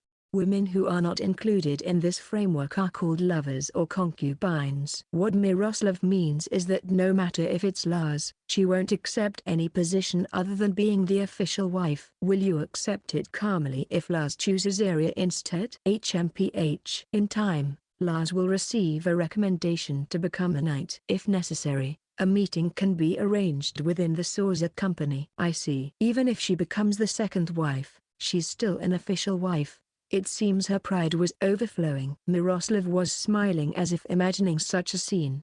However, that smile quickly disappeared when she saw me in front of her. I brought my face closer and attacked Miroslav to use my ability. Besides, if I had planned to return her alive, this is something I wouldn't do. So, there's no reason to value the virginity of a woman whom I don't plan to let live. It seems Miroslav was aware of that. After all, this is the most effective revenge for you. With a frivolous voice and expression, I reached out for Miroslav's clothing again. Although she resisted this time, I didn't stop. As I tore her clothes, her underwear covering her breasts was exposed. Miroslav resisted violently, her face tensing as if feeling something different from yesterday. But I simply pushed her to the ground and held my hand over the redhead mage. Then, my hand moved from her breasts to her belly, and when I tried to go further down, Miroslav let out a scream. No! Large tears streamed from her eyes. I decided to give my first time to Lars. Please stop. I beg you. I'll apologize. It's the first time I've seen her tears. For her, being violated by me would be more painful than death. If I actually do it, she might die from the shock. Thinking about that, I released Miroslav, driven by pity and guilt. As if. Stop being selfish, murderer. I laughed at Miroslav, who was full of tears. Then I pressed my hands against her throat. She was coughing, unable to breathe, but I kept squeezing. I was the one strangling her, but it was a fact that I became very angry while watching Miroslav cry. I remembered when I was attacked by the larvae, when I cried, when I begged for my life. Now I'm holding the cause of that in my hands. Brutal thoughts screamed in my brain, telling me to take everything from this woman. However, Considering what I have planned, that would be taking the easy way out. Precisely because the mage Miroslav has this type of personality, I told myself that she could be useful for my plans, so I forced myself to suppress my desire for revenge for now. Then, leaning close to Miroslav's ear, I gave the redhead mage a condition section. A few days later, when I left the cave for a change of mood, I started gathering medicinal herbs under the sunlight. Currently, I'm gathering medicinal herbs as ingredients for oily or salty dishes. They were rare herbs, and the rewards set by the guild were high. The herbs are in clusters. I suppose I should say that it's because this is deep in titties. I can also see other plants that I know. They're all very rare together. A month ago, I would have been picking them with sparkling eyes. Now I don't make a living by collecting them, so I don't have to cling to the herbs. But it was a habit of several years, even though I couldn't find anything that sells at a high price. Silently collecting herbs like this in nature calms my mind and, no, not that. I only intended to think that, but unexpectedly I found myself engrossed in collecting the herbs in front of me. I shook my head slightly and discarded the herbs. Then I started thinking again about the future. As for the plan to deal with Falcon's sword, Miroslav still hadn't given me an answer a few days after our conversation. Well, if she agreed immediately to set a trap for her comrades, it's obvious that she would be suspicious. In a way, the fact that she still hasn't responded is proof that Miroslav is doubting it. If your heart is doubting, it means you're not vehemently denying it, so Miroslav will likely nodded her head soon. After putting my thoughts together, I decided to move on to the next step. The next step is a question that arises as I repeatedly devour Miroslav's soul. That is, isn't my strength strange? To be direct, am I not too strong? In another aspect, I would like to tell myself, why are you getting carried away? And indeed, I think that's the case. The first time I questioned it was when I kidnapped Miroslav and she woke up in the cave. At that time, I was able to withstand Miroslav's enchanted magic with just the protection of my energy. No, rather than saying I withstood it, I didn't receive a scratch. I did it because I thought I might be able to, but I didn't think it would be possible to prevent it. I haven't been able to use energy until now, so I'm a beginner. Despite the fact that the amount of energy increased due to acquiring my soul equipment, the management of energy is the same as before. In that sense, is it possible to effortlessly avoid Miroslav's magic, which is famous among adventurers and mages? My level is still 6. Yes, speaking of level, this was also a question. That day, my level hasn't increased since I devoured Miroslav's soul and reached level 6. It was approximately half a month that I captured Miroslav, and I devoured her soul every day.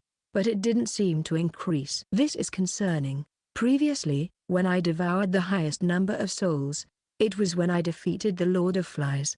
At that time, I was at level 4 and jumped to 5 after devouring it. If I were to say that the Lord of Flies' soul was worth 10, then Miroslav's soul would be worth about 4 to 5 per day. I've been devouring souls for half a month, so the total number of souls I've obtained should be over 50. I believe that should be enough to level up, but my level hasn't budged from 6. Of course, I understand that as the level increases, the next level becomes more difficult to reach. It's understandable that the required experience value increases more at 6 than it did at 5, and even more at 7 than it did at 6. I never wondered about this in the case of levels 20 or 30. However, my level is 6 and remains 6. Still, isn't this difficulty increase abnormal? I thought souls provided a higher experience value. But how is it that the others are leveling up while I can't?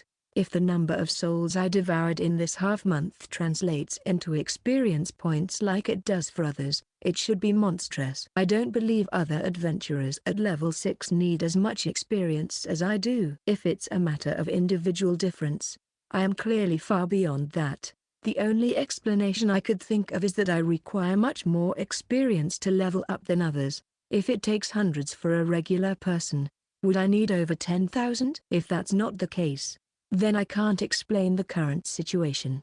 If that assumption is true, then I wouldn't be leveling up like a human but like a dragon. I really don't know, I muttered. When I acquired my soul equipment, it didn't seem so bad.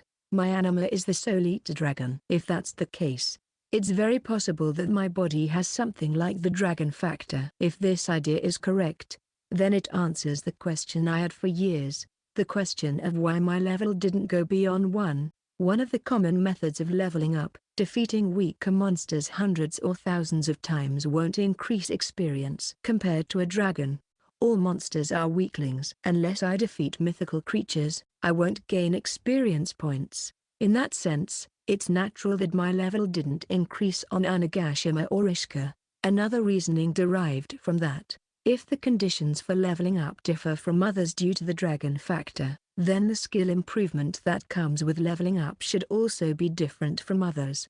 A level indicating strength as a human and a level indicating strength as a dragon. Perhaps my level and the levels of others are fundamentally different. Goodness, it would be better to not only see the numerical value of my level but also of experience and skill. I couldn't help but murmur, if my status showed something like Dragon Warrior, level 1, my days would have been different. Well, there's no point in complaining now. Furthermore, now that I have the opportunity to strengthen myself, I can believe that those days had some meaning. I recalled when I was expelled from my homeland. Now I can fight, so I can return to the island. Considering the strength of the monsters on Onigashima, there's no doubt I could devour many promising souls. My father, I don't think he will reinstate me as the eldest son, but it's possible to make him reconsider if I show him my strength. The image of my father appeared in my head. The Mitsurugi family that protects Onigashima and its 8 squads, raising the flag with the seal of the demon god, from the highest rank to the lowest. All guardians of the island were users of the illusory sword style. His name is Siren Hatsuki. Siren is the old name for Onigashima. Rather, the official name is still that. Most people only call it Onigashima, but the elders of the island still refer to it as Siren Island. In the past, it is said that before the demonic gate appeared, Onigashima was a picturesque island with lush trees. Well, that was over 300 years ago. Even the elders have never seen it with their own eyes. Siren Hatsuki's battle attire was a symbol of strength and a longing for me. It was my dream to wear that garment alongside my father. Now I have reached a point where I could make the dream come true. It was also about fulfilling my promise when I left the island. Someday, I will definitely return. I will return with the power to fight on this island. I remembered that regret as if it were yesterday. In that case, no. I suppose that's why I didn't have the feeling of returning to the island. Even if I return and luckily join Siren, at best I will be sent to a low rank. It's better than being treated as a weakling. But I don't want to live a life where I am trampled upon by my father, Ayaka, Morgana, the apprentices, and the Gaz and Cecil brothers. When I was expelled, I was eager to be recognized. But, if I think about it now, I didn't want to be recognized. I just wanted to be seen. I wanted to be stronger than everyone else, so I could rub it in their faces. I wanted to prove that the people who looked down on me were wrong. So, it's still too early. I can still become stronger. Devouring Miroslav, devouring Falcon Sword, devouring the guild, and becoming much stronger. By devouring everything I can, I will return to that island. I will return and prove it. I have surpassed them. This is Mitsurugi Sora. It has become quite different from what I once dreamed of, but it can't be helped now. Because I can no longer sympathize with the teaching of protecting the Mitsurugi family and the illusory sword style. I have never forgotten it, but I will engrave it in my heart again. I won't stop with my revenge against Miroslav and the others. However, I will be cautious of what lies ahead of my revenge, so I don't fall into it. Honestly, there's a part of me that was intoxicated with power after acquiring my soul equipment. I never thought I would be collecting herbs again. From now on, if something happens, I may need to collect herbs. In a meditative sense, I thought about that and looked around. As I noticed, there were several medicinal herbs piled up that I had gathered from my surroundings. It happened when I tried to return to the cave after collecting the medicinal herbs I had stacked. Suddenly, the ground shook violently as my body reacted to it. At first, I thought it was an earthquake, but there was a series of fierce battle sounds that seemed to come from magical beasts. So it seems that this shaking is due to a battle between large magical beasts. From the sound and the volume transmitted, it can be understood that the battle is quite intense, judging by the number of voices. There seem to be more than 10 magical beasts. However, most of them seem to be of the same type, so the battle may be many against one. Perhaps it's a group of magical beasts trying to hunt down a large prey. Then, a loud roar was heard. From the voice, it was not many but one. In other words, it is the one being hunted. It was probably its last effort. The monster leapt into the sky, flapping its wings with force, but it failed and fell back to the ground. If it had jumped onto the terrain and landed there wouldn't have been any issues. However, it seems that it was flying at a certain angle, and the landing location was greatly displaced. In other words, a winged magical beast appeared in my line of sight. It was a subspecies of a two-legged dragon with indigo-colored scales. It was a magical beast called the Indigo Wyvern, and what appeared after the wyvern was, shushishishi, how mysterious, how mysterious. There's a human in this place, a man-eating magical beast with the face of an old man, lion's body, and scorpion's tail. A manticore. Manticores are carnivorous beasts with human-like faces that live deep in the forest. Their face resembles that of an old man, and they can speak the human language. However, they are not friendly even with flattery. If you encounter one, a battle is sure to ensue. The lion's body is as agile as it looks. It can run smoothly in the forest as if it were on level ground, so escaping is nearly impossible. The extremely venomous scorpion tail has 24 spines, a strike from which is destructive enough to shatter a large tree. It is also said that some manticores can use those spines as projectiles. It was a type of magical beast you wouldn't want to encounter in the forest. And there are 10 manticores. I really don't know how to describe this encounter. A group of manticores appeared one after another, following the wyvern. I sighed and placed the bag full of herbs on the ground. Whether I fight or escape, it will only be an obstacle. I swore I would pick it up when everything was over. Shushishi. Not as tasty as a winged beast, but humans have their own flavor. Curse your bad luck for encountering us in this place. A manticore spoke to me, mocking me. I decided to test if what I had read before was true. The sun rises from the west, the river flows backward from east to west, and fire burns in water. Do you know what that is? Speak all you want. Your fate has already been determined. Shushishi. The manticore disregarded my words. Just because they can speak the human language doesn't mean they are necessarily willing to converse. The manticore only said what it wanted and was unwilling to speak. Oh well, it's just as it was written in the records. There's no need to waste saliva. While I was contemplating that, the manticore in front of me continued to spew words. The winged beast fell, the human will die, and our stomachs will be full. Shushishishi. Pleasurable, truly pleasurable. Then die with that pleasure. Reborn soul equipment. The moment I manifested my soul equipment, the manticores trembled like leaves in the wind. The one that had been speaking to me stopped moving its mouth. It was evident that it was on guard, but I would have preferred it to be so until I got into position. Because my soul equipment in this state is just a weapon at first glance. Devour it all, Soul Eater. I got into position. The manticores recoiled in fear at the black flash. As I watched them, I lowered my body. The katana is at my left hip, the sword facing the other side. As for the stance, it's almost like a draw technique, but my soul equipment doesn't have a sheath, so it's only similar. With this posture, I will channel energy into the sword. The technique I will use is Tornado, the technique I used in the battle against the Fly King. However, that technique is like an imitation of what I saw on the island. Still, I didn't mind because it had enough power, but I was interested in what would happen if I put all my current power into it. That joy when I was freed from the curse of level 1, but the fact that I am at level 6 still haunts me. It defies the common sense of being a human. I don't need underestimation or overestimation. It's simply about putting everything as I am now. Increasing energy. Greater increase of energy. Tremendous increase of energy. The energy spirals and fiercely covers the sword. It's like a flame, like a small dragon. Space contracts. My soul equipment roars, wanting to devour souls as soon as possible. It seems the manticore from earlier instinctively sensed the tremendous increase in power. So it spoke loudly to the surrounding group. Fly.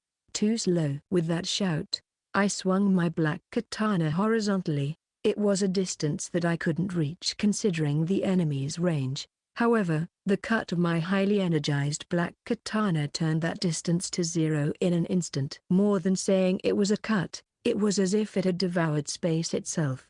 No matter how agile the magical beasts are, they can't avoid this attack. Several manticores cried out in astonishment and pain, falling to the ground, spraying blood. The number was 5, half of the group.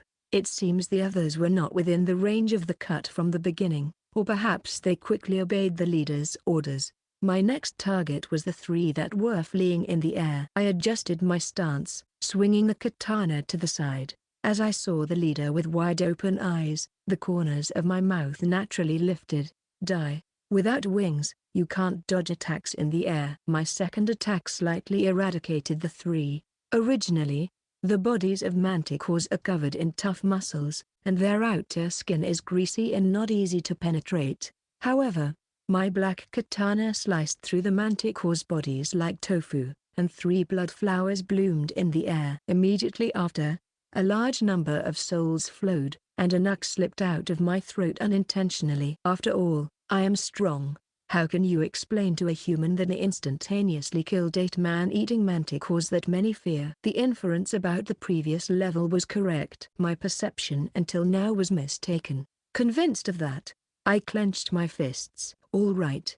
I just need to finish off the remaining 2. So, when I turned my gaze towards the surviving manticores, I saw the wyvern crushing the skull of one manticore and smashing the back of the other with a single blow. Both probably died instantly. The indigo-colored scales of the wyvern were stained with blood, with more than half of its scales peeled off, revealing the flesh beneath. It was gravely injured. An indigo wyvern is known to be fierce and brutal among the wyvern species. Regardless of the damage it received, if the opponent is 1 or 2 manticores, it seems to have enough power to handle them. Well, the question now is whether the wyvern will attack me. I saved it in the end, but I don't think it understands that. Speaking of cruelty, there is not much difference between the indigo wyvern and the manticores. They share the same hostility towards humans. So, it wouldn't be surprising if it attacked me at this moment. By the way, wyverns can be used by humans.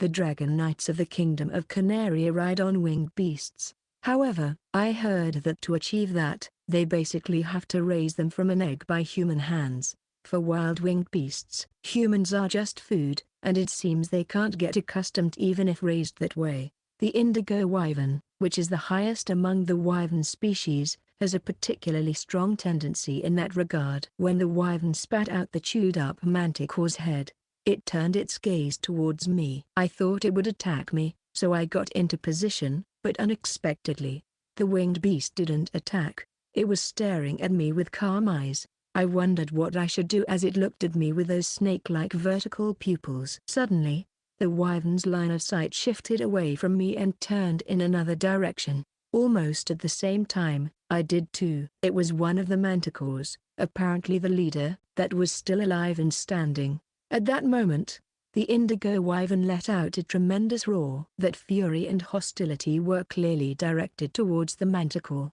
The wyvern's long neck swelled up, and something like vapor overflowed from its mouth. It was a sign of its fire breath.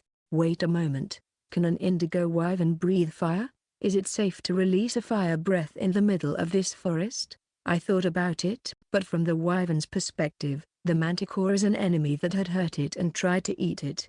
That fear and anger of being on the verge of being devoured.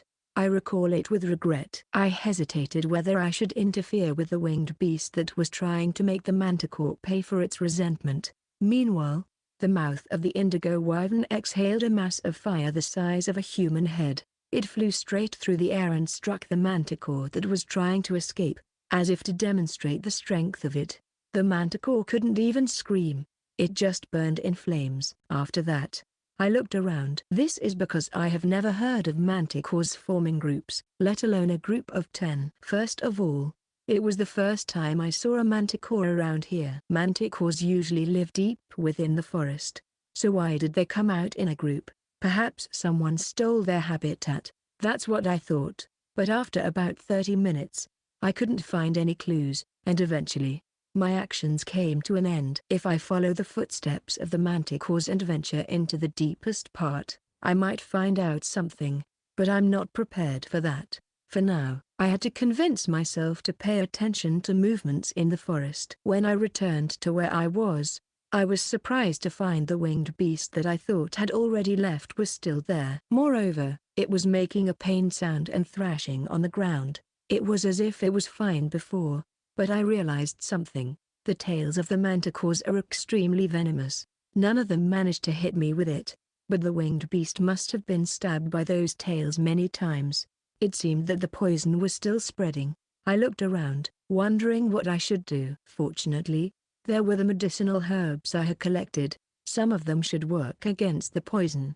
However, I don't know if human medicinal herbs would work on winged beasts. Even if they do, considering the large size of the winged beast, it might not be enough even if I use everything I have. First of all, will the poison of a manticore be neutralized? If it can, and considering the size of the winged beast, I might not need all of it. For the poison somewhere. That's right. There was a perfect effect that neutralized the paralysis poison of the Fly King, the Jirya Oaks. It's not too far from here. If I run with all my strength using energy, I might be able to get back in less than an hour. If I think calmly, I don't have to go to such lengths for this winged beast. I could even cut it down right now. However, when I remembered those eyes it gave me, I hesitated to do that. Well, we were comrades that fought against the manticores, but if it attacks me after it recovers from the poison, then I will devour it. Seeing the winged beast suffering as it laid its long neck on the ground, and after contemplating for a moment, I started running at full speed. In conclusion, the indigo-scaled wyvern managed to survive. When the wyvern ate the fruit of the Jirya Oaks, it made a pugi sound like a pig due to the sour taste, but soon after, the poison from the manticores was neutralized, and it started fluttering with joy. The Jirya Oaks is amazing. I thought so once again. Section. Miroslav's Sorza hates men. If asked what the cause was, she would name her father without hesitation. In her hometown, the Sorza Company is one of the 3 largest companies in the Kingdom of Canaria, and Miroslav's father built it in just 1 generation. Her father, who brought a small clothing store in a corner of the capital, turned it into a major corporation in just 30 years, making him highly respected as a merchant.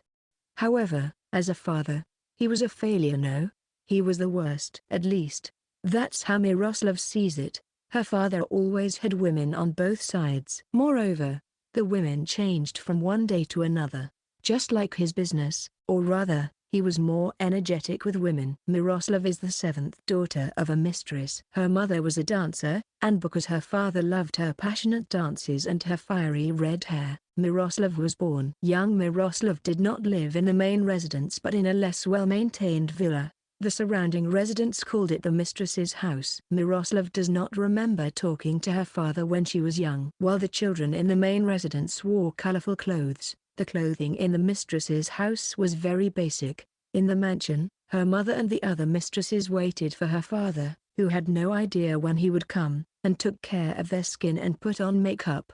In the eyes of young Miroslav, she saw that her mother and the others looked terrible. She couldn't count how many times she wished she wasn't like them. That's why she studied hard. Her goal was the Academy of Sages. That was Miroslav's path to not become just an ordinary woman. But even if she had the aspiration, the cost of the exam was not something a girl could afford. She had no choice but to rely on her father. Instead of begging, it was an investment. If his daughter entered the Academy of Sages, the company's stocks would also increase. Thinking that, her father paid the cost of the exam. When she passed the Academy's exam, she shouted with satisfaction. That's how Miroslav managed to escape the mistress's house. However, despite the hardships she went through to enter the Academy of Sages, there was no rest for Miroslav. The first thing was her appearance. At that time, Miroslav had no interest in beauty.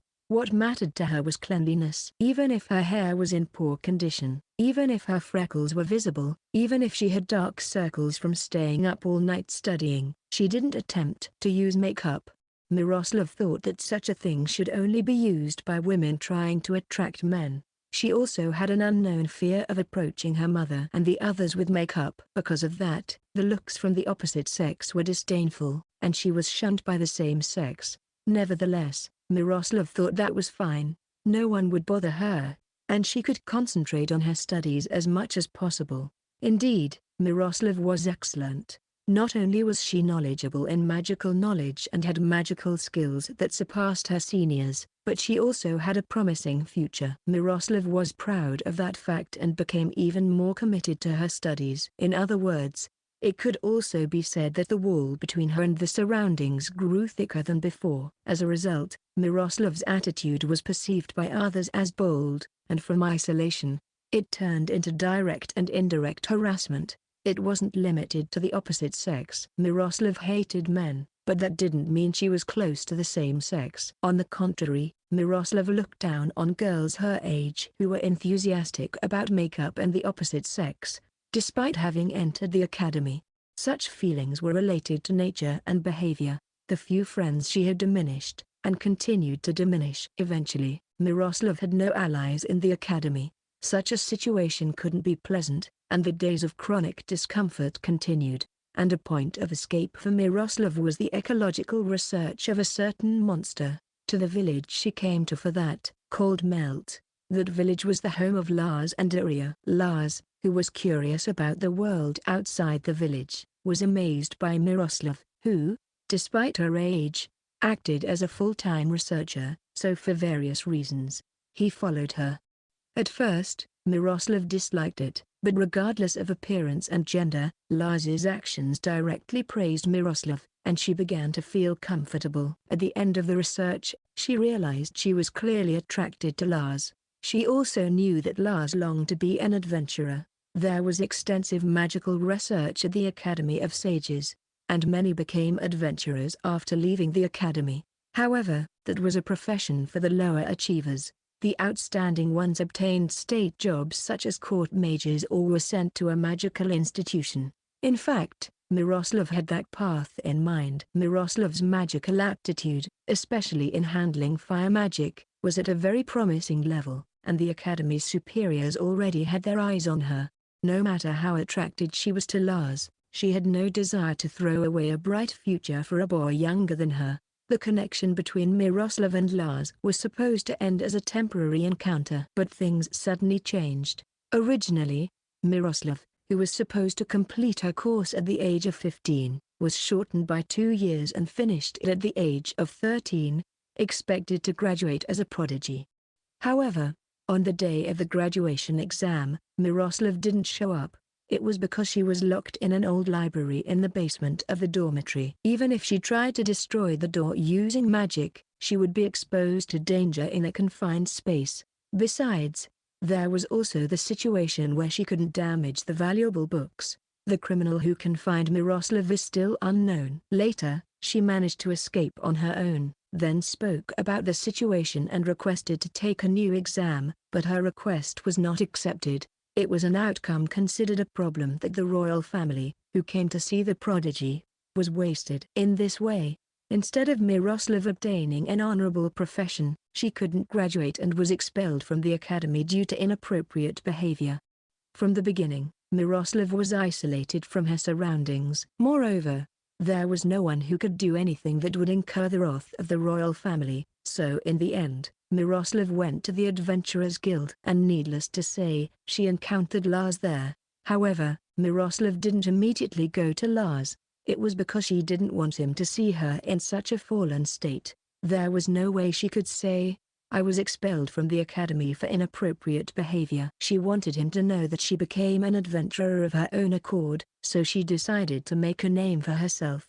When she went to see Lars, it would be after she gained a reputation she wasn't ashamed of. Due to that impatience, she was on the verge of suffering violent actions in the first group she joined, so it was no wonder she harbored great hatred towards men.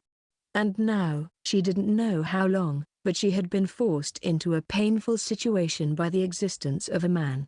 At first, she didn't think of it that way. The opponent was a level 1, so she thought that if she got serious, she could resolve this matter. But that thought vanished in a day. That person whom she had once ridiculed as a parasite and expelled from the group turned out to be incredibly strong. Her strongest magic was neutralized as if it were nothing, her fastest magic was undone in an instant, and her trump card was interrupted in a humiliating manner. Every time Sora kissed her, she felt that something precious within her was being absorbed and chewed on. There were countless times she thought she would die. She tried to kill that man. No, that monster. It was something else in the form of a human. It was evident from the fact that Sora, who should be a level 1, perfectly neutralized Miroslav's magic. However, the monster in the form of Sora continued his actions, disregarding Miroslav's resistance. She couldn't escape, and the days of humiliation continued. Every time their lips met, she felt nauseous, but her body experienced a strong pleasure and involuntarily heated up. She also attempted to choose death. Sora wasn't always close to Miroslav. Although he could prevent her from resisting or escaping, he couldn't prevent her from committing suicide. However, despite having that in mind, Miroslav didn't do it. She was afraid to die, but it was also because she knew that Sora's plan would still be possible even if she died. Sora would use Miroslav as bait to lure Lars and the others deep into danger. Even if Miroslav died, Lars and the others who were unaware would come to her rescue. Just when Lars came to rescue her, it would be unbearable for her to be seen in such a state, so that feeling deprived Miroslav of the option to commit suicide.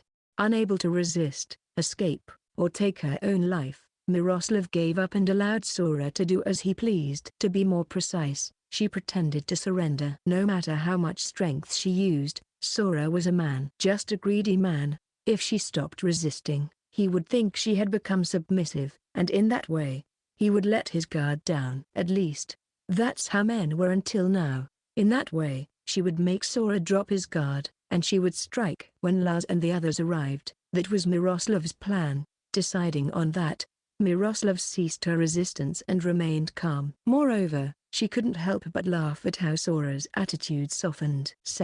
It was a miscalculation for Miroslav, who was convinced that she would win if she held on until Lars and the others arrived, but that didn't happen. This was because Sora changed the original plan based on his new ability to devour souls, and of course, Miroslav didn't know about it. There was no way Miroslav herself could say, "Why are you setting a trap for Lars and the others all of a sudden?" Those indecent acts repeated day after day, that time that seemed like it would never end. Every day, Miroslav's mind and body were compressed, and her hidden limits were lost. The anger within Miroslav was not directed solely at Sora, but also at the Adventurers Guild that hadn't come to rescue her, and her companions from the Falcon Sword. She didn't doubt that Lars was searching for her, but what about Iria and Luna Maria? This situation in which Miroslav was absent was a great opportunity for them to deepen their relationship with Lars. Such suspicion clung to her chest and wouldn't fade away. If that was the case, the longer Miroslav was absent, the better for them. That suspicion eventually convinced her, and it quickly grew intense. Normally, Miroslav wouldn't have sharpened her emotions to such an extent, and she should have noticed the words that had struck her from Sora. However, she was practically a prisoner forced to engage in indecent acts morning and night, which weakened her both physically and mentally. It was impossible to remain calm in this state. Despite being the daughter of a mistress, Miroslav had grown up under the protection of the Sorza Company and didn't know true poverty. Being exposed to direct violence and malice, her mind and body were more vulnerable than expected. After seeing Miroslav's vulnerability, Sora attempted to break the last barrier he hadn't touched before, and if she didn't like it, he would tell her to follow his plan. If Miroslav followed his plan, she would betray her companions, but if she didn't, she would surely lose everything and meet a cruel end. Sora whispered in Miroslav's ear, "You won't betray your companions, but you will simply exact deserved revenge on Iria and Luna Maria for abandoning you. If you cooperate with me, I promise to leave you and Lars alone in the future. If you don't cooperate, I'll take everything from you and kill Lars and the others." In other words, Lars's life is in your hands. Those words that manipulated her mind and body, clouded her consciousness, and made her believe that betrayal was the best option. For Miroslav, it was like the whisper of a demon. 10 days later, the figure of Miroslava Sorza appeared in Ishka. It had been approximately a month since she disappeared. The guild staff and the adventurers who had continued their search activities, especially the members of the Falcon Sword, were completely surprised by Miroslav's appearance. Then, they noticed that Miroslav's long red hair, of which she was proud, had been cut to shoulder length, and also, her 1-month absence. When they asked what happened, she shrugged and sadly lowered her head, and she said, "I'm not agreeing the guild's arrest, so I disappeared in protest." The guild staff who heard this turned red-faced and shocked. It was only natural. Addressing those people, Miroslav knelt down and apologized. "My head cleared while I was alone." She was willing to accept any punishment, but with those words, the place fell silent. Afterward, Miroslav was taken to the guild and questioned. But in any case, the situation was resolved. The arrangement for Sora to be secretly pursued as a suspect was also cancelled. Another 10 days passed, and Sora returned to Ishka. At that time, Sora acquired a new slave. At this point, only 2 people, including Sora, knew that this slave would be a new pawn. Chapter 5. Broken Sword. After returning to Ishka for the first time in about a month and a half, I had 2 things that I didn't have before. One is a black katana. This is not my sole equipment, but a normal weapon made by a human blacksmith. Even if I say normal, it was made by an Adastaran Empire blacksmith who used black steel, known for its hardness. It's an excellent material that costs 10 gold coins each. Specifically, it cost me 50. The reason I had been away from Ishka for so long was to go to the Empire in search of this katana. That's how it went. As for how I obtained so much money, firstly, it was from selling materials from the magical beasts I defeated in Titis. The tails of manticores are sold at a very high price, around 18 gold coins. Additionally, there was the price for the medicinal herbs I collected in the deepest part, which amounted to 2 gold coins. It's not much compared to the materials from magical beasts, but it's surprising that I could get gold coins by selling herbs. After all, the herbs in the deepest part sell well. Finally, there were the gears of the adventurers who were killed in the Lord of the Flies' nest. I sold them in the Empire because it would be problematic later if I sold them in the Kingdom of Canaria. The necklaces with magical effects and shields with magical defenses were sold at a very high price, and I was able to get 60 gold coins. Combined with the other earnings, I obtained over 80 gold coins. One can live comfortably for a month with just 1 gold coin, so having 80 gold coins was quite something. It truly was a mystery to me to have so much money. Well, more than half of it went due to the black katana, but it was unavoidable. Black katanas are popular because of their distinctive appearance and their durability and resistance to breaking. The fact that very few blacksmiths make katanas compared to swords was one of the reasons why the price was so high. I could have bought a regular katana and saved money, but it's not that I chose a black katana because it looked cool. It was a choice with the purpose of not drawing attention to my sole equipment. In the future, when I return to Ishka, there will be times when I have to fight in front of people. At that time, if I fight by summoning a black katana out of nowhere, it will definitely stand out. It's possible that some adventurers have heard about the illusory sword style and sole equipment, and it's not entirely certain that they won't discover my connection to the Mitsurugi family. After all, the name Sora is Eastern. To avoid such a situation, a black katana is always kept at my waist. That way, it won't stand out even if I happen to summon my sole equipment. That's why the choice of a black katana, and there wasn't an option to buy a regular katana from the start. I had 30 gold coins left after acquiring the black katana, and the other thing I obtained was a beast girl who carried my luggage. Looking back, the girl opened her mouth with a tense expression. "Do you need anything, master?" Young, healthy, and capable of withstanding battles. Ideally, she should be around 15 years old. With such conditions in mind, the slave trader introduced me to this girl. Her name is Ciela Rouse. It seems she was of the lion type. She had a name like that of a strong warrior. Upon asking her, It seems she has never touched anything other than farming tools. Furthermore, it seems she wasn't of the lion type but rather a breed of wild cats called ocelots. No, it's nothing. I don't think the slave trader deceived me, but she met the conditions, and since I have been closely observing her from the Empire to Ishka, there were no issues with her words or behavior. She wasn't been an enslaved for many days, and in that sense, she will have doubts and concerns, but it's inevitable. It can be said that it was a good purchase. Just like the black katana, although I had to spend 30 gold coins. But as I said before, it was unavoidable. Thinking about that, I opened the door to an inn, the Bluebird. It was the inn where I used to stay as an adventurer. Upon seeing me, the innkeeper frowned. I threw some silver coins that were equivalent to a month's accommodation, almost rubbing it in his face. By the way, when the innkeeper's daughter passed by, I also gave her some gold coins as a tip.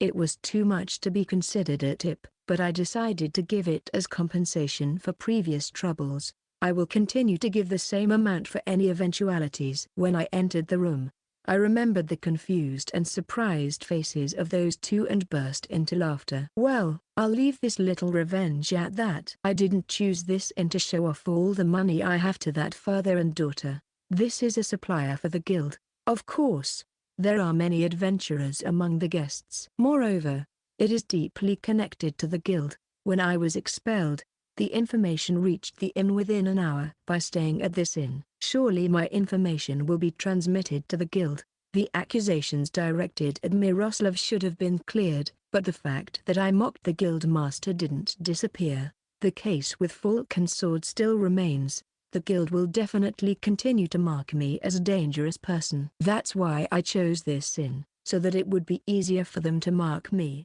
They can watch me as much as they want. I won't do anything. If something happens while I'm doing nothing, that means it was the work of someone else. In a sense, the guild will prove my innocence. However, if a problem occurs on the day I return to Ishka, it would be too convenient. Leaving that aside, I suppose I should also start working. Yes, I will resume herb gathering from today. No, there shouldn't be any problems with monster subjugation or bandit suppression in my current state.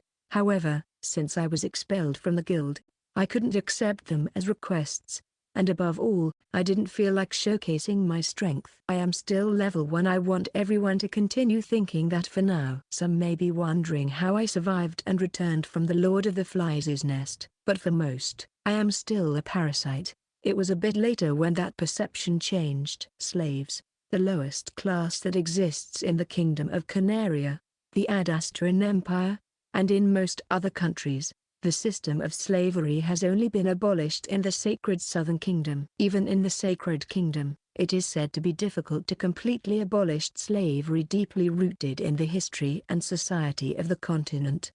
However, the reality of slaves is diverse even if they are called slaves. Something amusing like this: a wealthy boy hired a slave as a tomb guard. One day, the wealthy boy wanted to drink something, so he ordered the slave to buy a drink. Then, the slave responded like this: "My job is to be a tomb guard, it's not to buy drinks."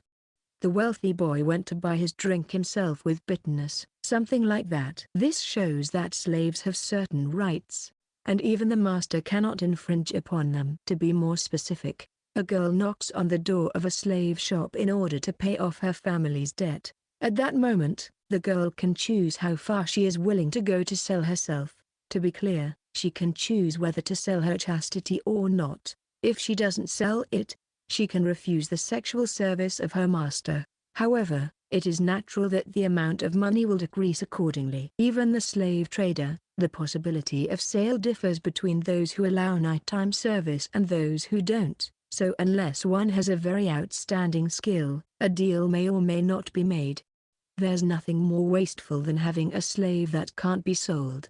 As for the beast girl I bought as a slave, she sold everything to the slave trader. Even if I ask for nighttime service, she cannot refuse. Of course, this was also reflected in the purchase price. Additionally, her visual acuity is very good, as well as her sense of smell. She can climb trees like a monkey, and she can swim like a fish in the water. She has a serious and honest personality. She is obedient to orders, and although she doesn't have much volume in her body, she is full of refreshing charm. It's undoubtedly a very good deal. Upon asking, it seems her father, who had been supporting the family, lost his legs in an accident, and they began to have problems with their income. Seal, who was the eldest daughter, seems to have been trying to save her family by selling herself to a slave trader. When I heard that, I piled gold coins in front of the slave trader to break the deal. It's not that I'm playing the role of a hero. First of all, I bought a slave this time not to devour but to trap a certain elf, so I didn't care which slave was bought as long as the conditions were met. The reason I forcefully bought Seal was because she was the most suitable for this occasion. Now that she has become my slave, Seal was letting out a sensual voice of no, higher while sitting on my knees. We're not doing anything indecent. I'm just playing with the cat ears on her head. When I was a child, I did something similar with a cat that settled in the dojo. I nostalgically remembered that. Well, at that time, it scratched me without hesitation, and I cried. In that sense, I can do whatever I want to this girl slave who sold everything. Foo. Excuse me, master? What is it? Well, how long will this last? For now, until sunrise. We'll do it every day from now on. Did I do something that made you uncomfortable? In that case, I apologize. No, it's not about that. Rather, I'm grateful. But, I'm a pervert who gets excited looking at a girl's distorted face. Eh? And if it's something I did with my own hands, even better. Surrender to the thought that you were bought by a terrible master. Saying that, I gently caressed around Seal's waist. Upon receiving a different type of stimulation, her face and body trembled in reaction, and a sweet voice resonated in the room. Realizing that, Seal's face turned red. I stroked Seal's soft brown hair with my left hand and once again caressed her ears with my right hand. That night, as expected, Seal's sweet voice continued to shake the air in the room until dawn. Then, we went to the Titties Forest and collected medicinal herbs shortly after waking up. After finishing that and when we returned to the inn, I once again placed Seal on my knees and caressed her ears, and sometimes her tail. The next day was the same, and the next day, and the next. I continued with that. Anyone would have trouble sleeping with that lifestyle. With insufficient sleep, physical condition will deteriorate. Seal had earbags and looked lethargic. In that way, I would take Seal to the forest. The adventurers from the same inn, the father and daughter, told me, let her rest for a bit, but I snorted and ignored them. Then, when we left Tishka and headed to the forest, 4 people stood in front of us. They were the members of Falk and Sword. It seems you're still working hard to gather herbs. Why don't you become a pharmacist? That will surely benefit the world and people. A pointed hat with a magic staff and a mage's robe. It's the attire that Miroslav always wears. Just like his mocking words. The only difference is that his long red hair is cut. Now it seems that his short hair is braided and hidden under his hat. Thanks for the advice. If that's all you have to say, then I'd like you to move. Unlike you, who can wag your tail at the guild and get fed, I'm very busy. I don't want to talk to you. But, Miroslav glanced at Seal behind me. Seeing her looking lethargic like that, he made a crude grimace. To make a younger girl than yourself carry all the luggage. I see, you've shown who you really are. What I do with my slave is my own business. Besides, a murderer has no right to tell me anything. It seems you're really foolish. And if you speak in that way, you learn the wrath of the guild master. What nonsense. I wouldn't be saying any of this if you hadn't come to bother me. It's rumored that you're doing terrible things to that girl every night. After mysteriously acquiring money, the first thing you buy is a slave. Your actions are going from bad to worse. If you want to engage with a woman, then first acquire some charm to have an equal romance. When Miroslav said all that, this time Lars spoke up. His face was filled with a strong sense of justice. As I mentioned before, Lars is a boy from a rural village. Selling a wife or daughter to pay taxes wasn't an uncommon story. When I was still a member of Falk and Sword, the atmosphere would become heavy around Lars when this topic was brought up. area was also the same as Lars. I thought something had happened back then, but I couldn't ask. According to the story I heard from Miroslav in the cave, it seems that a girl in Lars' neighborhood, whom he treated like a younger sister, was sold by her parents. For Lars, it's a bitter memory that is hard to forget. That sold girl was 3 years younger than Lars, and if nothing had happened, she would have been 15. Sora, that girl fell into slavery because of her family, right? Take care of her. If you can't do that, then free her. I already said that what I do with my slave is my own business. Are you asking me to free her? You don't give me orders. If that's the case, I have an idea. Saying that, Lars reached out for the sword at his waist. Seeing that, I snorted. Hey, do you think you can steal my slave? Or maybe murder? Now I see why I was ambushed in a place like this. There's also the previous unsolved case. Falcon's sword has really fallen low. Don't talk nonsense, I won't steal anything.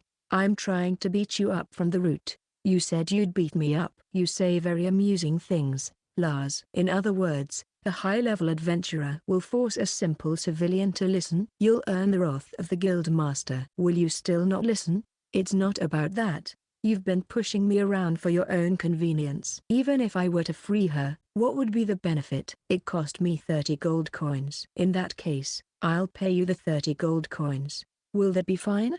Of course not. What kind of idiot would sell something for the same price they bought it? Then, how about 60 or 100? Just tell me the price. I'll pay whatever you want. Lars said it in an angry tone. 100 gold coins.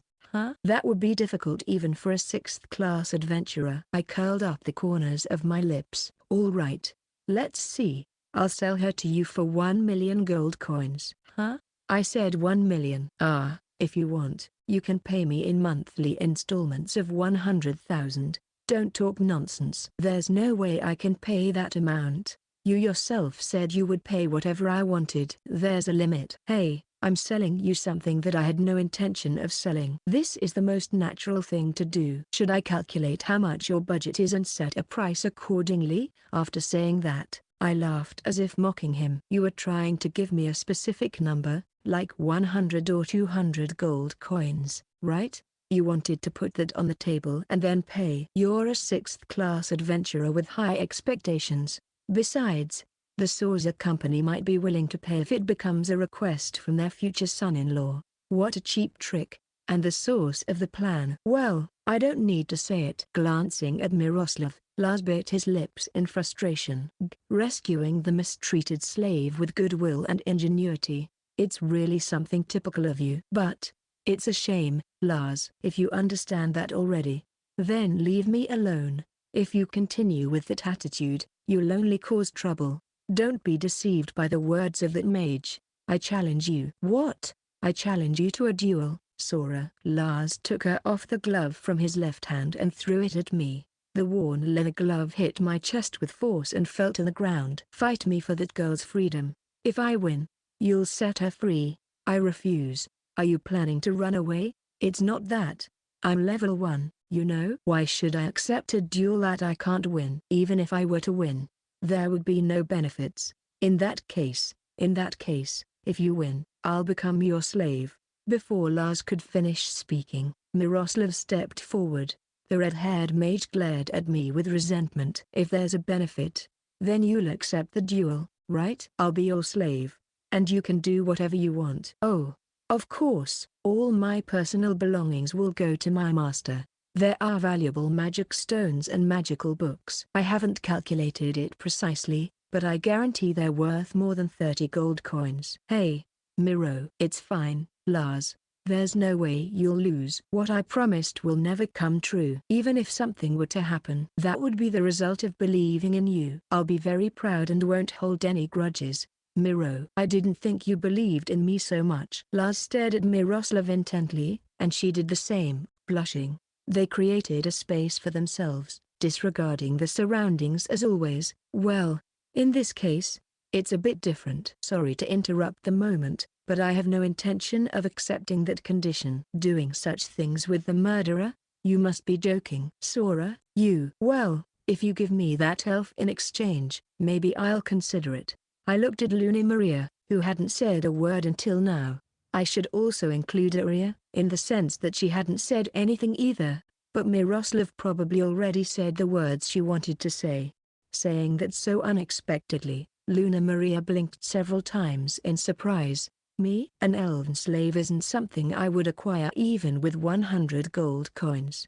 However, to become a slave, it's essential to have your consent. If you can't believe in your leader as much as that murderer, then you can refuse. Saying that, I looked at Lars and then, pointing at the glove that fell to the ground with my chin, I continued speaking. If you accept this condition, I wouldn't mind picking up this glove, Lars. Really? Yes. But words are just words. We can go to the guild and have a meeting with the guild master as a witness. If you win, I'll free Seal. If I win, Luna Maria will become my slave. Needless to say, it's your duty to make sure Luna Maria remembers this condition. If you can't do that, then there will be no duel. What do you think? All right. I'll persuade Luna, and we'll proceed with the procedure at the guild as soon as possible. In return, Sora, until that day comes, don't worry, I won't lay a finger on Seal. If you think I'm lying, you can ask the innkeeper's daughter who always listens outside the room. Finishing my words,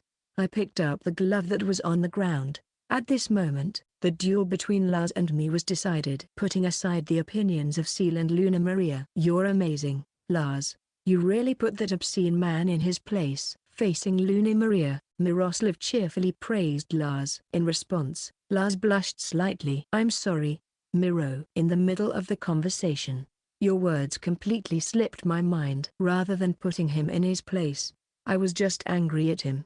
He probably thought that way because you're that type of person. Now that girl named Seal will be freed from Sora's grasp. Saying that, Miroslav firmly held Lars' hand with both hands and gave a big smile. Lars chuckled a bit, feeling embarrassed. Watching the two of them, Luna Maria felt somewhat bewildered. Miroslav, noticing that gaze, spoke while averting her eyes slightly. But, to think that I would choose Luna as a slave instead of me, that was my miscalculation. I'm sorry, Luna. Well, but don't worry. Miroslav raised her voice to interrupt what Luna Maria wanted to say. There's no way Lars can lose against that pervert. Lars is level 16, and he's level 1.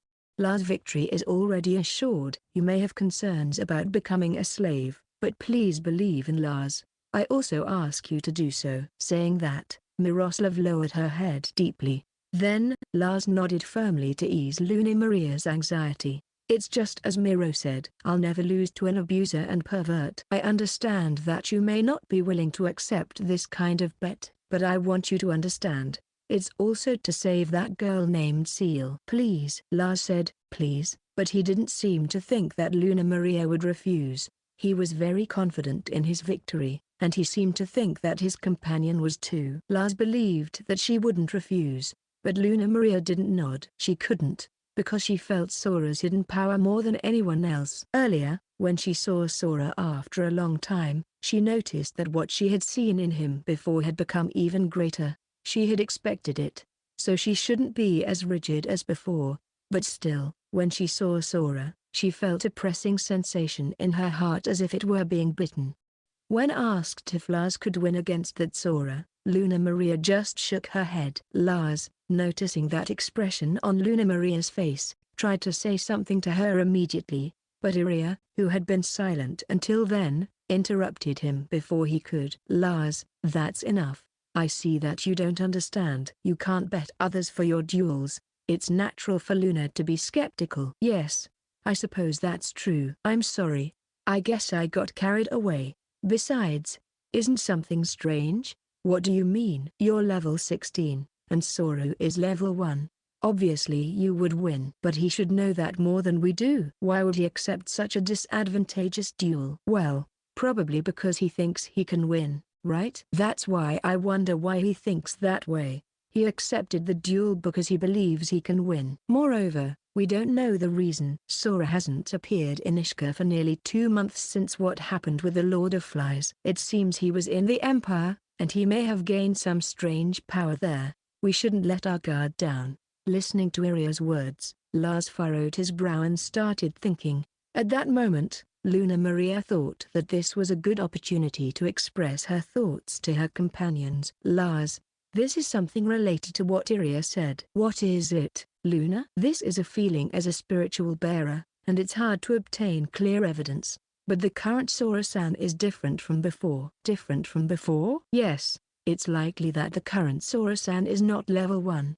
I sense a power that can't be compared to before. I think something may have happened in the Lord of Flies nest. If she used the word dragon, her credibility would decrease. That's why Luna Maria explained Sora's anomaly in easy-to-understand terms. Upon hearing that, Iria muttered as if she had remembered something. At that time, among the missing were C-rank groups. Yes, there should have been many people with magical equipment. That man who escaped from the Lord of Flies nest must have sold those items. Otherwise, there's no way that man who was kicked out of the inn and couldn't even tip suddenly has gold coins. I see. There was a mysterious sword at his waist that I didn't see before. So, that's it. Yes, that must be something he obtained by selling the remains of the dead. There's no doubt about it. The reason he went to the Empire was to sell the things he couldn't sell in Ishka. And with that money, he bought a weapon and a slave that don't suit him at all. That's why he now has that arrogant attitude towards others.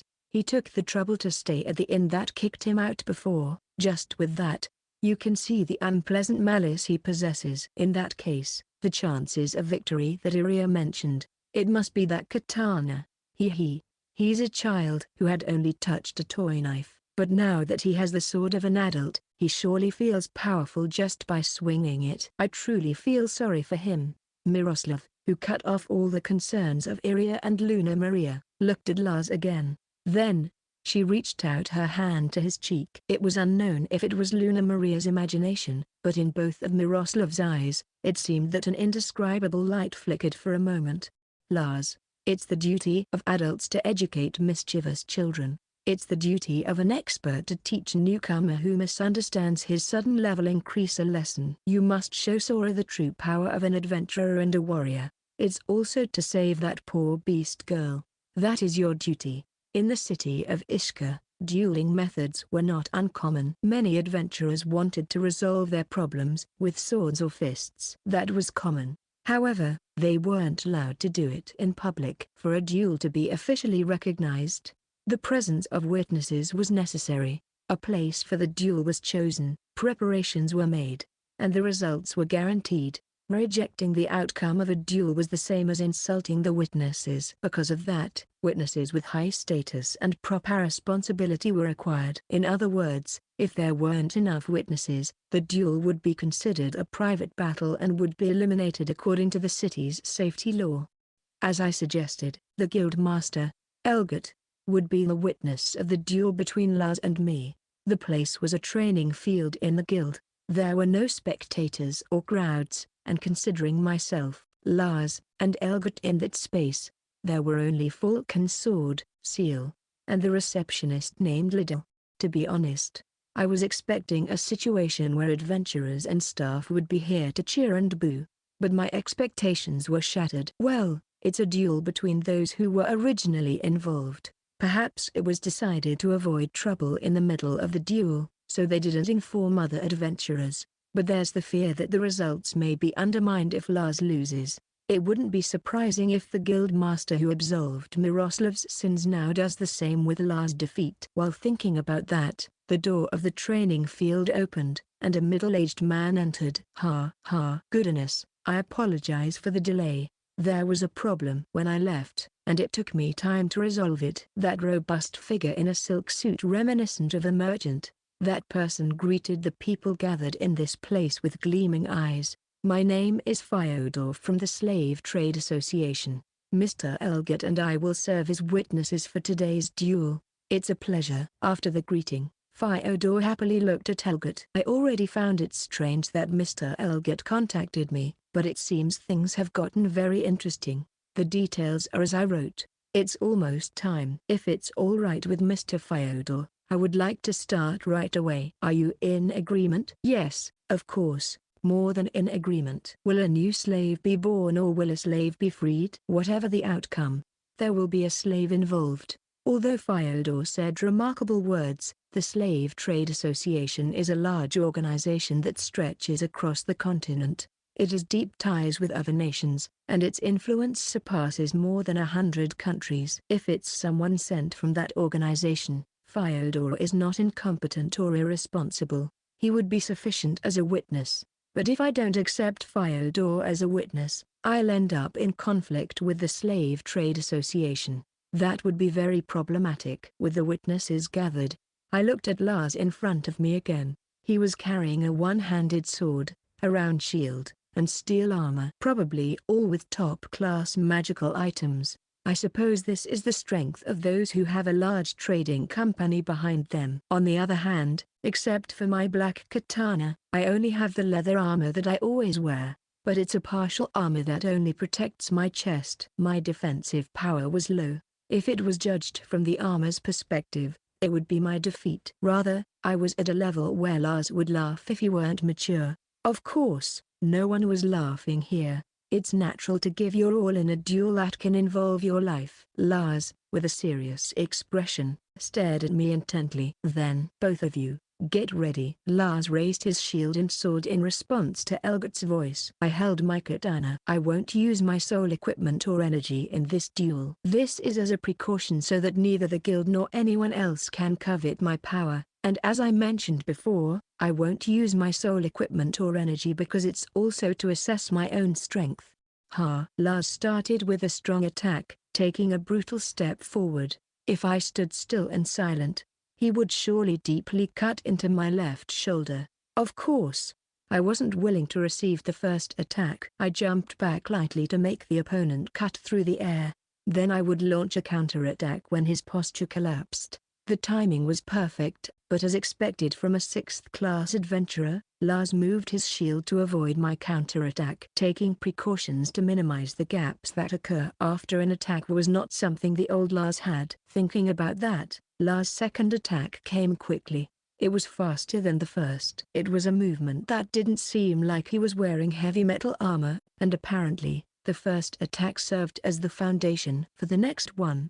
I realized I couldn't dodge it, so this time, I used the surface of the katana to intercept Lars' attack. A numbing pressure was transmitted through the blade. It was a heavy strike. He put strength in his legs and waist. It was natural. Lars is a completely different person from 5 years ago. What's wrong, Sora? You won't be able to defeat me just by evading. 3rd strike, 4th strike, 5th strike. Lars shouted provocatively as he continued his attacks. I curled my lips and responded accordingly. Thanks for the advice. Lars attacked with a thrust, but I dodged it by moving to the side. Then, I evaded the shield attack that came immediately after. He also tried to trip me with a kick, but I evaded that too. As I did, I persistently watched Lars. I carefully observed the 4 basic concepts considered important in the illusory sword style, namely energy perception. I'm observing closely. A general from the Empire once said, if you know the enemy and know yourself, you need not fear the result of 100 battles. But it doesn't just apply to soldiers. Even if I don't use my soul equipment or flow energy, technically Lars is superior. Furthermore, Lars has overwhelming experience acquired as an adventurer. That's why I was trying to find the key to neutralize the difference in his movements.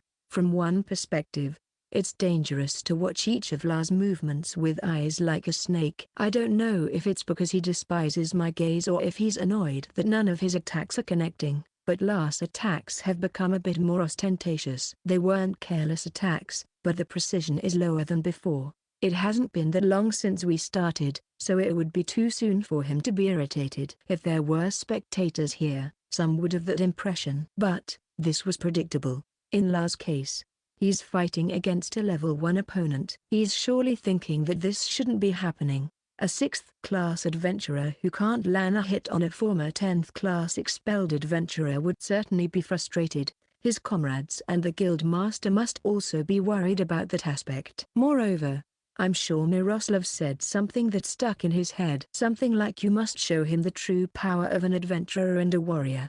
And if that turned into actions, it was inevitable for him to become impatient.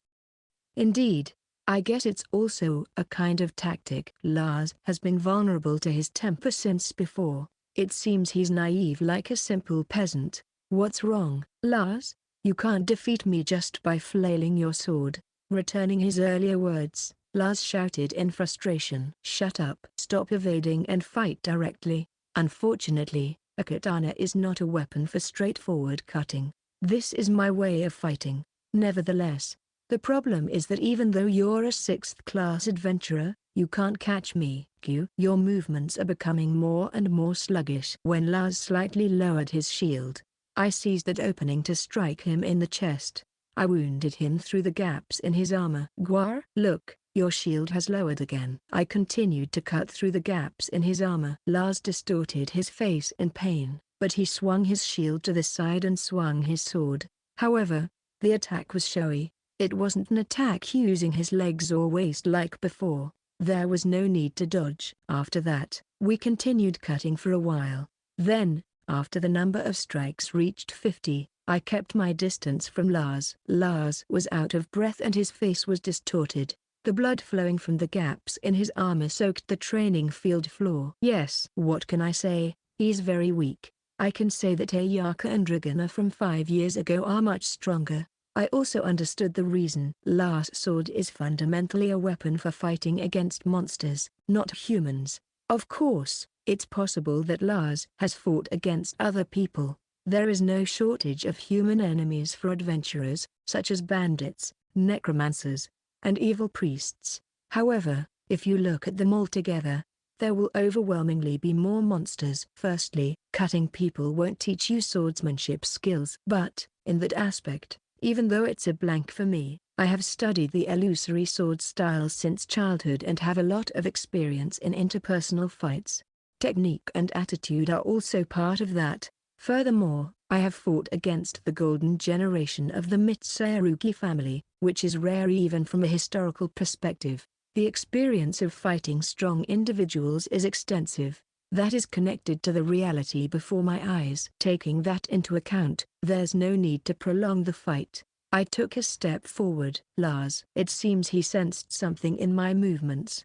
Unexpectedly, Iria called out to Lars. When Lars reacted to that and readied himself again, my katana extended in the air like a snake and entwined with Lars' sword. In the next moment, clang. Resonating with a metallic sound, Lars' sword flew through the air. Then, the sword impaled itself in a spot a little distance away from us. As I pointed my katana at the stunned Lars' neck, the calm voice of the guild master resonated. That's enough.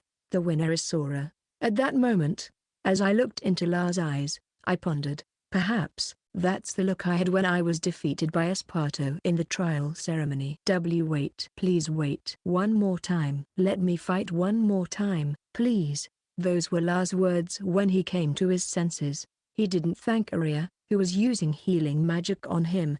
He just stared intensely at me. I shrugged slightly in response to that. Lars, are you trying to invalidate the result recognized by the witnesses? They're the Guild Master of Adventurers and the Slave Trading Association, you know? No.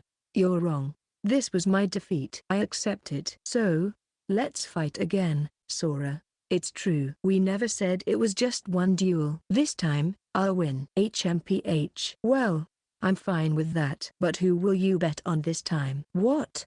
I won the previous duel. In other words, Luna Maria is already mine. If you want to fight again, you'll have to prepare another slave. And just so you know, I don't want Miroslav. That means you can only bet on Iria. Upon hearing that, Lars unintentionally looked at Iria. She, who was healing Lars' wounds, shook her head with a stern expression. Iria, no, Lars. Your wounds have closed, but the lost blood hasn't returned. You won't stand a chance if you fight in this state. And no worries.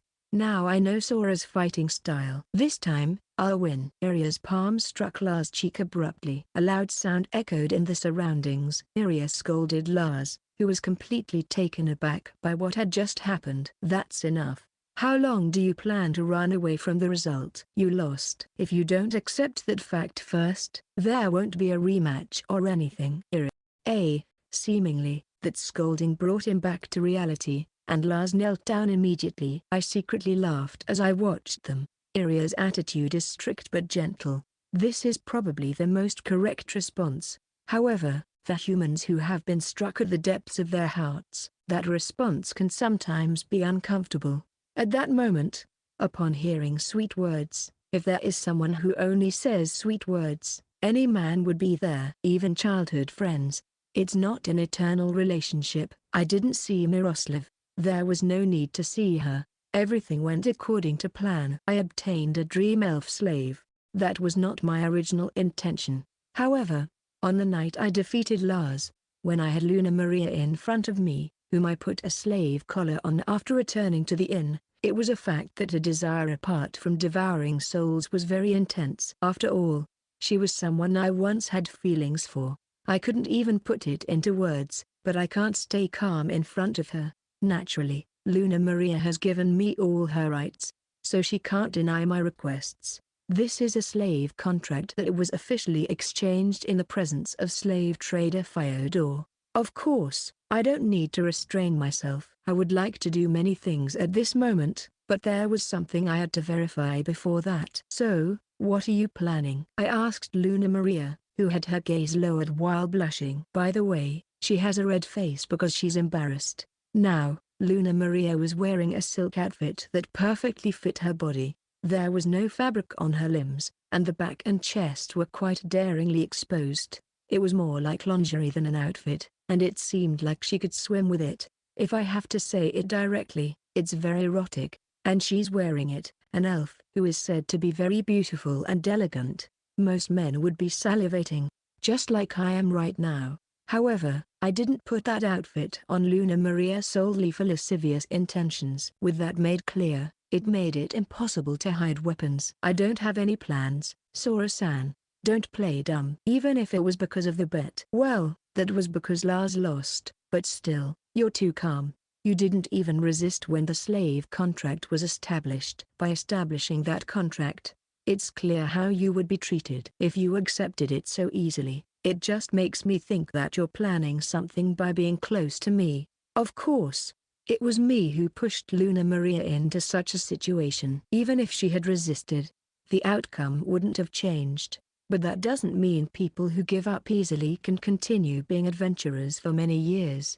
I could only think that Luna Maria was plotting something. However, the problem is that I can't predict what she might be plotting. If you think about it, it's possible for her to attack me while I sleep, as long as the slave contract has been established through the Slave Trading Association. Luna Maria's actions of if she kill her master won't be overlooked. Retaliation measures by a large continental organization. Surely those who do that will be tortured until the day they die. Additionally, there are 3 types of magic in the slave collar Luna Maria has around her neck: detector, paralysis, and asphyxiation. It would be difficult for Luna Maria to kill me while I have all of that, and even if she succeeds, escaping would be complicated. It's impossible for her not to know that. While thinking about that, Luna Maria spoke up calmly. I don't have anything planned, but there's something I want to ask. What is it? Who are you? What? Is it that I'm some heartless monster or something? No, it's not that. It's something else. Luna Maria shook her head hastily and looked around as if she was unsure about something. But then, she looked directly at me with a determined gleam in her eyes. I can see a dragon. What? I can see a dragon in you. A dragon covered in scales darker than the night. The first time I saw it was when you returned alive from the Lord of Flies' nest. I don't know if you have a dragon inside your body or if a dragon took the form of a person. But I can certainly see a dragon. That's why I asked. Who are you? I wasn't born to be a different person or anything like that. That's the answer. But, I paused to think. She's probably referring to the Soul Eater dragon. Ever since my soul equipment awakened, I can tell she's not talking nonsense. Did you tell anyone about this? No, it's just something I sense as a spiritual vessel. I can't prove it to others. Does that mean other spiritual vessels can see it too? I don't know. I can't confirm it because the way spirits are captured varies from person to person. I see. I'll remember that there's a possibility of being seen in that way. Oh, now that you mention it. Suddenly, I remembered when I saw Luna Maria again in the Titties Forest. Also, when I exposed the sins of the Falcon Sword at the guild. Every time, Luna Maria trembled in a terrible state. Maybe it was because you noticed that dragon or whatever it is? Yes, it's as if the dragon is staring at me. I couldn't even breathe. I see. So, it wasn't hypocritical when she apologized to me after chasing me down that time? I was angry. But if it was a hasty decision on my part, I suppose I can't blame her. I think. No, wait. More importantly, if you could see the dragon, didn't you think I might win today's duel? Why did you accept the bet? It was something Lars and I arranged during our conversation. You could have simply refused. That is true. With all that said, I suppose there's no need to cover things up anymore. What do you mean? It's about Miro. Aren't you two connected? As soon as I heard that, I chuckled. Connected me with that despicable woman? That's a tasteless joke. Is that also a sensation as a spiritual vessel? I felt something was wrong after Miro came back when she disappeared. Occasionally, there were strange movements of the spirits. However, it was just a vague feeling. No solid evidence. I convinced myself on the day when Luz and you decided to have the duel. What happened? Miro said it. Although she bet all her personal belongings, as a result, she apologized to me when I assumed that role. It looked like she apologized sincerely, but there was a mischievous imp dancing on her shoulder. That's when I realized Miro was enjoying that situation. Clearly, she was guiding Lars. Even if Iria and I expressed concern, Miro laughed it off and tried to lead Lars into the duel. Saying that, Luna Maria weakly shook her head. First of all, it was Miro who mentioned that beast girl named Seal. Everything that happened today was in the palm of your hand, right? Who knows?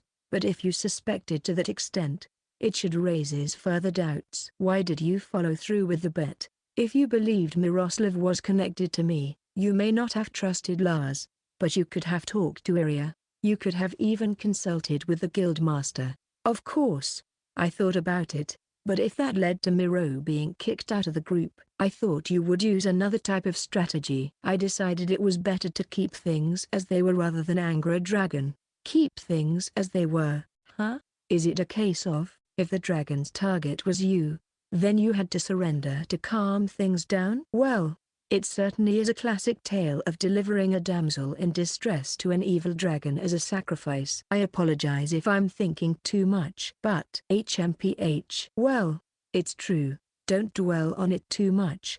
There's the fear of saying something more, but so far there are no presences touching my senses. No one is listening or lurking in secret. I suppose there won't be any problems later with what was discussed here. Even if it becomes a problem, I'll manage somehow. But why would you go to such lengths? The hero rescuing the damsel in distress is just a fairy tale. You're just apologizing for your own satisfaction. If you want to do that, do it in front of a mirror, hypocrite. That day, I abandoned you when you were being chased by the Lord of Flies. Even knowing what would happen if it caught you, I could see Miro's actions, but still, I wanted to prioritize saving my life and my comrades. So, there's nothing I can do or say to persuade you. Like you said, I'm a hypocrite. Then, Luna Maria slowly walked in front of me and knelt down. She lowered her head deeply. That figure was practically that of a slave and master. This time, I want to prove it through actions, not words. Allow me to be by your side and serve you, please. Is it a form of atonement for using me as bait? When I asked, Luna Maria shook her head. Eyes like two jewels looked at me directly. No, it's up to Sora-san to decide if this is a form of atonement. Not me. Even if I decide on the details of the atonement and act accordingly, it won't absolve my sin, right? I just want to serve you with everything I can do now. I see. If the word atonement came out of Luna Maria's mouth, I would accuse her of being a hypocrite after all. However, it seems this elf in front of me genuinely wants to redeem herself. It was very gratifying to me in many ways. Of course, I didn't show it on my face. I stared at Luna Maria intently. You've been talking about serving me for a while now, but remember that you're already my slave. Even if you dislike it, I will compel you. Don't forget that. Luna Maria, who accurately understood my true intentions, placed her hands on her chest as if relieved. Then, she lowered her head deeply once again and spoke with a serious voice. "As you wish, my master." Chapter 6, A Peaceful Way to Fight the Guild. My next target after obtaining Luna Maria is the warrior priestess area from the Falcon Sword. However, it will take some time to make the necessary preparations.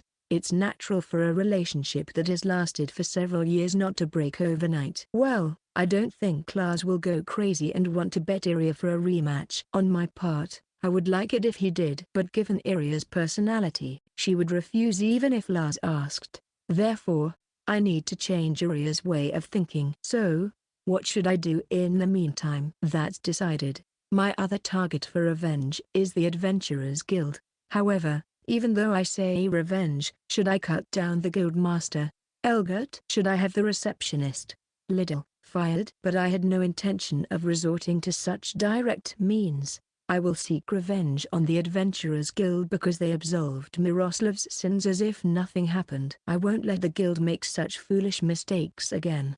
That's the essence of revenge. But the question is, even if Elgert and Liddell are removed, will their replacements make different decisions from their predecessors? Will they judge the guilty party properly if a situation similar to the Lord of the Flies incident were to occur again? Will they listen carefully to the words of a parasite? The answer is no.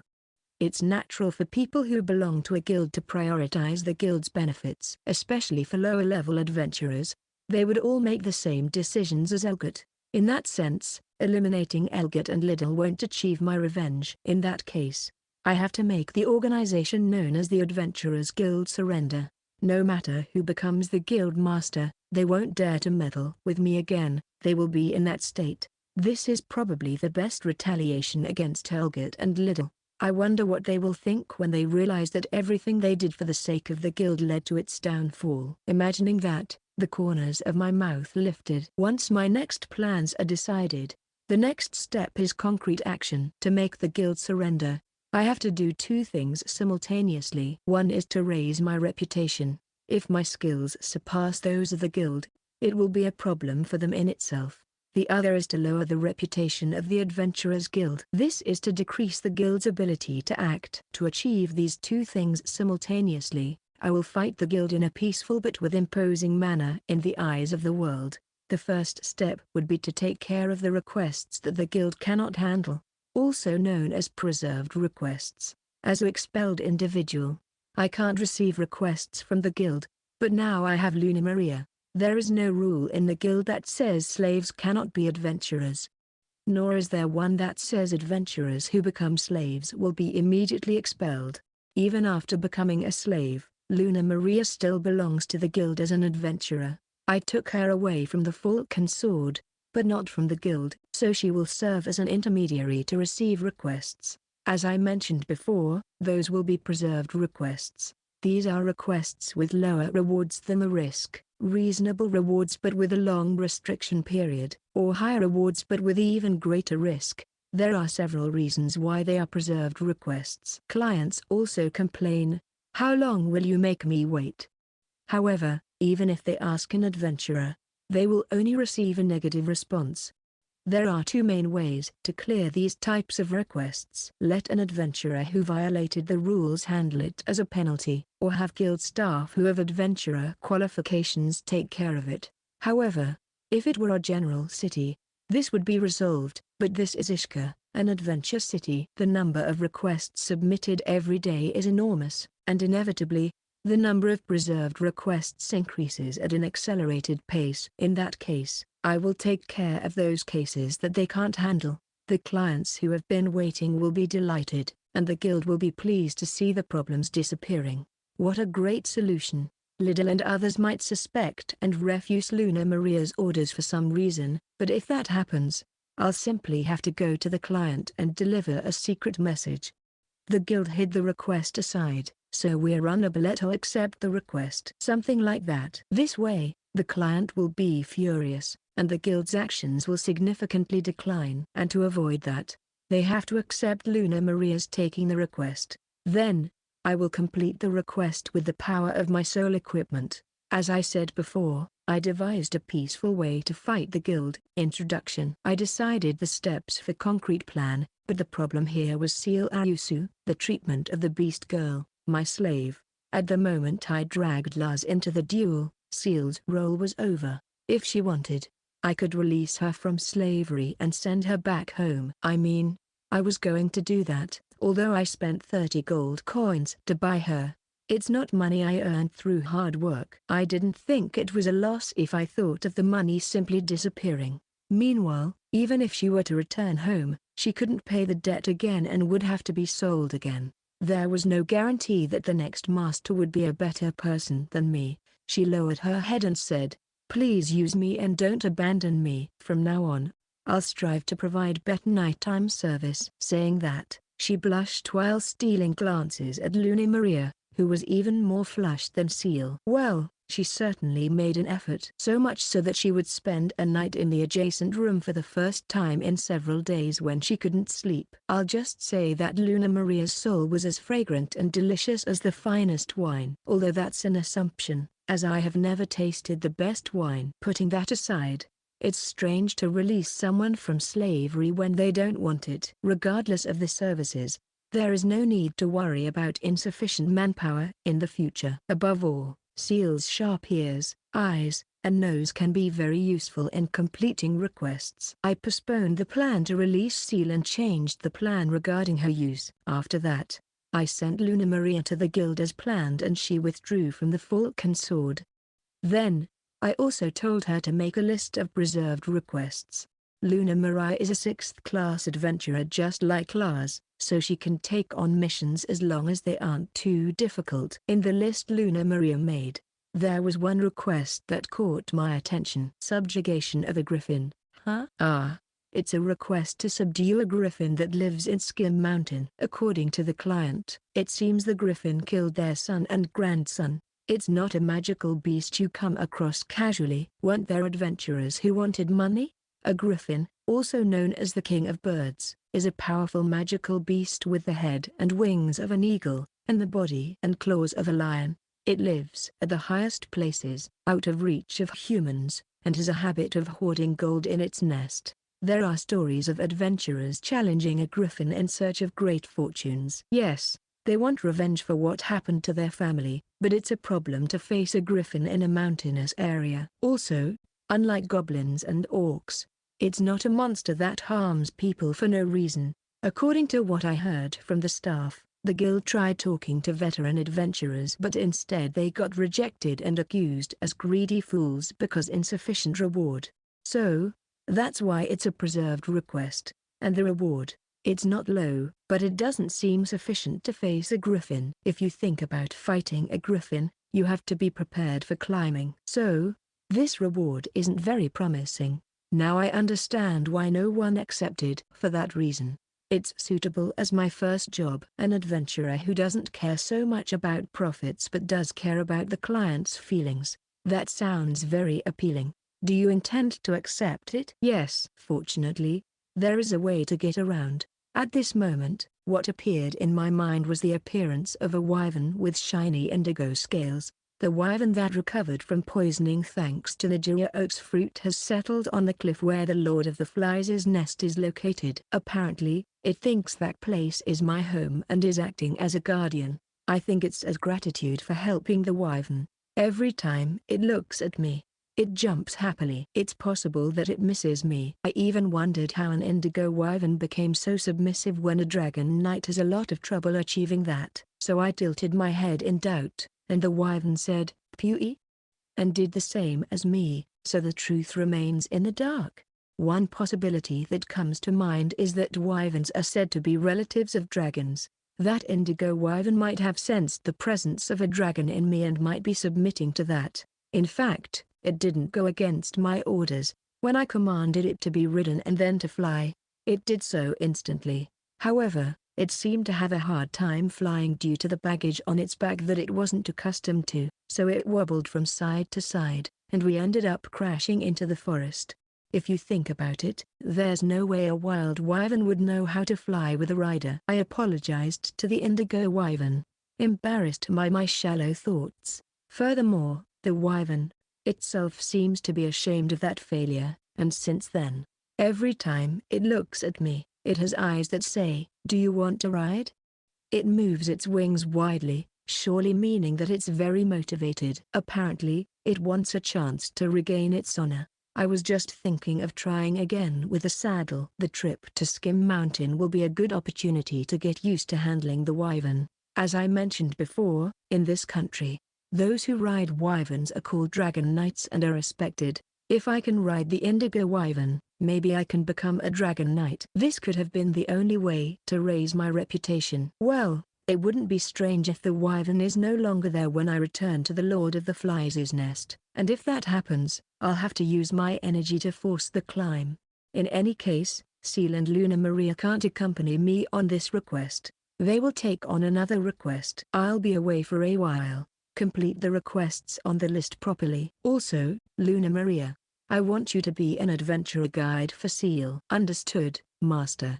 I'll do my best too. Please take care, Master. Being seen off by two beauties with slave collars, I left the room. After giving a silver coin as a tip to the inn's daughter today as well, I pondered as I walked down the street. Well, I wonder where I can get a saddle and reins used by dragon knights. Section. It's strange. Really strange. At the guild reception counter where the sun was setting. In a corner, Liddell muttered with a furrowed brow. Of course, it's a face she can't show to adventurers or colleagues. Liddell was very concerned that such an expression appeared unconsciously. At that moment, there was someone who cheerfully spoke to Liddell. Senpai, I've prepared some tea, here you go. What's wrong? You have a face like you found a dead cockroach after moving the furniture. Please don't make those kinds of remarks, especially when serving food or drinks. Ah, I see, you're from the city, right, Senpai? In the countryside, something like an insect is the most normal thing, so I don't mind it much. That's fine. I don't want to know anything about it. By the way, Parfait, what happened with the werewolf case on the Eight-End Path? Yes. I just received confirmation. It's completed. Also, the griffin in Skim Mountain, the banshee in the communal cemetery, the Scylla in Lake Toya. And today was the werewolf on the Eight-End Path. All the worries that were a headache have been completed one after another. In fact, I just received a compliment from the guild master. Yay! Liddell was a bit irritated to see Hakuhai making a V sign with her hand. However, she thought it was inevitable. The achievement of completing the troublesome preserved requests, of course, belongs to the adventurer, but at the same time, the value of the receptionist who assigned the adventurer for that also rises. One of the important skills for a receptionist is letting adventurers handle problematic requests, and it happened 4 times in a row. That was already significant, and over 20 preserved requests have been completed in a short time, including detailed requests. It was natural for Parfait to be in a good mood. Beautiful receptionists are the stars of the Adventurers Guild, but their work is not easy. Even if a mistake is made, when an adventurer goes to fulfill a chosen request, they will be rewarded when it is completed. But it wouldn't always be that way. The role of the receptionists is to determine if the request submitted by the client is feasible or not and ensure an appropriate reward. Requests cannot be accepted without money. For example, a farmer who asks for help with tears in their eyes because their family was kidnapped by goblins, but their request is denied due to the small amount of money they offer. As a receptionist, one has that experience. Speaking of newcomers who choose requests that don't match their abilities, they are sometimes scolded or even hated. Also, of veterans with great pride who are asked to accept problematic agreements, and even a group of rookies annihilated because they thought the request wasn't dangerous. Adventurers have sometimes blamed the guild severely for losing comrades due to incorrect information. Because of that, no matter how good one is, a delicate person will soon quit, or maybe they will request a transfer. Nevertheless, the work of the receptionists is tough, and it cannot be done unless one has enough spirit. In that sense, Liddell, who has been at the reception for over 5 years, as well as Parfait, who has been present for a year, were women with great spirit.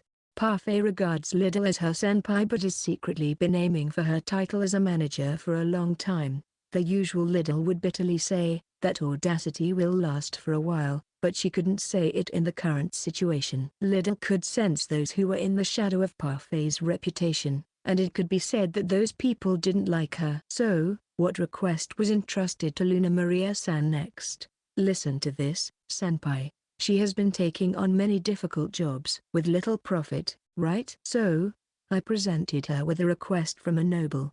You know, the Count's household heard about the Griffin's subjugation and asked to have it. Ah, the one the master said we should give priority to, right? Yes. I entrusted it as he said, but you won't believe it. She rejected that promising request to have connections with the Count. I see. I was surprised. And speaking of what she accepted, there was a request from an orphanage a while ago, right? The one to find Aldo herbs in the Titties forest. She accepted that instead. The reward for collecting Aldo herbs is 5 copper coins. It's an amount that would disappear just by buying bread and milk. It was more of a volunteer job than a request. Usually, this kind of request should be played out at the reception stage, but as a special case, requests from orphanages and rescue houses are not rejected. They are posted on the bulletin board in anticipation of adventurers' goodwill, and occasionally, some adventurers take care of it when they have time. Aldo herbs are medicinal herbs that work against fever, probably a disease spread in the orphanage. However, Aldo herbs grow deep in Titties. It's a place one wouldn't go to as a volunteer unless it's deep like that. Of course, that point should have been explained properly when accepting the request. However, the requester may have had only one hope that someone would accept the request. As a result, that hope is likely to come true. Then, Parfait bowed her head and looked doubtful. Luna Maria-san has become more active since leaving Falcon Sword. In her previous group, it was as if she just followed Lars-san and the others with a smile.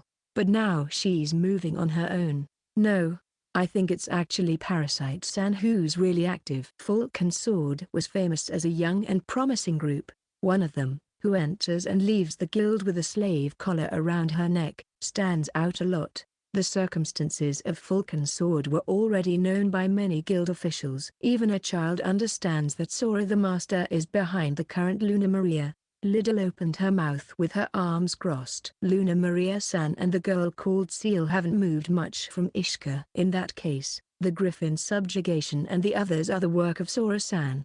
It's not something a level 1 can do. No, in the first place, there's no way a level 1 person can defeat Lars-san in a one-on-one fight. An adventurer of the lowest class who seems to have a talent limit. No. Why did a former adventurer suddenly become so strong? Liddell had doubts about that, but Parfait, who was not interested in Sora at all, had come to a completely different point. Ah, about that, I also want to see it. I mean, I'm in charge of Falcon Sword, so they should have called me instead of you, senpai. I was there as the reception supervisor. Anyway, Luna Maria-san and the others' behavior is strange. If possible, we shouldn't give them too many requests. But Parfait laughed at Liddell's concerns. I don't think you should worry so much. The requests that no one wanted to accept are being completed. Shouldn't we be thankful? Maybe Parasite-san is desperate to return to the guild. When the master was going to welcome him as a 9th-class adventurer, he declined. I don't think he wants to return to the guild at this point. He may have been carried away by his emotions and declined, but perhaps they regretted it. He surely can't say they want to return to the guild after what Falcon Sword.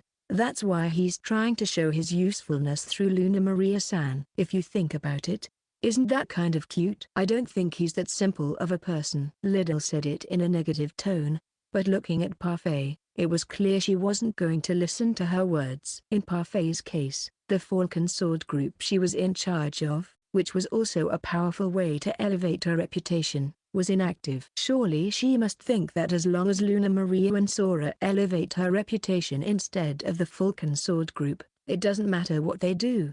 That way of thinking isn't wrong. Rather, it's the right approach. The requests given to Luna Maria are all that the guild needs to fulfill. That action is beneficial for the guild, the client, and the city of Ishika. Liddell was trying to accuse those actions without any solid evidence. If you're an adventurer or a member of this guild, you should remember that you have an obligation to work for Ishika. More than 2 months ago, She remembered the words she said to Sora when he was sentenced to be expelled. Now Sora was the one working for Ishka, and Liddell was trying to undermine that with her suspicions. The roles had clearly been reversed. There was no way she was the main cause of this situation. But Liddell unconsciously bit her lip. The expelled adventurer took care of the griffin, defeated the banshee, and subdued the werewolf. It was as if he were saying, "You made a mistake by expelling me." Sora's actions seemed to mock the guild in some way. It's also said that Sora, who stayed at the Bluebird Inn, gives a large amount of tips to the innkeeper's daughter every day. Next time you come, make sure to have enough money to leave a tip. It was clear that the innkeeper's daughter said those words to him when he was expelled. It makes sense to think that he's doing the same for the guild. But Liddell was convinced that it wasn't just that. Despite the various circumstances, a person who had enslaved his former companion and beaten the group couldn't be satisfied with just that. Liddell's thoughts would soon become reality. Section. One day, Luna Maria submitted a notice of withdrawal from the guild and officially abandoned her status as a sixth-class adventurer. At the same time as her withdrawal, several clients withdrew their requests from the Adventurers Guild. It was better to entrust them to someone other than the guild, as their requests made no progress no matter how long they waited. That someone were a group of adventurers who didn't belong to the guild, a new clan led by the one who defeated the griffin, stopped the Sylar, and subdued the werewolf. Their name is Bloody Sword. A clan is a group of independent free adventurers outside the guild. In exchange for not being able to benefit from the guild, they have no restrictions from the guild. They're not bound by guild fees or commissions. It's troublesome to handle everything on their own, from receiving orders to obtaining rewards. But if successful, they can receive much greater rewards than when they were in the guild. It's not uncommon for a well-known group to create a clan and leave the guild. There is evidence that there are clans easily reaching triple digits when looking only at the city of Ishka. However, about half, or rather, around 70%, are kept waiting like open stores, hoping for customers. The remaining 20% have become a catch-all store, barely earning a daily living, and some engage in criminal activities. In fact, less than 10% maintain their clan functions as adventurers. The Adventurers Guild, which can operate on a continental scale across borders, has an overwhelming number of human resources and a wide range of information. The accumulated history and the trust built are not the same as those of emerging countries. Adventurers who don't fight under the guild's umbrella usually can't do much. It's not uncommon for adventurers who created a clan while loudly accusing the guild of their lack of profits to return to the guild within a year. By the way, regarding the peaceful way of dealing with the guild introduction that I devised, the goal was to fulfill the neglected requests that the guild had set aside, so that everyone would doubt their capabilities. Of course, this is not the end. If it were the end, I wouldn't have put introduction. If there's an introduction, there's an interlude and a climax. The clients I obtained from the guild were few. Moreover, the guild surely determined that those who withdrew are clients with neglected requests, so it's not a big problem. For the guild, it's not something that particularly affects them. In fact, they would be grateful for it. But no matter how small, there are those who have chosen my clan, Bloody Sword, over the guild. This fact is important. Changing 0 to 1 and 1 to 2 has completely different meanings even if increasing by 1 is the same. As with anything, it's difficult to rise. Once you rise, the effort to run is not significant. Besides, I had some ways to increase 1 to 2. One of them is section. The road that connects the Titis Forest with the city of Ishka has been passed over into perfection many years by adventurers and hunters traveling between the forest and the city. Even I could walk the road with my eyes closed. At this moment, I was walking on that road from a different perspective. The height of my vision is more than twice the usual. Strong vibrations shake my body, and my view trembles constantly. For a while now, those who pass by unconsciously open their eyes and mouth as they look this way. Foo-fa-foo. I'm attracting attention.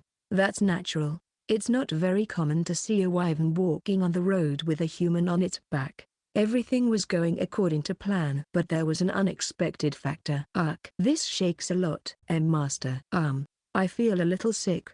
As she spoke while sitting in the saddle, Seal, who clung to my waist, murmured something similar. I put her up there because it seemed like she wanted to, but it looks like it wasn't necessary. Then Luna Maria, who had been walking on the ground from the beginning, spoke up with a clear face. Wyverns are a species specialized in flying. Walking on the ground would be a weak point.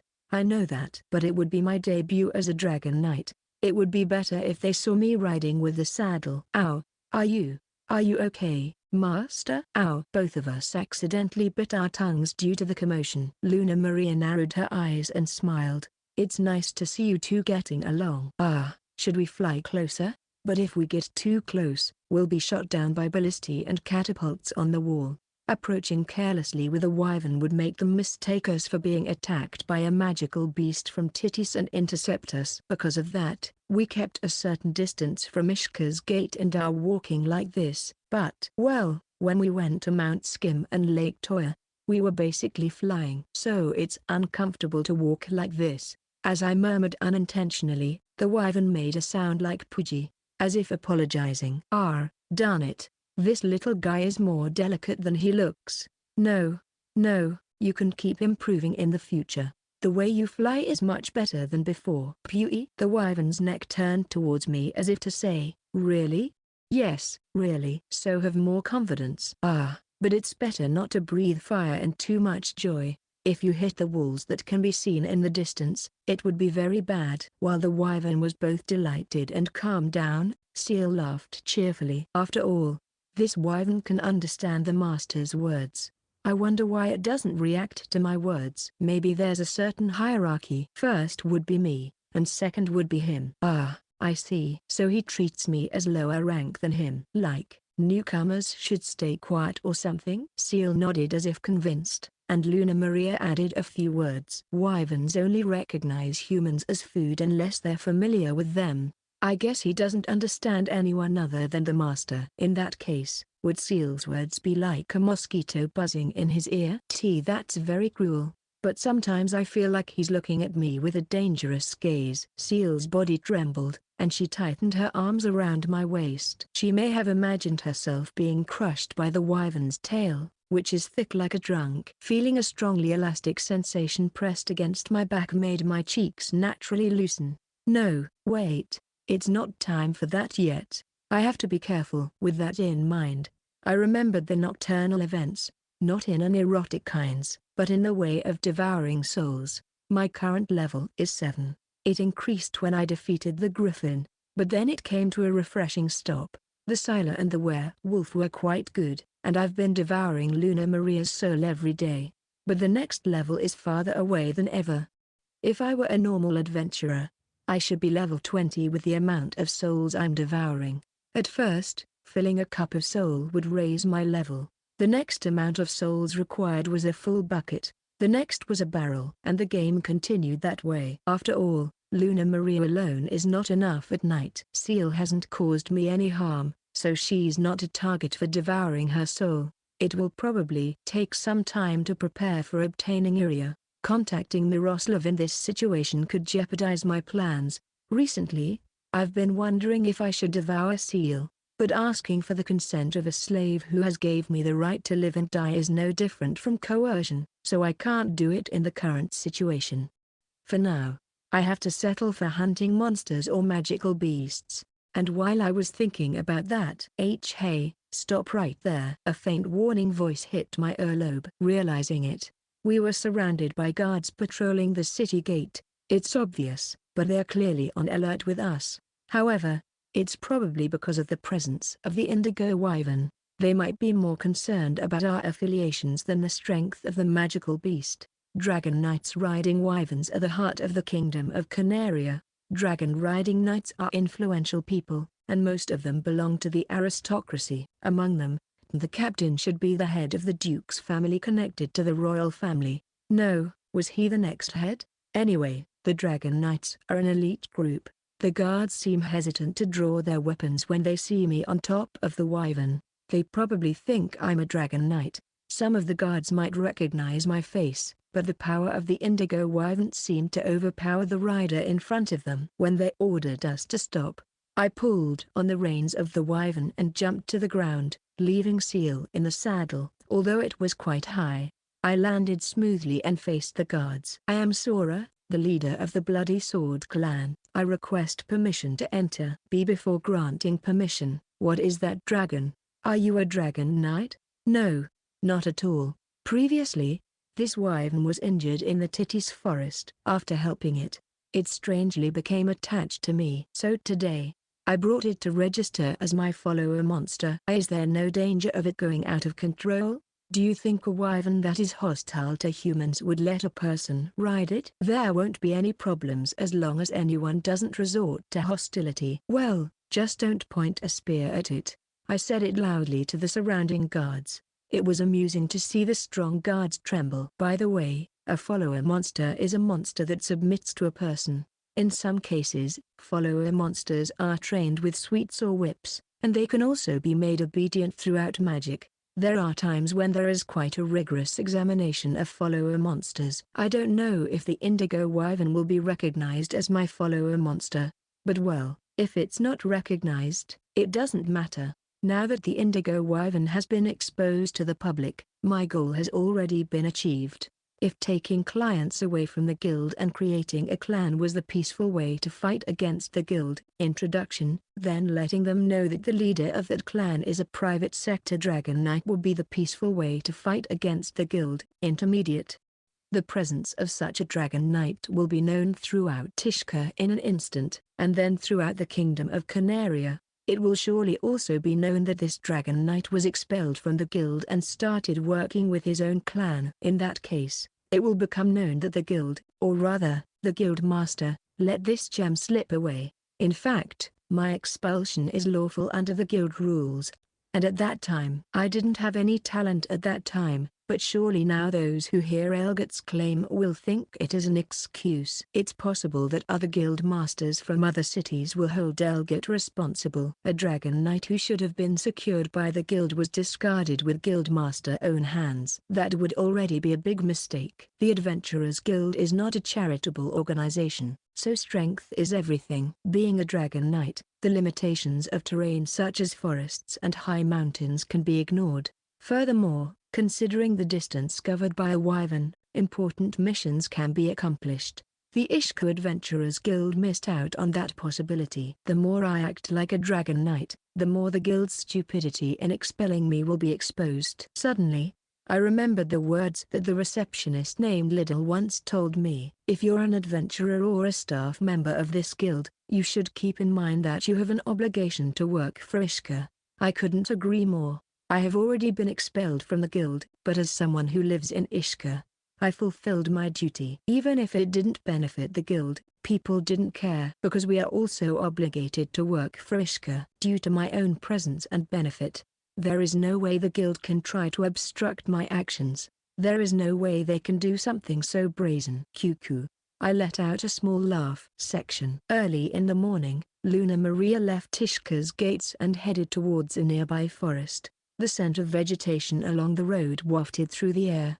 The season has already changed from spring to early summer. Although it was early in the morning, it was hot enough to make you sweat just standing still. The summer season was uncomfortable, but Luna Maria wasn't sweating just because of the heat. As she walked along the road, Luna Maria gently placed her hand on her sage robe. This purple-colored robe is proof that she is a graduate of the Sage Academy. It is armor that can only be worn by those who are qualified as sages, providing increased defense, greater resistance, and an increase in magical power. The fabrics woven with mithril thread are resistant to heat and cold, designed to be worn in both summer and winter. Years ago, a director of the academy criticized the conventional robe as slack and incorporated it as a fashion style. Now, Luna Maria is wearing a winter coat that covers most of her skin. Naturally, it's hot. Very hot. If you were wondering why she's wearing it, it's because if she didn't, her indecent outfit underneath the robe would be visible. The silk outfit that Sora gave her on the day she became a slave had exposed shoulders and thighs, with minimal fabric covering her chest and waist. For a completely modest elf, it was like being naked. If she wore a summer robe, it would boldly expose her shoulders, chest, and legs. so she had no choice but to go with a winter robe. Still, it's a fact that she was walking with an almost naked appearance. It's embarrassing. She couldn't help but feel that. Originally, Luna Maria is an elf and also a sage, so she often stood out. After being an adventurer for 5 years, she should have gotten used to the strange looks. But after being forced to wear that outfit, a different kind of tension was added, and the gazes of others worried her more than ever. And seeing that embarrassed Luna Maria, her master happily distorted his mouth. Just remembering that face made the sweat start pouring out of her body. After walking for a while, Luna Maria reached a forest that was her destination. The place was not like Titis where magical beasts roamed. Squirrels roamed the ground and birds sang in the treetops, making it a relaxing place for Luna Maria. So, she took off her robe and felt relieved. At first, she was worried if someone might be watching, so she would never take off the robe outside. But recently, she started thinking that it would be fine as long as there was no one nearby. Whether with that outfit or with the nocturnal act, Sora intentionally tries to embarrass Luna Maria by continuing with that kind of life for over a month. Even a forest fairy would get used to it. Sora, who shook off Luna Maria's embarrassment, stole her lips after enjoying her reaction. At that moment, she felt a sensation as if extracting a certain physical strength, magical power, or something else. Luna Maria wondered what it was, but she still hadn't found the answer. Remembering that sensation, Luna Maria's body trembled unconsciously, as if frightened or as something alluring. It was a significant feeling, a mysterious sweetness, similar to sexual pleasure, a powerful presence that gave her a sense of security to her heart and soul. Every time Sora enveloped Luna Maria in his arms, she was transported to that feeling. No matter what Sora did, she would accept it. That was her decision when she became a slave. No, mere acceptance was not enough. Enduring it was not atonement. One must accept the actions of the other person and make them their own. It was all for the master. That was Luna Maria's thought as a slave. That's how it should be.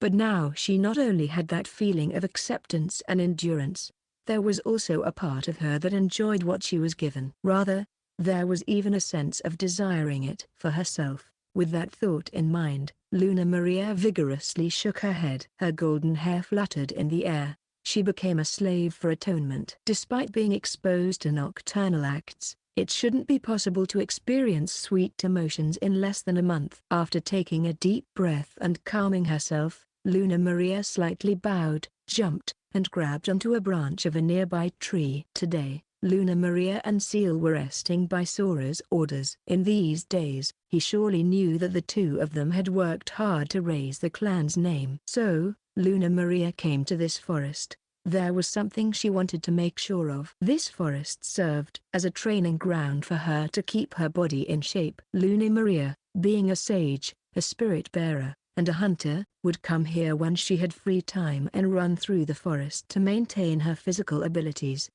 She used the branch as a foothold to propel herself. Shortly after, Luna Maria squinted her eyes sharply and kicked the branch from to branch, from tree to tree. Sometimes she used the ivy as a pendulum and ran on the trees like a monkey. She moved through the forest relying solely on the strength of her body, without using magic or depending on spirits. Even though it was called a forest, it was too narrow to compare with Titis. Although she circled it in less than an hour, Luna Maria wasn't even exhausted. That was exactly what she wanted to confirm. No matter how light an elf may be, it would be impossible for them to run through the forest with all their might for almost an hour without being out of breath.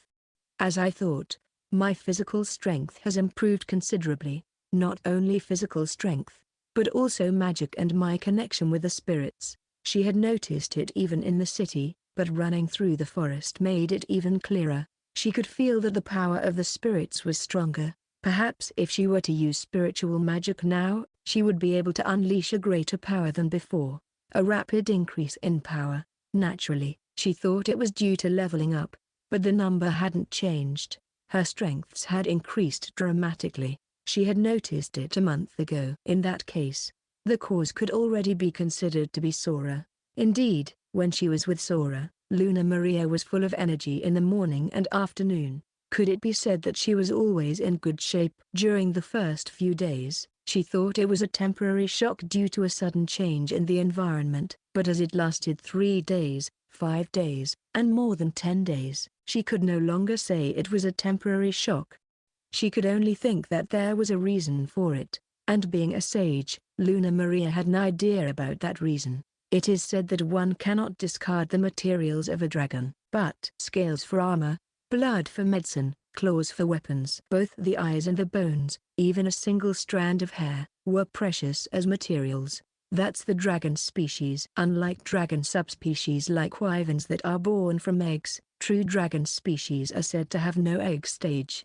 A true dragon doesn't have parents to begin with. Like a lightning bolt, like a tornado, like an earthquake, or like a volcanic eruption, a phenomenon that is triggered when the conditions of the world are met. A mythical disaster born in flesh and blood. That's a dragon. Therefore, the body of a dragon is composed of a super dense mass of magic in the form of blood and flesh. It is only natural that a piece of bone or even a strand of hair cannot be discarded. Drinking that blood will cure any disease, and eating that flesh will rejuvenate the body. Such rumors are not entirely wrong. So, what would happen if a dragon took the form of a person? Or if a person came into contact with a dragon? What changes would occur in that person where a great power resides? I wish it were just my imagination, but Luna Maria had to judge that it was unlikely. Rather, there was another example besides Luna Maria, the beast girl called Seal. Her strength had also visibly increased since Sora started calling her at night. Luna Maria, who had been entrusted with Seal's education,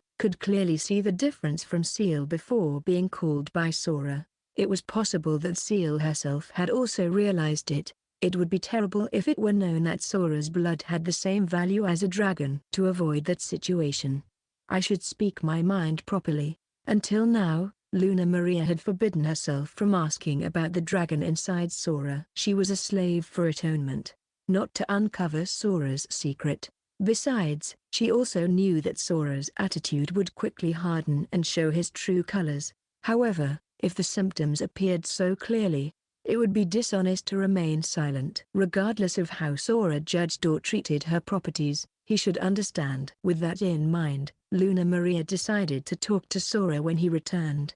With her decision made, she lightly tapped her cheeks and jumped back onto the trees. In addition to that, she wanted to find out what her current physical strength limit was. Tap, resonating with a small step, the figure of the elf disappeared into the forest section. It seems that a two-horned kijin has been found in the Titis forest. That rumor began to spread on the day after Luna Maria was tense and had an physical anomaly. Luna Maria's story was interesting in many ways, but I was drawn to the rumor of the kijin. As I mentioned before, the horns on a kijin's forehead are extraordinarily rare materials. When I heard it was a two-horned kijin, only one thing came to mind. They must be referring to Suzume. I remembered the face of the two-horned girl captured by the Lord of the Flies. After that, I entered the forest several times but never saw Suzume again. It's a vast forest, perhaps due to the lack of information about the kijin up until now.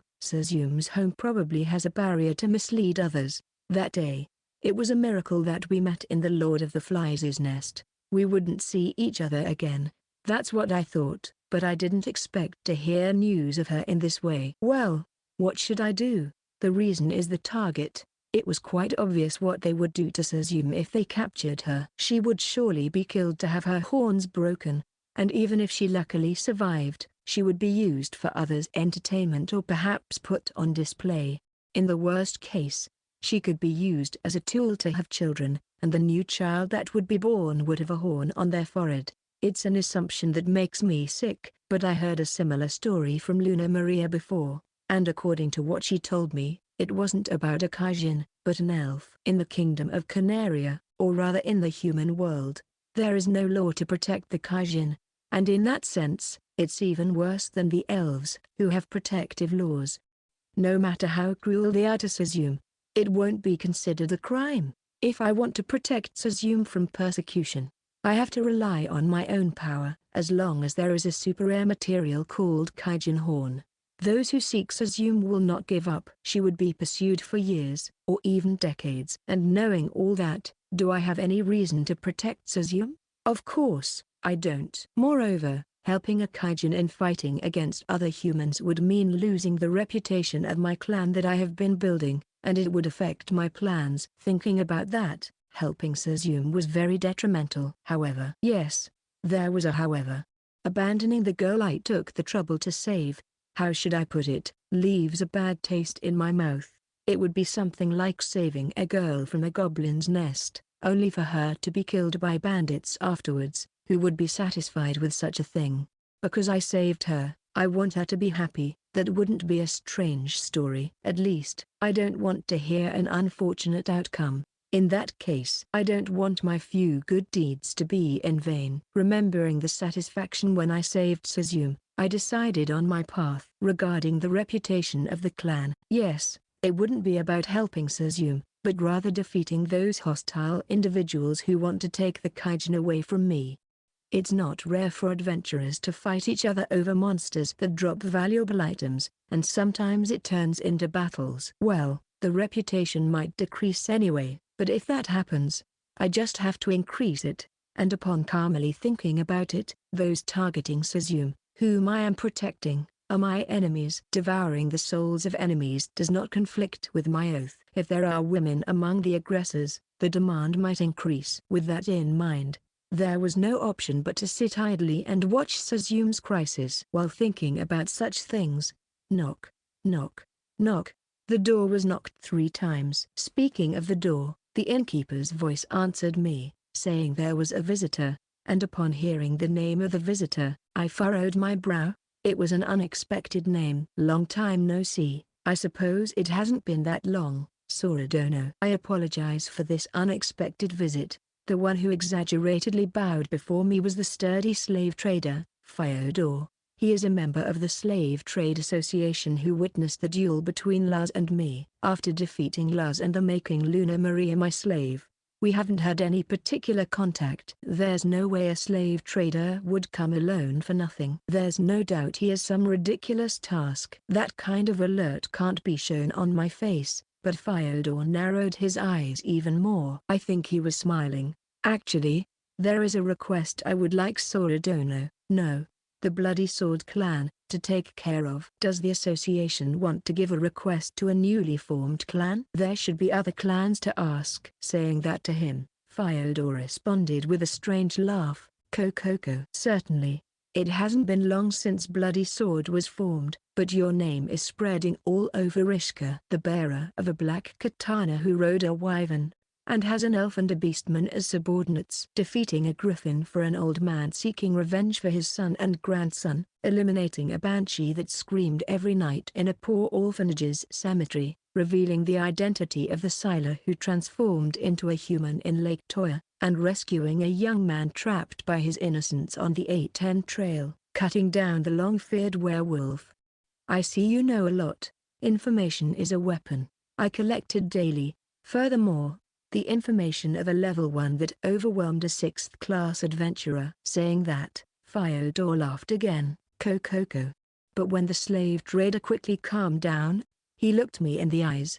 I'm sure Sora is already aware of this. A kijin has been discovered in the Titis forest. That's right. According to what I heard, it seems they discovered the kijin. But, it's true. The association has already seen it 3 times. They've already seen it. That means, exactly, we started moving before the rumors spread. It was right on the day of the duel between Sora and Lars.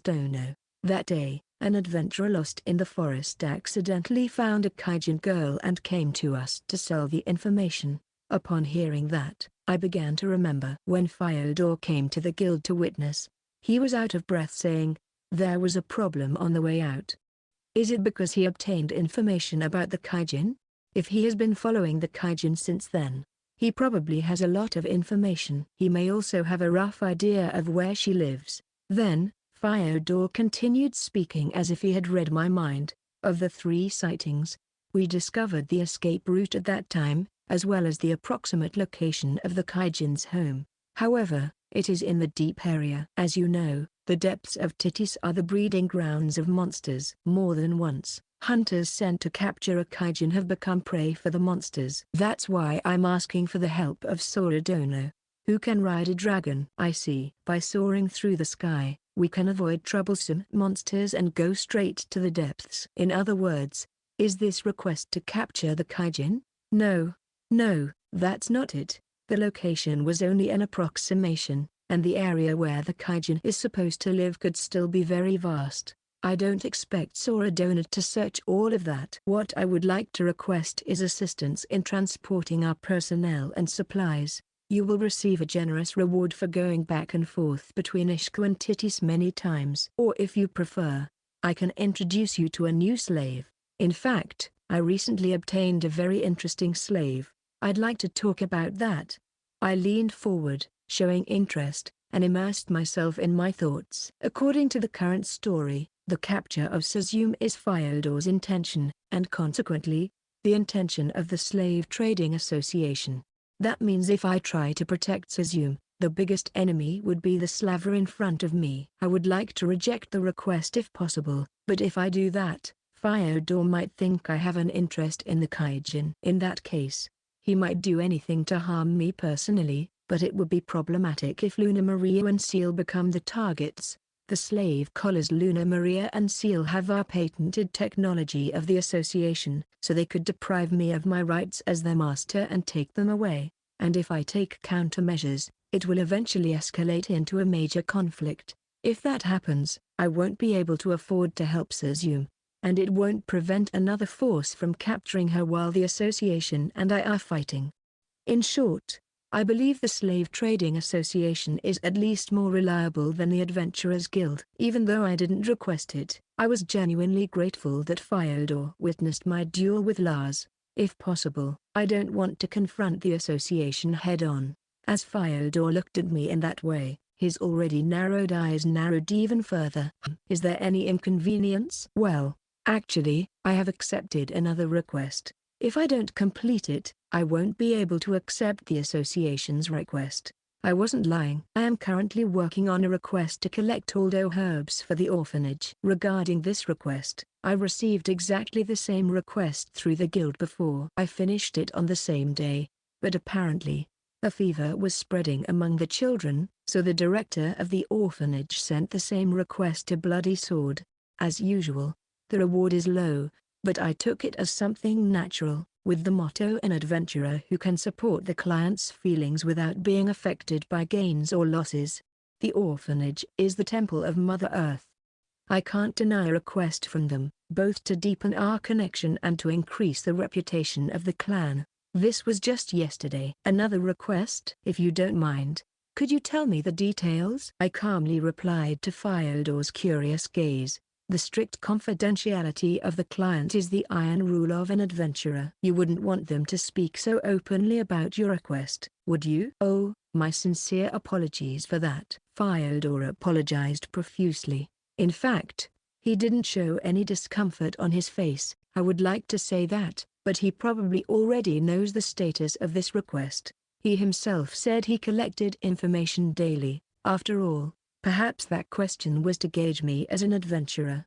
From Fyodor's expression, it seems that I barely passed the test. However, the fact that I rejected the association's request hasn't changed, so I'll have to follow up on that point. I will contact Fyodor Dono as soon as I complete my request. At that time, I will be happy to cooperate if my skills are still needed. Oh, I would appreciate that. Please inform the association when you finish your request and are available. Understood. After finishing my conversation with the slaver, I lowered my head with a serious expression, foreseeing the turbulence that lay ahead.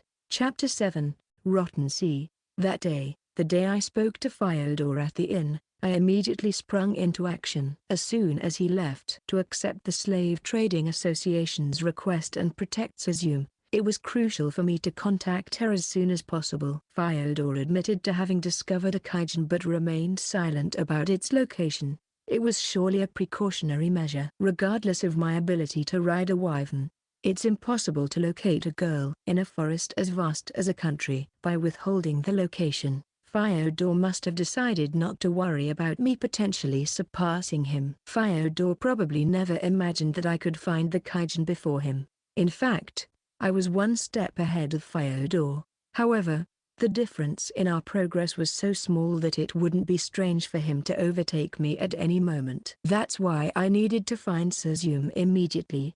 Well, knowing Sezum's whereabouts was important, and I had a faint idea about it. The Jirya Oaks tree where we parted should be nearby. Searching that area shouldn't be too difficult to find Sezum. By strengthening my body, I could significantly enhance the strength of my legs and physical power. If Sezum's home had some sort of magical or spiritual protection, it might be beyond my control. Force might be a solution, but if it resulted in the barrier disappearing and Sezum getting captured, it would be a catastrophe. Considering that, I decided to bring Luna Maria and Seal along. Luna Maria, a forest fairy elf, would be more sensitive to unnatural places in the forest, such as barriers to keep people out, compared to humans. Next was Seal, an ocelot with the keenest senses among the beastmen. Having her with us would make it easier to find Sezum. The deep area was a place even high-level adventurers refrained from entering. In that sense, it was dangerous for both Luna Maria and Seal.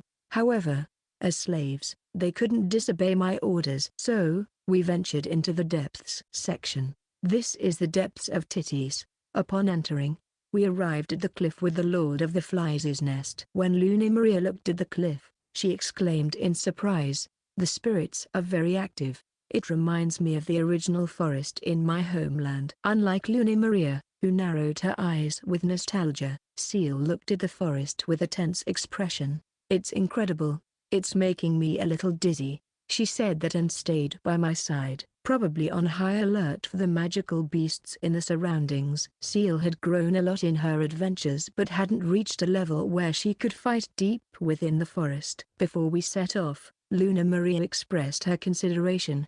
"I wouldn't mind going, but I can't say the same for Seal." Despite that, I had to protect Seal. With that in mind, I held Luna Maria on my right side and Seal on my left. They seemed nervous, but I didn't pay much attention to it. This was the fastest way to descend from the cliff, just as I had done when helping Sezum. I leapt down the slope with the two of them. The cries of the elf and the beast girl merged with the sound of the wind blowing deep into the area. Afterward, the two of them looked at me with worried face and puffed cheeks. Then we headed toward Jirya Oaks. Sezum and I had parted ways at this place. That meant her home must be somewhere nearby where she could return on her own. I thought that by using this as a base for exploration, we would eventually find some clues. However, as soon as we reached Jirya Oaks, I stumbled upon a clue that was easier than expected. When I heard a surprised voice saying, "Wow," from behind, I turned my attention to it. Seal furrowed her brow and covered her nose. When I asked her what was happening, she responded with some distress. Sorry. There's a very strange smell in this area." "A strange smell?" I also sniffed, but I didn't detect anything noteworthy. "I mean, in the Titties forest, untouched by human hands, you could smell the earth, herbs, animals, monsters, living and decaying trees adrift, but I didn't sense that strange smell."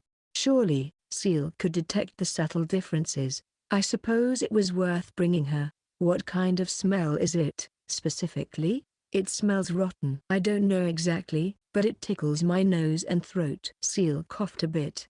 "Could someone be using smoke to ward off monsters? Can you determine the source of the smell?" "Please wait a moment." Seal closed her eyes and continued to sniff for a while, and when it seemed like she had noticed something, she nodded and looked at me seriously. "When the wind blows from the north, the smell becomes particularly strong. Maybe the source of the smell is in that direction." "Great, good job." After praising Seal, we headed north as she suggested, but I didn't forget to cover the nose and mouth of the beast girl with a cloth. This would help minimize the smell. As we moved forward, I noticed that the smell Seal described as tickling my nose and throat grew more intense. Now, the odor was so overpowering that it could be clearly smelled even by a human nose. Then, Luna Maria spoke up.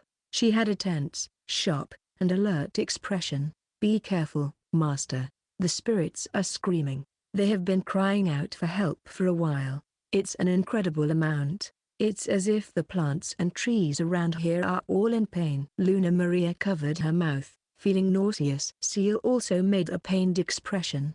It seemed that the smell couldn't be avoided even with the cloth. After a while, the two of them regained their composure, and we continued moving, but they would surely reach their limits soon. Should I return to the nest and let the two rest before that happens? As I pondered that and cut through the branches obstructing the path, it entered my field of vision.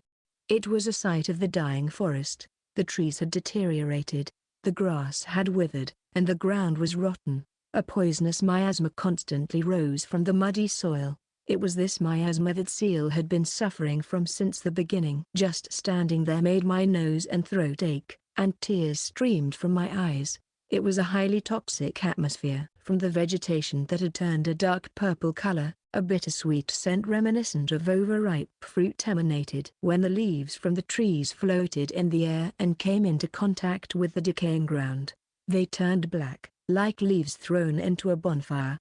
Upon seeing all of this, Luna Maria let out a scream as if warning us. Could this be the rotten sea? "This is bad, Master. We need to get out of here immediately." I nodded without hesitation. We hurriedly retraced our steps and quickly moved away from the rotten sea as Luna Maria had called it. She was appealing as much as she could with a desperate look on her face. So I held on to both of them and ran back to Julia Oaks. Back to square one, huh? As I left them at the base of the tree, I let out a sigh while saying that, in a way, they didn't react to my words and were breathing deeply. The two of them, especially Luna Maria, seemed to calm down. So I asked her for an explanation of what had happened earlier. The rotten sea is a phenomenon of land corrosion under specific conditions. Luna Maria, who responded to my question, began explaining while placing her hand on her chest. Think of it as a natural phenomenon that occurs in lands where the miasma has intensified due to some reason, such as volcanoes or battlefields. However, it's really rare for it to intensify, and even if it does, it will naturally disappear in a few days. But no matter how you look at it, it's unlikely to disappear on such a scale. Yes. Luna Maria weakly nodded at my words. The rotten sea we had seen earlier was only a fraction of the vast Titis forest. However, it was true that it was the size of a small town. I didn't want to dwell on it, but it was possible that on the other side, where our eyes couldn't reach, it was eroding immensely. I don't think this is the only place rotting. I mentioned that the rotten sea is a natural phenomenon, but sometimes it's caused by monsters. It is said that the enormous rotten sea that spread south of the Sacred Kingdom was the result of a poisonous Hydra dragon falling in ancient times. Hydra. Do you think that mythical species has appeared? I've heard rumors that mythical species live in the deepest part of Titis. That would be impossible, Master. According to the stories, a hydra has 9 heads, each longer than the walls of Ishka. There's no way a giant beast like that could go unnoticed. At least, surely this incident has nothing to do with the hydra. Well, it's a coincidence that a mythical species would show up. Whether it's natural phenomena or other poisonous beasts. In any case, the situation of decay in Titis was very critical. Luna Maria opened her mouth and spoke with great concern. If the Titis forest is swallowed by the rotten sea, the blessings of the forest will disappear. Medicinal herbs, woods, monster materials, the products that support Ishka's economy will be lost all at once, and Ishka will be thrown into chaos. That's true. Additionally, the monsters in Titis, having lost their habitat, won't remain idle while starving. Yes. Surely the monsters will attack people in large numbers in search of food. An outbreak of uncontrolled monsters would be inevitable. Moreover, there is a more serious problem. Luna Maria said it. The Kale River, originating from the Titis forest, is the lifeline for daily water and hybrid resources used in Ishka. If the Kale River is contaminated by the poison of the rotten sea, the damage would not only affect Ishka but also all the cities and towns in the Kale River basin.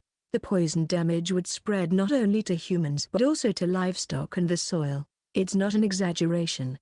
This is a crisis that would affect Ishka and then the kingdom of Canaria. As I listened to Luna Maria's words, I suddenly remembered the request I was currently receiving from the orphanage. The request to collect Aldo herbs. Perhaps the cause of the fever in the orphanage was due to the poison from the rotten sea. It could be that the poison from the rotten sea had dissolved into the river water and entered the mouths of the residents. If that were the case, the first to fall would be the children, who had less resistance than the adults. It's just a supposition, but it's a very plausible one. Knowing that, I have to take serious action. Right now, I have two options. Identify the cause of the rotten sea outbreak or return to Ishka to inform them about it. The longer the report is delayed, the longer it will take to take action. Delay only increases the damage. In that sense, informing Ishka should be the priority. Identifying the cause is important, but widespread decay is not easy to find. Especially if you're not an expert. Now, the most important thing is to avoid wasting time. Taking that into account, the course of action was obvious. Well, both of you will return to Ishkan on the Wyvern. Saying that, Luna Maria and Seal looked at each other. Then Luna Maria spoke on behalf of both of them. Did you say both of you? What will you do, Master? I'll stay and search for Suzyum. That was our original purpose in coming here. I know the Master's power, but I think it's reckless and dangerous. The rotten sea is not something that can be fought with a sword. And if something were to happen, I don't think there will be any problems. If I die, you'll be free from slavery. I tried to say it lightly, but looking at the two of them who were very serious, the words disappeared. In fact, I told the Slave Trading Association to free them if I die. There are good and bad things in the world. This is probably the latter. Well, there's nothing to worry about. I have no intentions of dying. If something happens, I'll just escape to the nest. The Wyvern will return once I've left you in Ishka. Luna Maria wanted to say something, but she simply closed her mouth without uttering a word. She was probably thinking that it would be useless to say anything, or that we shouldn't waste any more time. Seal remained silent like Luna Maria. I held both of them as they were and hurried to reach the nest of the Lord of the Flies. Well, I guess I should get going too. After watching Luna Maria and Seal fly away on the Wyvern towards the south, I slapped my cheeks and raised my spirits. To be honest, I'm not entirely sure why I'm getting so involved in finding Suzyum. It's true that part of it is the thought of I don't want my few good deeds to be in vain, but prioritizing a kijin girl in the midst of the rotten sea situation must seem inexplicable to many. Probably, I'm sympathizing with Suzyum based on what happened 5 years ago. Of course, Suzyum and I are in completely different situations, but it's a situation where no one offers you help despite your efforts. That's the only thing we have in common. That's why there was no option to abandon Suzyum. Because if I did that, I would be no different from those people 5 years ago. That didn't sit well with me at all. I kicked the ground and started running with determination. I was convinced that I could run for 3 days and 3 nights without getting tired. I wonder how far I've run. Then, I came across a strange place deep in the forest. It was a small village. Wooden houses were lined up in a circular pattern in the open forest. They didn't look like simple huts. Each house was quite sturdy. Earthen fences and wooden assembled doors. At first, I thought it might be a hidden village of the elves, but judging from the architectural style of the houses, they were clearly human-made. Building houses with trees instead of stones reminded me of the oriental architecture of a Nagashima. The number of houses exceeded 20, and assuming that each house housed a family of 5, the total number of villagers exceeded 100. If there is a village of this size deep in Titties, where monsters roam all the time, it should be known and talked about by many. But if that's not the case, it's because this village was completely isolated from the outside world. In other words, this is the Kijin village, a village hidden by a barrier. Now, the landscape before me must be that. But then, why is there no one? I tilted my head in doubt as I looked at the quiet village. It's too soon for them to have noticed my presence and hide. Furthermore, I didn't encounter any barriers or anything of the sort before reaching here. I didn't get lost. I wasn't blocked by solid walls, and I wasn't attacked by guardians. I was concerned about that aspect. Then, as I entered the village and paid close attention to my surroundings, my brows furrowed more and more. It was as if there were no signs of life in the houses. I had already seen a dozen houses, but all the doors were closed, and the windows were covered with wooden boards. Rather than evacuating over time, it seemed like no one had ever lived here in the first place. Looking at the damaged houses, I could only think of that. It was only natural that I couldn't sense any signs of life. As I ventured deeper into the village, I noticed a strange smell. This nose-tingling smell seemed familiar to me. I closed my eyes for a while. After that, I decided to continue forward, and what awaited me, in a way, was a familiar sight. The northern part of the village had been swallowed by the rotten sea. There was an enormous centuries-old tree, which seemed to be a symbol of the village, standing tall against the sky, but the massive tree was decaying from its roots. The trunk was cracked, the branches and leaves were torn, and it was practically dead. Then, I realized something. A monster was attached to the trunk of the massive tree. In simple terms, the appearance of the monster resembled an 8-legged lizard. Poisonous scales of dark red color. It was over 6 meters long, and if you include its sturdy-looking tail, it could reach 10 meters. It flicked its tongue in and out like a snake, occasionally emitting a sound of kururura. By its appearance, it resembled one of the poisonous monsters that could cause the rotten sea that Luna Maria mentioned before returning to Ishka. In other words, a serpent king, a basilisk. According to the wise elf, the monster known as a basilisk is characterized by the poison that emanates from its body. Once, a knight who faced a basilisk died despite dodging all of its attacks. He was poisoned through the lance he used to attack the monster. That was the monster known as a basilisk. As the monster advances, the herbs die, the ground decays, and the pristine springs turn into poisonous swamps. A disaster-class monster that must be defeated immediately upon discovery. The basilisk clung to the trunk with 6 legs and was gripping its captured prey with its remaining 2 legs. 2 horns that seemed very familiar. It was without a doubt Suzume trapped by the basilisk. Suzume's face looked so grim even from here. She seemed unconscious, not moving at all. It was like she was dead. Given the toxicity of the basilisk that erodes the land, even approaching it is dangerous. Moreover, it's touching her directly. It might already be too late. Reborn soul equipment. Well, whether Suzume is alive or dead, the fact remains that I will kill the basilisk. Energy surged through my entire body with just a breath. I manifested my reborn soul equipment and positioned myself. It seemed like the basilisk didn't notice me.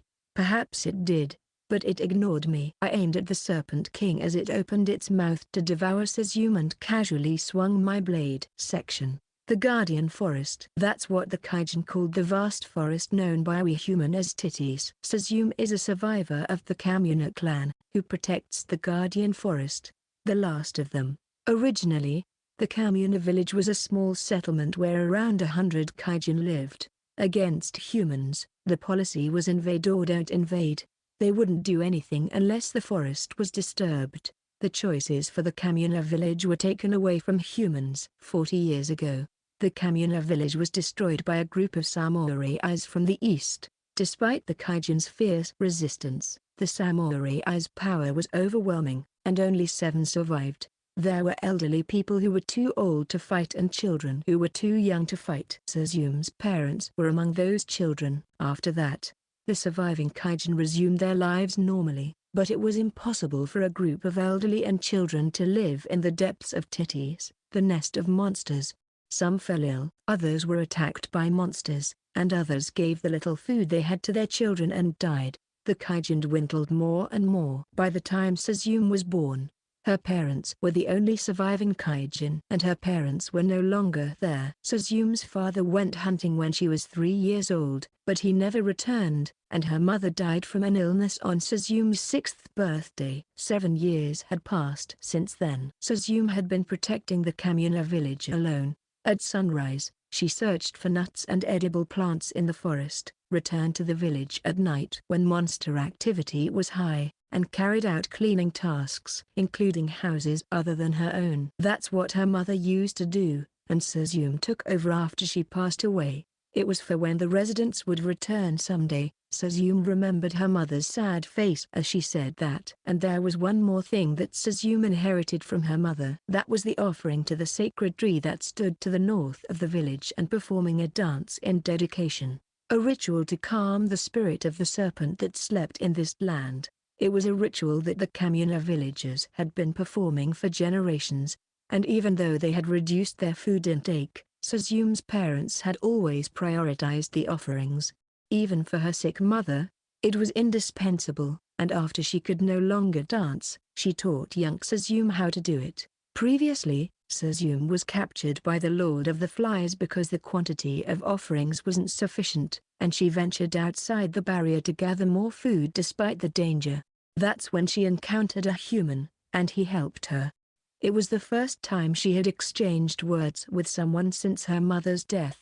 Until then, she was desperate to survive and had no time to spare. Monsters couldn't enter the Kijin village due to the barrier, but small animals like squirrels, rabbits, hedgehogs, and birds frequently visited her. Talking to them made her feel less alone. Even if something happened, she never thought of leaving the forest and going to a human city. But since that encounter, Suzum's feelings towards humans had changed slightly. That person wasn't a monster who would attack a kijin as soon as they saw one, but someone she could talk and laugh with. When she found a lost human in the forest, instead of staying silent and running away, she spoke to him and guided him to the river. He was a different person from the one who helped her escape from the Lord of the Flies, but he was still a human, and she thought she had repaid the favor in some way.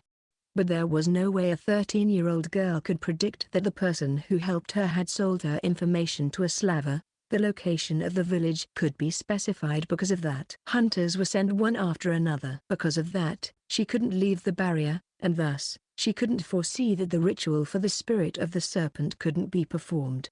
Then, the rotten sea spread from the Serpent King's appearance, swallowing part of the village, withering the sacred tree, and the barrier vanished.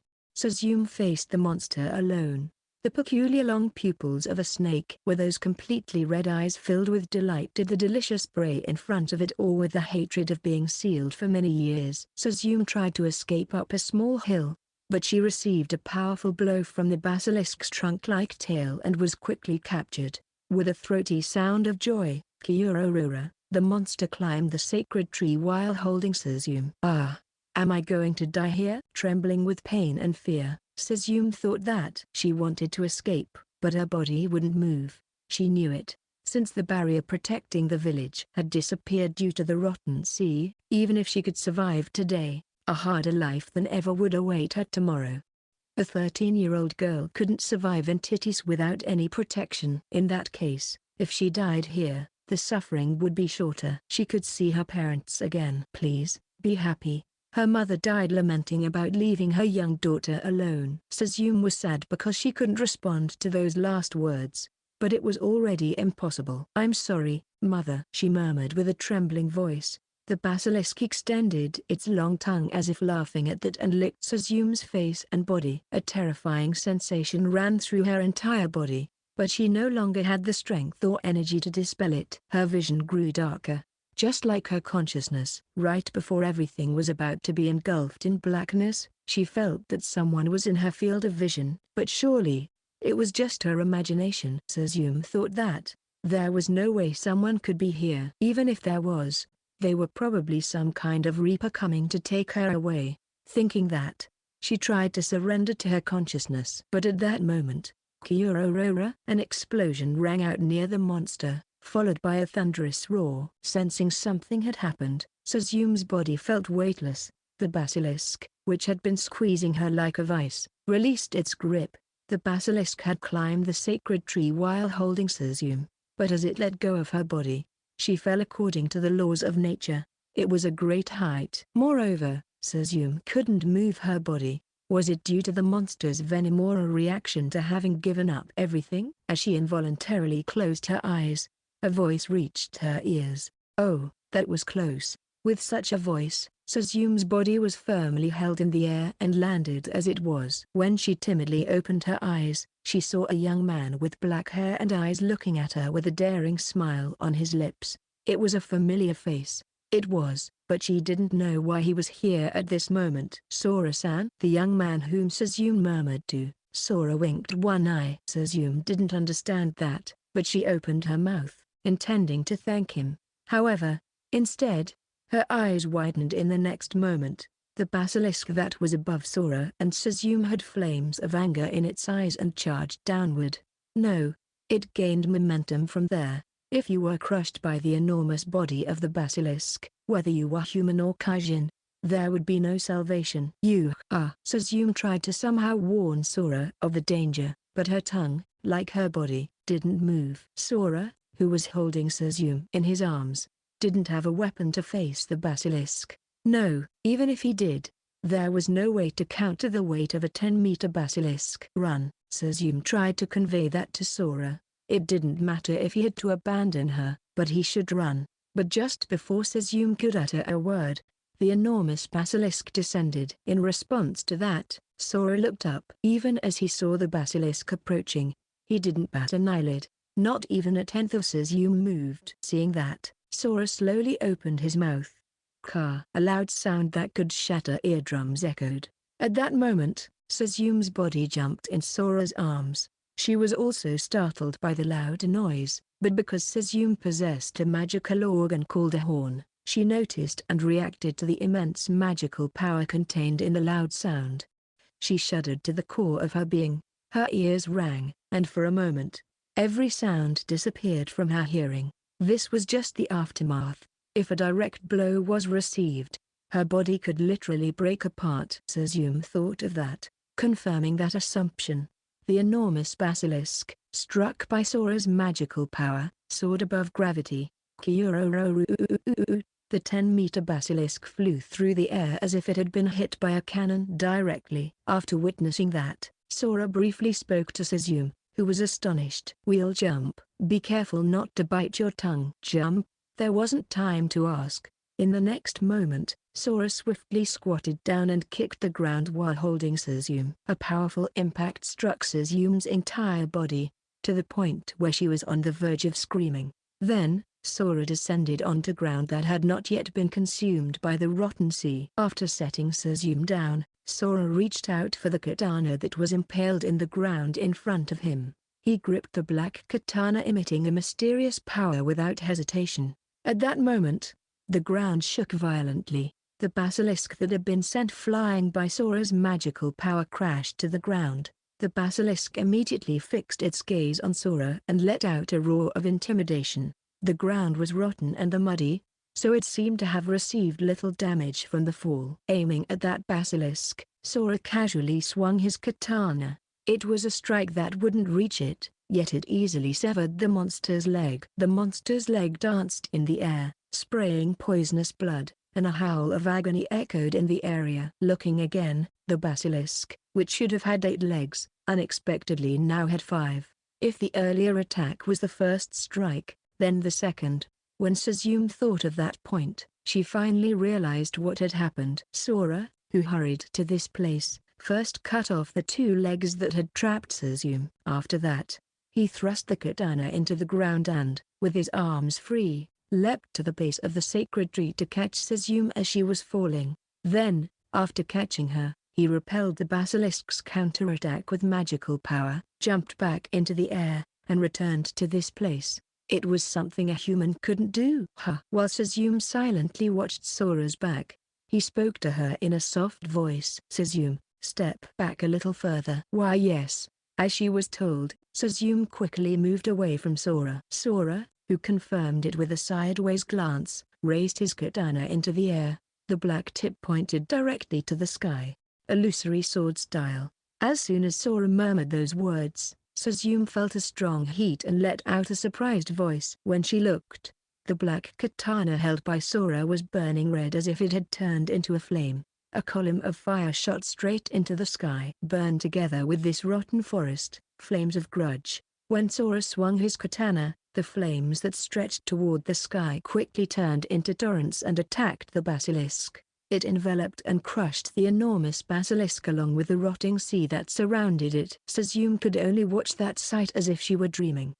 "It's really resilient," I muttered quietly so Suzume wouldn't hear me. And as I said that, the basilisk engulfed in flames continued to thrash about for a while. It's a monster with the name of a king, so I suppose it's not weak enough to be defeated by a single technique. But that was the basilisk's last resistance. It was inevitable. Then, the soul of the dead serpent king came to me. Immediately, my body trembled. It was a familiar sensation, the level increase. Now my level is 8. When I tried to exhale in satisfaction, I heard a weak voice saying, "Ah," from behind. Then, I heard something falling. Looking over, Suzume had collapsed with a pale face. I hurried over to her. I thought she had collapsed due to all the tension with the basilisk, but her breathing was ragged.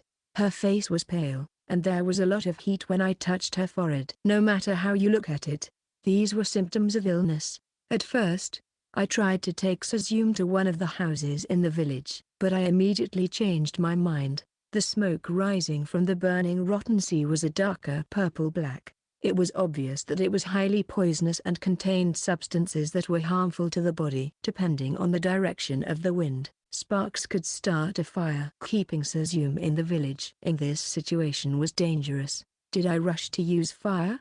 No. If I left the rotten sea as it was, it would surely engulf the forest and villages. If we think about it simply, it would be a forest that continues to decay or a forest reduced to ashes. Considering that, the latter was less harmful, a girl who lost her birthplace might come to a different conclusion, but everything will be resolved in due time. For now, we need to get away from here. Other monsters besides the basilisk might attack. I remembered that we were still in danger.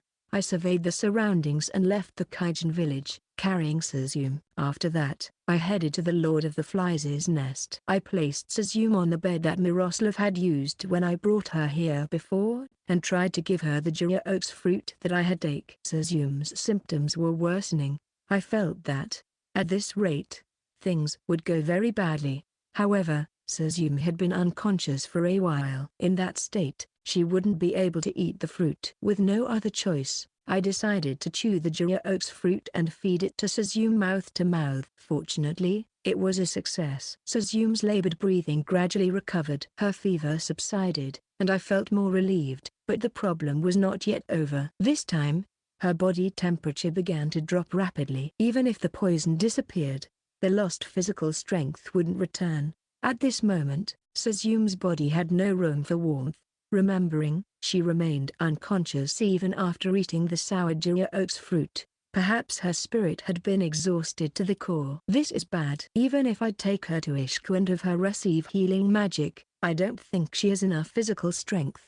There was the option to go and buy a stamina potion or a superior potion, but the problem was the same. Suzume's endurance wouldn't last until I returned. A feeling of frustration emerged from the depths of my heart. I couldn't take her to Ishka, and there wasn't much time. In that case, I had to do something with the things in this place. There should be a multi-purpose potion in my luggage. No, wait. I was thinking about many things, but I remembered what Luna Maria said. That my blood is equivalent to that of a dragon. She said, drinking the blood of a dragon will cure any illness, and eating its meat will rejuvenate the body. It might be poisonous to a weak body, but we'll have to try. At this rate, she won't survive. So, we can only take a risk. I bit into the flesh of my right arm, absorbed the blood that spilled, and put it into Suzume's mouth. I repeated it 2-3 times, thinking I would stop if something went wrong. As I did that, Suzume's cheeks started to turn red. When I touched her forehead and arms, I could feel a certain warmth in her body that had been cold as ice. I exhaled, feeling a great relief. I think she'll be fine now, but I can't let my guard down. I lay down next to Suzume in case her condition suddenly changed. Then, I remembered the events of today. I defeated the basilisk. I saved Suzume. And I'm fine. They were really good results. The rotten sea still remained, but it's not something I can handle alone. Summing up all of that, my thoughts naturally went beyond that point. It's about Suzume's future. It will be difficult for her to live in that village swallowed by the rotten sea. I'm also curious about what happened to the other kijin. I can give her this nest if she wants it. But if something happens, the rotten sea could affect this area. If she wants safety, she must distance herself from titties. But, well, I'll think about it when she wakes up. I murmured softly and yawned. I still have plenty of energy, but as expected, my body feels heavy. I could rest a little here. I thought about that and gently closed my eyelids. The next morning at dawn, Sazum and I were in the city of Ishka. In front of us stood Fyodor, the slave trader who wanted the horns of the kijin. He then opened his mouth, looking confused. The ritual for the spirit of the serpent? Yes, it seems to be a ritual that the kijin performed to seal the monster. We were in a residence owned by the Slave Trade Association. I met with Fyodor and explained what happened yesterday in titties, including what Sazum told me. Fyodor's originally narrow eyes narrowed even further, and he occasionally glanced at Sazum, who was sitting next to me. For Sazum, it was like jumping into a nest of humans who were chasing her. Whenever Fyodor looked at her, her body trembled, and she grabbed the edge of my clothes. While closely observing Sazum, Fyodor continued speaking. Are you saying that the basilisk appeared because the ritual couldn't be performed? I believe it's appropriate to consider that in the context of the situation. That means I indirectly summoned the basilisk, Fyodor said with his hand on his dropped jaw. As a result of sending hunters with the aim of capturing Sazum, she had difficulty leaving the village, which prevented her from gathering the necessary food for the ritual. As Fyodor said, practically the association bears greater responsibility for the basilisk's appearance. Fyodor stared at me intently. Putting that aside, was the basilisk truly defeated? I confirmed that the monster was engulfed by the fire along with the rotten sea. It's hard to imagine that it could have escaped from that fire. However, I added that I hadn't examined the corpse, so I couldn't say for certain that it was defeated. Although that wasn't the purpose. What do you mean? Fyodor continued speaking. Who? A kijin helped a human? I heard that the basilisk's venom is powerful enough to corrupt the land. How did she manage to do it? With this, I showed Fyodor the Jira oak's fruit. After looking at the yellow fruit, Fyodor turned his gaze towards Sazum. She noticed his gaze, and her body trembled once again. Are you saying that this fruit is a remedy that can repel the basilisk's venom? It seems to be a secret that has been passed down through generations among the kijin. Thanks to this, I was able to survive. Sazum Dono is my savior, and it's not just about the venom. She was prepared to sacrifice her own village and set it on fire, and she plunged the monster into the flames. Saying that, I looked back into the slave's eyes. Perhaps the basilisk was the source of the rotten sea. In other words, Sazum Dono is not only a savior to me, but also to the city of Ishka. If my belief is to repay resentment with resentment, and virtue with virtue, then I intend to protect Sazum Dono with my life from now on. I would like to ask for your cooperation, Fyodor Dono. Do you want me to help protect a kijin? Considering what you said, isn't there a possibility that she lied? She might be trying to enter Ishka through deception and planning something. Fyodor stared at Sazum. She trembled 3 times. Is it really a fact that the basilisk appeared because the ritual couldn't be performed? I have never heard of a method to seal a monster with just offerings and dances. It's more believable to think that the basilisk was summoned from the depths of the forest using a secret technique of the kijin. I suppose it's inevitable to have doubts, if possible. I didn't want to make Fyodor Dono my enemy. But, it's a pity. I stood up next to Sazum. The escorts behind Fyodor placed their hands on their swords with sharp gazes. At the moment, the ones in the room are Sazum, Fyodor, Fyodor's 2 escorts, and myself. Only the 2 escorts were armed. I left my weapon at the reception. Furthermore, the slaver in front of me had over a dozen soldiers hidden on the roof and behind the walls. If he even tried, it would be easier for him to get rid of me and capture Sazum. That was as clear as day. While preparing to manifest my soul equipment, I paid attention to everyone's movements. The battle will begin when the escorts draw their swords. Thinking about that. Wait. Fyodor raised his hand to control his escorts. The escorts quickly let go of the handles of their swords. I apologize sincerely, Dono. However, I would like you not to make a hasty decision. What I said was just a supposition, not the facts. Merchants are timid and suspicious. We can't help but always think when a decision might be counterproductive. I understand. I apologize as well. But I swear that protecting Suzum Dono will not harm Fyodor Dono or the association. Who? How would that be? With that said, I showed the Jirya Oak's fruit again, and I continued speaking. Although the basilisk was defeated, the rotten sea still remains. If there are already signs of illness due to the venom, the demand for an antidote will grow exponentially. So, are you suggesting that we leave the research and operation of the fruit to us? Yes, that's correct. I nodded clearly in response to Fyodor's words. Then, I prepared for the final blow. Of course, I will also help when it comes to collecting the Jirya Oak's fruit. Having a wyvern will greatly reduce the hassle and cost of round trips to Ishka. Additionally, this venom antidote technique can be used not only this time, but also in the future. Most poisons can be neutralized if you can neutralize the basilisk's venom. If such an antidote is created, adventurers and aristocrats in various places who fear poisoning will buy it without hesitation. It's like the association would have a money tree. Hoo-hoo. Certainly, there is no escaping the responsibility of interfering with the ritual and causing the basilisk's appearance. But the only ones who know about the spirit of the snake ritual are all present here. I have no intention of leaking information that could harm my collaborator. It's a secret that I will take to the grave. Otherwise, when Fyodor and the association are no longer my collaborator, I will speak freely about everything. If this information is spread, not even the Slava Trading Association will come out unscathed. The appearance of a basilisk and the rotten sea are major incidents that affect the kingdom of Canaria. Saying I knew nothing about the spirit of the snake ritual won't be an excuse. I've said many things, but in the end, I only wanted to convey one thing. Stay away from Suzum. For that purpose, I handed over the profits from the Jirya Oaks, and I will help him conceal inconvenient facts. In return, if they don't harm her, then I will continue with this. I practically told him that the opponent is an experienced Slava. He may have seen through every one of my words. Well, where does the balance rest in the slaver's mind? Thinking about that, I awaited Fyodor's response. Epilogue. Master, is this really all right?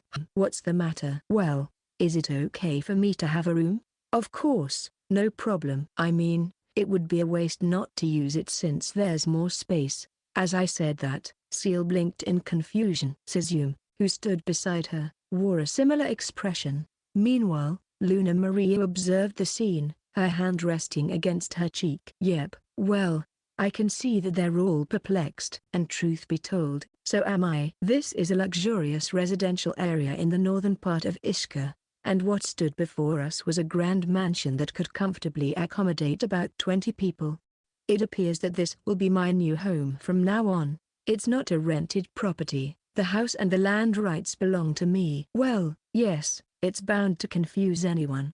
I suppose I underestimated the association. To think they would grant me ownership of this mansion. That pretty much sums it up. Following our recent negotiations, Fyodor accepted the terms I offered. We weighed the pros and cons of pursuing Suzum, as well as the advantages and disadvantages of becoming my enemy. After careful consideration, he chose to take hold of my outstretched hand. With this, my relationship with the association has become a gamble. It's a precarious situation, much like shaking hands with the right hand while holding a knife with the left.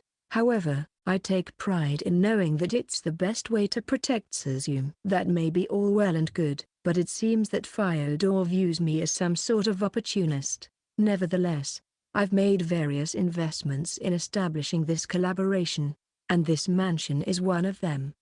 Sora-san. What is it, Suzum? Is it really okay for me to live here? Won't I be a burden? Not at all. I want to be with you, Suzum. I see. Suzum responded with a blush and quickly withdrew, no longer showing signs of embarrassment after our battle with the basilisk. Luna Maria, watching Suzum's reaction, spoke up. Master, it's not just limited to the association. Whenever you take or request something from a large organization, you risk losing your freedom. Please proceed with caution. Yes, I'm aware. At first, I thought of refusing, Really? Yes. But after seeing that bathroom, I couldn't turn it down. As I spoke those words directly, Luna Maria blinked several times in surprise. If it's about the bathroom, why not use the public baths? Going in a group can be nice, but personally, I prefer to bathe alone. Besides, the public baths are all steam baths. I don't feel truly refreshed unless I can soak my body in a hot water-filled tub. When I mentioned this to Fyodor, I initially thought the idea of having a cypress wooden bath was a joke. Yet, unsurprisingly, the association managed to fulfill my request within half a day. Well, I suppose it's only natural to ask for certain accommodations in this situation. It's been 5 years since I last bathed in a tub with the scent of wood. When I first laid eyes on it, I thought it would be challenging to fill and heat a tub of that size. However, thanks to the Kale River, I can pour any amount of water I want, and with the help of Luna Maria's summoned salamander, we can heat the water without the need for firewood. It's simply perfect. As I spoke, the tension in the room rose, and before I knew it, the three of them had expressions of astonishment, their mouths slightly agape. Damn it. I might have gotten a little too carried away. Ahem. I coughed lightly and tried to divert their attention. Well, putting the bathroom aside for now, it's beneficial to have a solid base like this clan, and working with the association is advantageous. The unexpected events involving the Rotten Sea and the Basilisk have propelled my plan forward. My plan, a quest for revenge against Falcon Sword and the Adventurers Guild. By publicizing my achievement in defeating the Basilisk, I can provoke Lars and further advance my plan.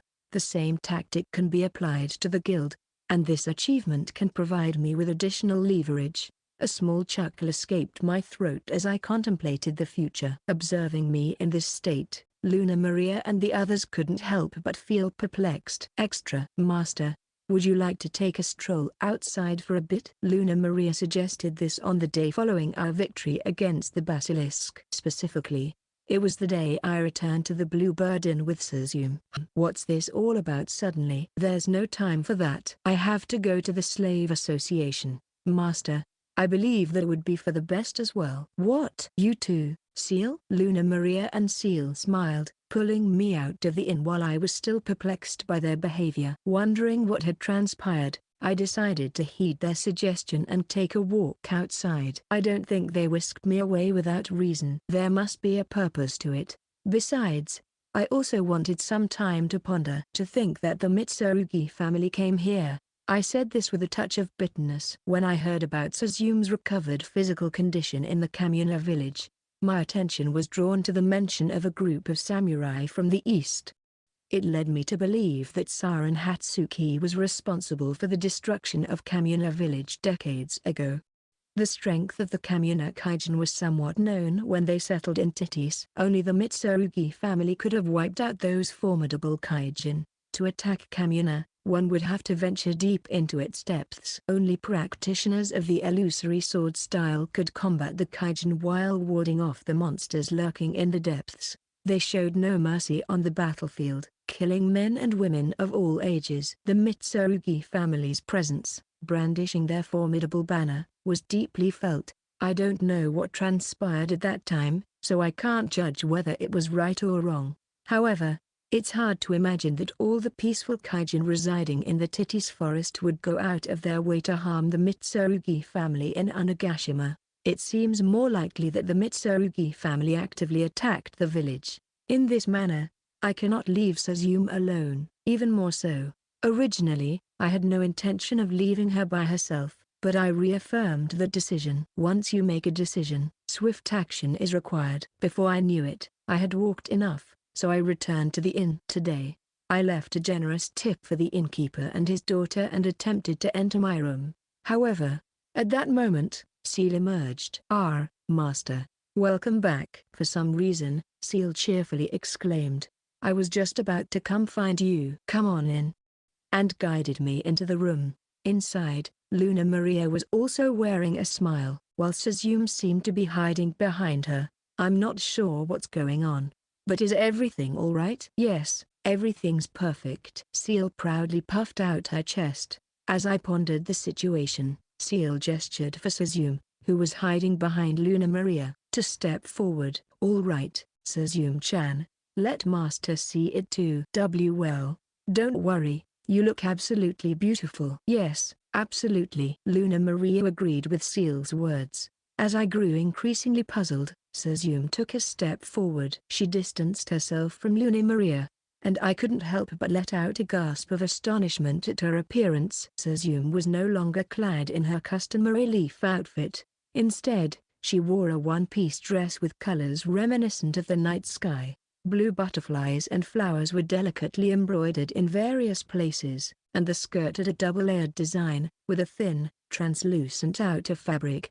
Although it combined dark and blue hues, what made it truly captivating was the wearer's sense of style. Sejum's hair glistened as if it were moist, and her face was meticulously adorned. The flat hat she wore seemed to minimize the visibility of her forehead horns. She looked remarkably elegant.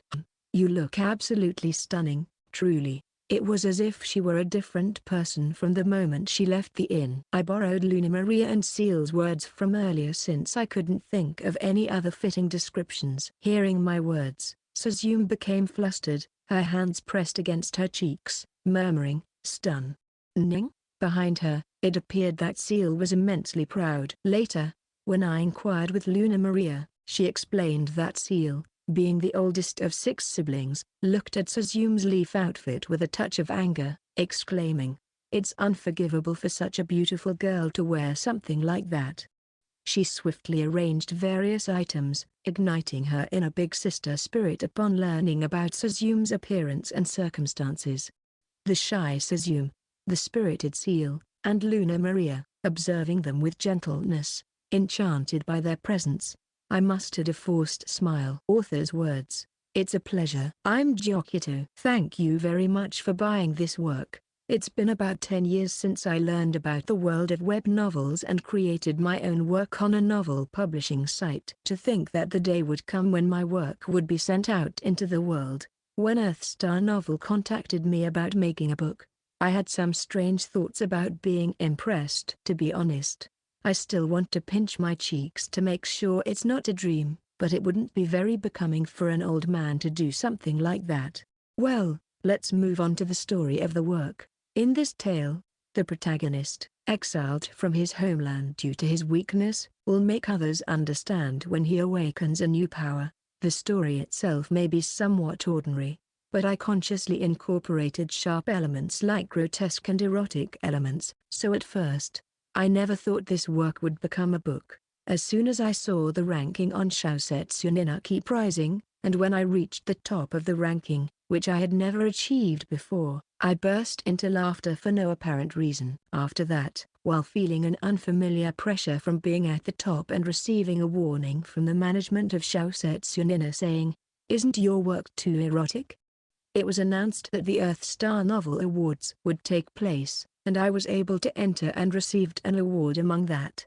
So now I find myself in this position. During that time, my health declined, my parents fell ill, and many things happened, but I am relieved that the book was able to be published safely. I thank Yanishi Sensei for the wonderful illustrations. Although I was already impressed by simply adding an illustration to my work, the quality was so high that I felt so overwhelmed I could ascend to heaven right now. I see. I was strangely convinced that this kind of heavenly solace existed. I would like to thank the editor, Furusato-sama, and I also want to apologize for any inconveniences caused since I wasn't very familiar with the book creation process. Issues continued to arise both publicly and privately, but it was thanks to Furusato-sama, who guided me all the way, that the work was successfully published. It is also thanks to the readers who read the web version and the people who evaluated it that this work could reach the world. I will do my best for both the web version and the book version, so I hope to continue to have your support. Finally, I would like to thank everyone who acquired this work. Nothing would be more satisfying than if this work could chase away boredom. So, I will leave the brush here, hoping to meet again in Volume 2. Thank you very much. End of Volume 1.